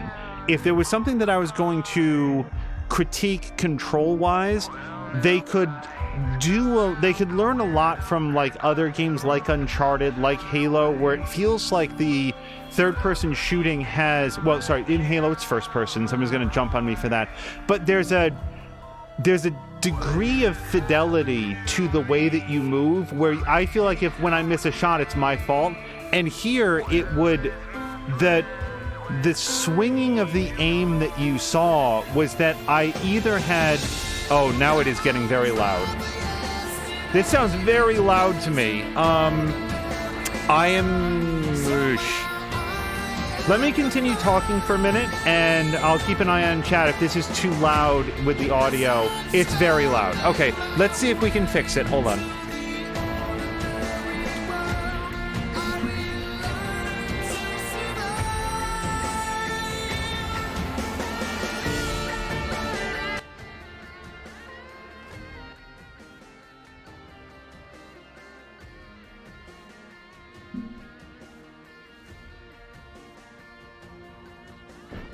All right, that should take it down significantly. If there's still any issue, do let me know.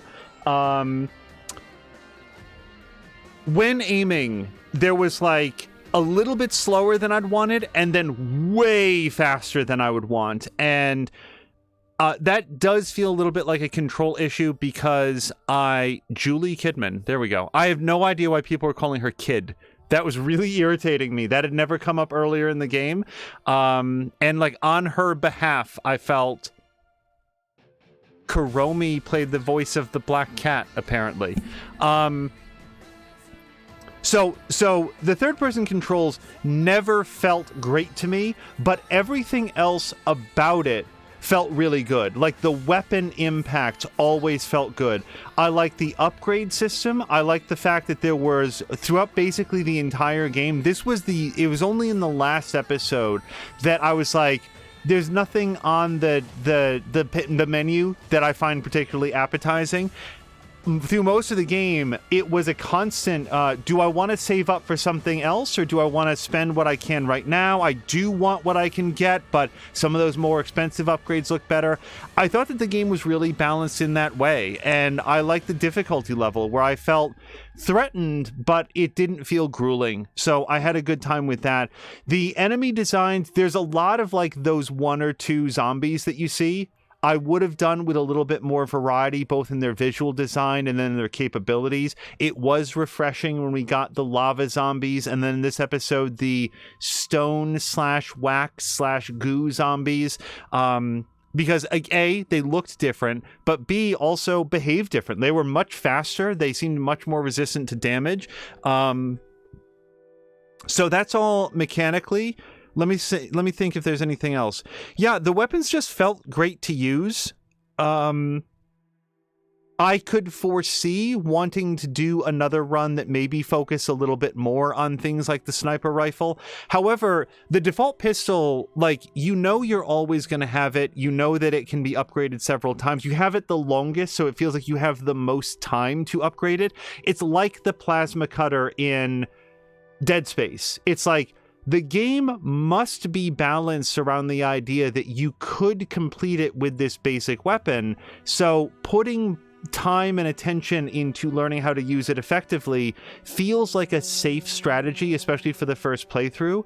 And then there's other weapons like the assault rifle that is unlocked, but it's unlocked so late in the game that unless you know it's coming and you've specifically banked a lot of weapon parts to upgrade that specifically, it just kind of feels like a latecomer, which is fine. I assume at the end of these credits we're going to see something about a New Game Plus. This game feels very New Game Plus-y to me. 5 stars for monetizing goo. Oh yeah, as a currency, that's good. This is, I said it during one point, this is the best follow-on to Resident Evil 4 that I've played, with the proviso that I, for some reason in my head, don't really feel like the Dead Space games count. And I cannot defend that position. I have no defense for that. It doesn't make sense. The Dead Space games are so clearly modeled after so many of the gameplay mechanics from Resident Evil 4 that I don't know. But to me, I play this and I'm like, this is how something like Resident Evil 5 and 6 should have been. Just in terms of the way that it plays, it feels like a natural expansion on and extension of the things that I liked in that game. Some of the tone doesn't quite meet it never quite hits the highs, I don't think, of the village sequence in Resident Evil 4, but then it meets or exceeds all of the highs for the entire rest of that game, and does a better job of it. So yeah, I enjoyed this a lot. In terms of the story, and that's what was getting broken down in chat during the long cutscenes there. This is like, I think there's some value in bearing in mind that the Evil Within, especially the first game, but to a lesser extent the second one, it carries a lot of the same development DNA from the early Resident Evil games. So when I say Mobius is the Umbrella Corporation, I mean that in possibly an extremely literal sense, that it's just, well, we made Resident Evil, like we literally created Resident Evil, but since we don't have the rights to that, let's just make something that is obviously clearly recognizable as being tropes from Resident Evil, and we'll just change the name from Umbrella to Mobius. You know, it's, so what is Umbrella ever up to in Resident Evil? I am not a Resident Evil historian. I have not played most of the games. I've seen at least most of the movies, and it doesn't seem to be anything good. It just seems like they are actually just creating zombies for the hell of it. They are the thinnest of they're the most hollow and unconvincing villains in movies, because they have no clear motivation except for, I don't know, something profit. And here, at least I got what they're going for in the end. Maybe it was explained earlier, but let's generate this huge hive mind that will be free from strife or pain or misery or fear or individual choice. In a way, they're a little bit Abstergo from the Assassin's Creed franchise. Like, let's just find a way to dominate people, because with the absence of free choice comes the complacency. And hold on, I'm slightly concerned we're going to get another story beat. Just in case, I'm going to shut up. I'm not sure that I'm ready to dial it up. Yep, hold on. Damn it.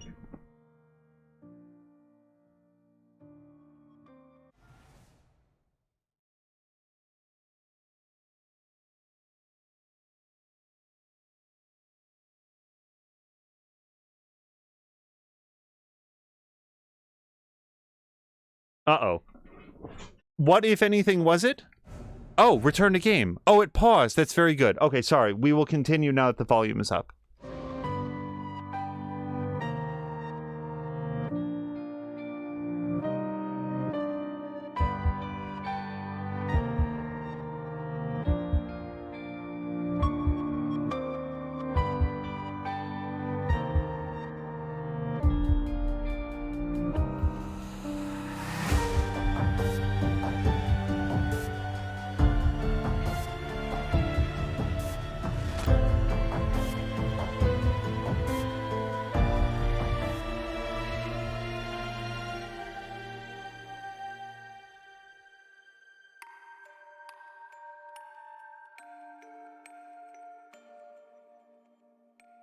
But I won't cry for yesterday.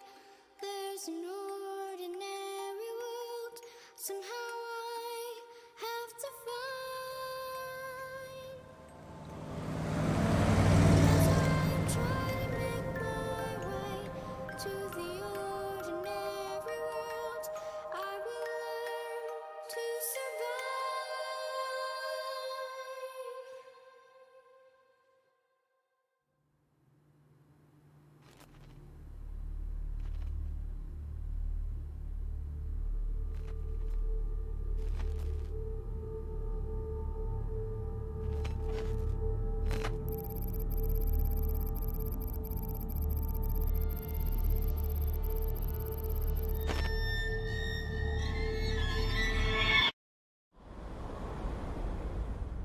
Oh, there we go. Achievements for Survivor and Rookie. So I guess those are the difficulty. You know, it retroactively gives me Rookie. I played on Survivor difficulty. I will press A in just a second. The motivations of the villains, I will give it the minimal amount of credit that they appeared to be out for something that wasn't just pure profit or world domination in the like evil genius, Dr. Evil, I don't know, James Bond villain sense. It appeared to me that they wanted to remake all of human society to just, I don't know, it seemed like they wanted to be the machines in the Matrix, which is kind of a weird goal, and at least it's something 5% different than we're accustomed to seeing. Samalander had asked, I think at one point, I think it was Samalander, why would you have a kill chip inside your own head? I would suspect that John Hamm's chip there wasn't equipped to be a kill chip. However, because it linked him to STEM, because what's the value of having a hive mind if you don't get to be the queen in charge of it? I feel like it was turned into a kill chip by Myra's involvement. And then you might say, well, why would he want a chip in his brain that was capable of being a kill chip? It's the standard villain hubris, I would say, of just like, oh, surely I can never be brought low by my own creation. It's the Dr. Frankenstein thing. Like, surely the thing that I create isn't going to rise up and destroy me because after all, I am its creator. I sort of feel like that's it. Who knows? In my head, I'm frequently comparing this to the complete nonsense plots of the Resident Evil games I have played or seen, which are totally incomprehensible to me. And here at least I, sort of got it. It's not high writing by any means. What did work for me, though, was I like the fact that in a virtual space like STEM, Sebastian can be wounded and killed, but the thing that he actually had to learn to overcome was his own feelings of grief and guilt, remorse, loss, loneliness, isolation. There was an emotionality to his journey that he needed to come to grips with who he was, what he had done, and I think notably what he had not done, that he needed to learn to forgive himself for things that hadn't actually occurred, but he was still feeling responsible for. It's more thought than I was expecting this game to have. It's a game where, no offense, I feel like the voice actors did the best that they could with the material that they had, but individually speaking, any individual scene, I would just sort of say is kind of mediocre. The voice acting, the animations, the framing, the action, there was nothing that, in any one scene stood out. But as an arc of a story, I was like, man, they kind of put some thought into who this guy is, where he is in his life, how whatever the events of the first game were, what impact they had on him, and what would be his hero's journey. That it's not just go in and get his daughter, but coming to terms with the idea that he's somebody worthy of getting his daughter, somebody who not only can do it, but should and is qualified to rescue somebody that he had given up on as dead. And I thought that was pretty neat. So Yeah, it's one of, sometimes you'll play something, you're like, I can see what they were going for, and they sort of fell short, and maybe there were some rewrites along the way, or they didn't quite make it. This felt like the best version of this story that it was going to be, which is not to say that it's the best story that it could have been, but I feel like they came up with a general framework and maybe punched it up just enough that it crossed the finish line. I'm like, yeah, I was kind of into the story, and I was enjoying the journey that these characters were on. I liked, just from a graphical standpoint, the fact that Sebastian is like, he wears the wounds of his journey, and they get worse and more prominent as he goes. I might have liked to see that dialed up a little bit more, with like his beard growing and his hair getting more disheveled and his clothes getting more ripped up. And then when he came out of STEM, it was just all gone. Just like, you get so accustomed to seeing Sebastian in this bedraggled, beat up, bandaged up state, like getting like bandages over like one eye and stuff like that. And then when he's out of STEM, he's just like all gone. He's perfectly fine again. That would have been cool if they had dialed that up a little bit more, especially like all of the stuff that he goes through. I don't know that I have a lot more to say about it. I enjoyed this a lot more than I thought. It's not a 10 out of 10, but it's like an 8 out of 10 at least. I had a very good time with it. Also, Samalander was asking, what was that scar from on Kidman's hand?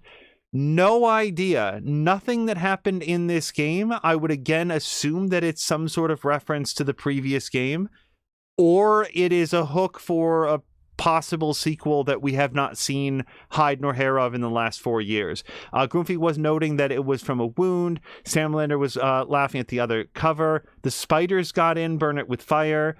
Groomfy saying, damn it, Windows auto update started STEM again. Yeah, they clearly left the door open to some sort of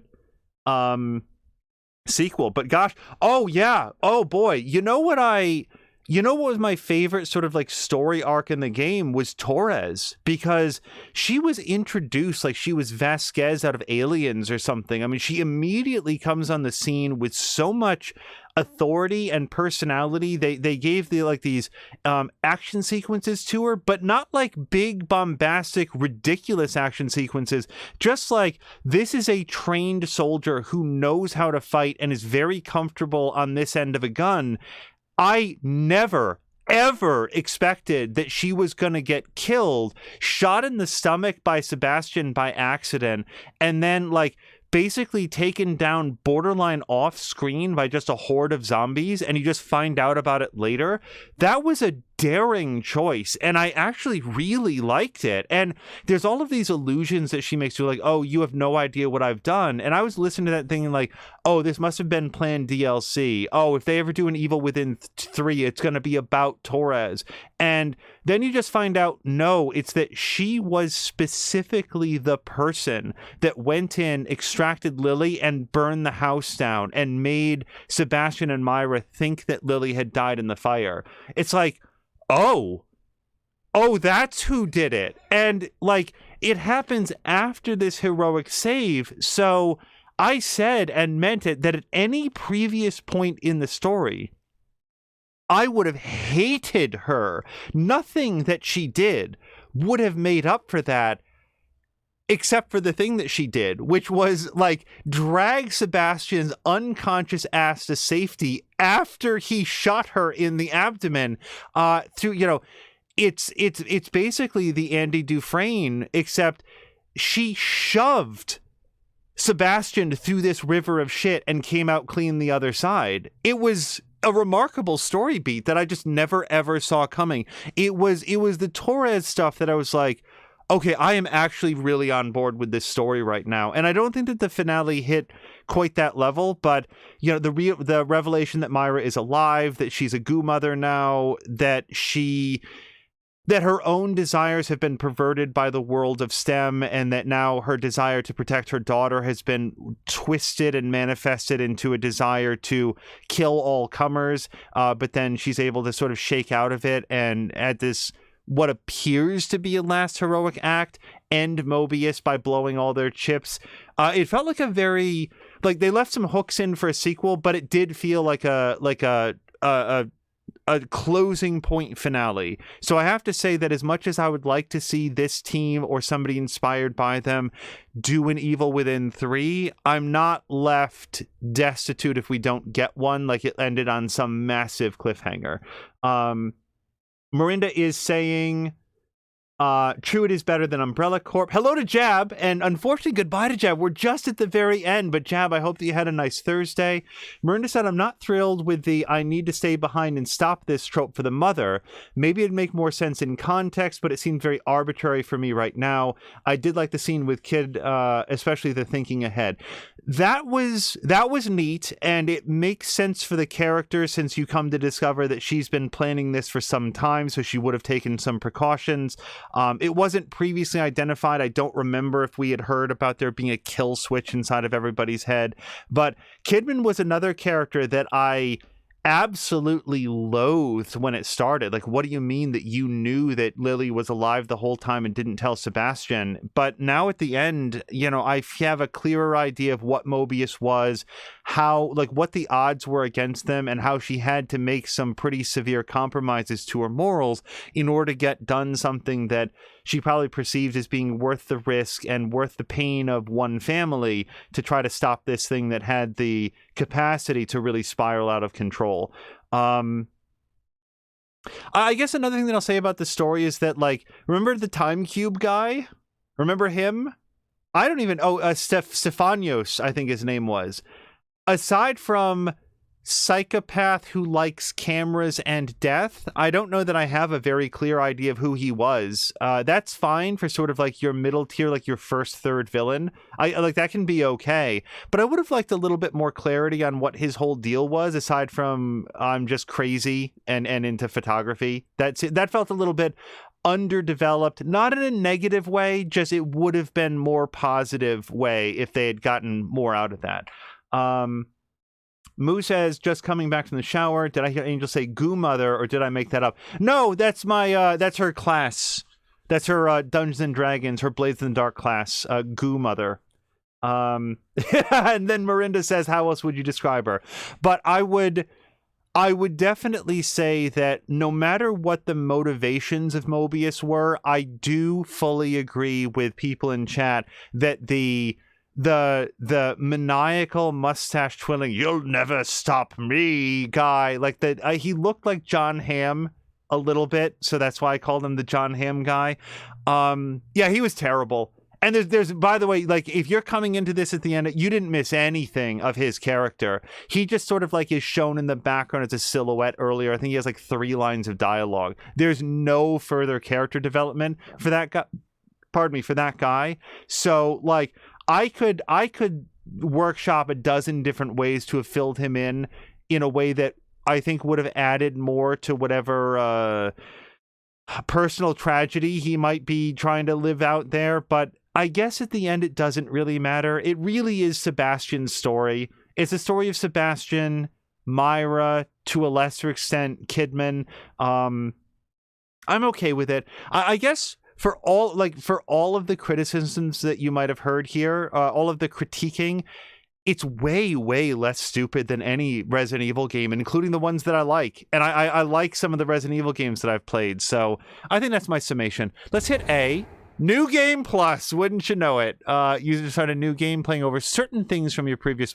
carrying over certain things from your previous playthrough. Classic mode difficulty has been unlocked. Abandon all hope, ye who enter here. And, oh, look at that. 40,000 green gel for your New Game Plus. Yep, you'll be able to use it from Chapter 3 onward. Here's a professional outfit for everyone who likes blue. If only those days could have gone on forever. Why does that feel like a reference to that song?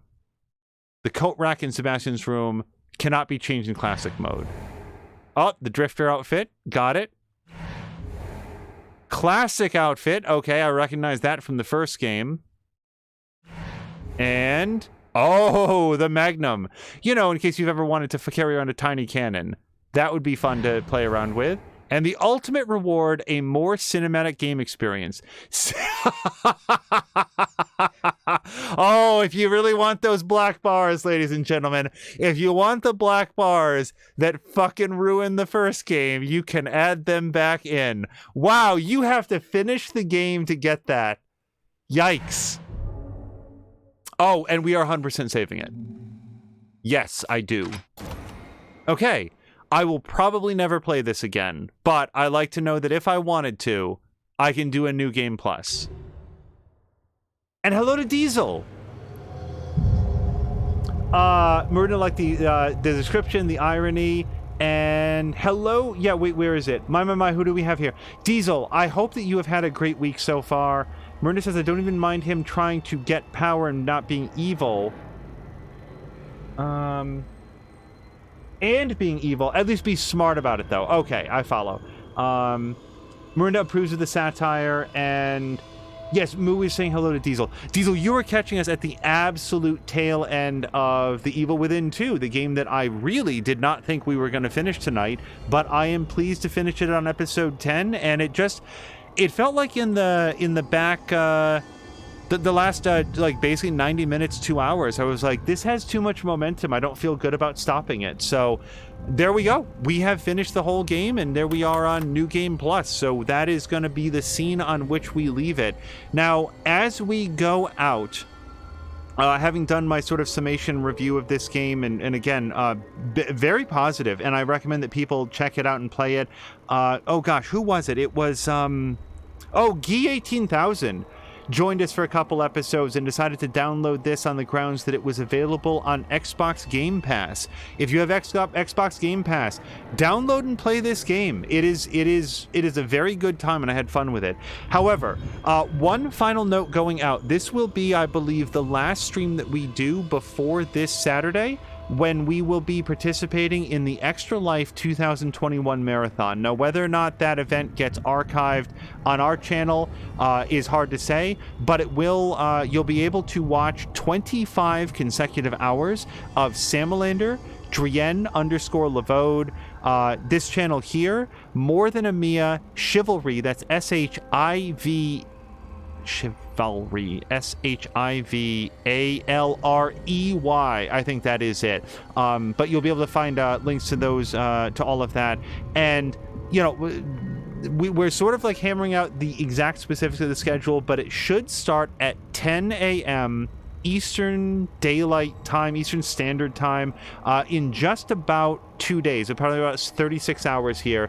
That is going to be Saturday morning, and it's going to run for 25 solid hours. And the event is to raise money for the Children's Miracle Network. The goal is to raise money that will go directly to hospitals and medical centers that specialize in treating sick kids who come in and they need treatment, and the hospitals need financing, and it helps to take the edge off of whatever financial bills that they are faced with. These hospitals deal in a wide variety of ailments that specifically affect kids, things from lupus, childhood asthma, childhood arthritis, growth plate disorders, dysphagia, muscular dystrophy, any number of conditions that can affect kids, and they go to the hospital to get treatment, and the Children's Miracle Network specializes in providing that treatment at minimal or even no cost to the family. And the Extra Life Marathon is one that happens every single year, right around the time the United States rolls its clocks back an hour, which is why it goes for 25 hours instead of 24 hours. It is the biggest event in gaming. It means a tremendous amount to me. It is very much the reason that we started streaming at all, was with the hopes of being able to participate in the Extra Life Marathon. So if you guys can come on back this Saturday, it'll start with twitch.tv/Samalander at 10 a.m. Eastern and run all the way through. And if between now and then you can find a way to set aside $1, $2, $3. It doesn't have to be a vast amount of money, because if everybody that watches a stream participates, even to the tune of $1 or $2, it's millions that go to benefit the charity. So that is my last full-throated pitch for this event before it happens on Saturday, and we will see you there for what I expect to be our own 6-hour slot of that stream, and we will be playing something fun and have a lot of good time, and we'll see you there. Just reading through very quickly. Sam is saying more than 25, it very well could be. Jab is saying, what channel is that? So it's going to start with a Samalander at S-A-M-A-L-A-N-D-E-R. 8 a.m. Eastern. Oh, wait. Okay, so Samalander is starting at 8 a.m. Eastern. That's awesome. Absolutely. Yeah, I mean, you know, the official event starts at 10 a.m., but there's many publications and websites and stuff that start earlier and go later. Some places set up like a whole week of stuff. So please disregard what I said. Samlander will be starting at 8 a.m. Eastern time. So we will be sure to start in there early. And Moo, thank you very much for the help with spelling. S-H-I-V-A-L-R-E-Y. Sorry, this is a very long outro, but it's for a very good cause, and it's something that means a lot to everybody involved. You will also see, by the way, streams all over the place for the Extra Life Charity Marathon, and you yourself will be able to donate by going to extra-life.org. You could donate to our channel, to Samalanders, to Game Informer. You could donate to Giant Bomb. I don't know if IGN is doing one this day. I don't know if like Polygon, but like if they stream, it is likely that they are setting up some sort of a charity marathon, and it's going to be a big damn deal. So as we like to say, we would like it if you donated to us, but we would love it if you donated it to someone. Any participation is going to be very, very much appreciated, because all of it goes to help the kids. And that's it. I will stop talking about it because we will have a solid 25 hours or so to do that this Saturday. So we are going to call it here. Again, thank you guys so much for joining me for our full playthrough of The Evil Within 2. It was a real delight to play this game and to discover it, and I enjoyed it very much. We are going to go find somebody fun to raid, and until next time, you guys, thank you so much, and I hope you have a great night.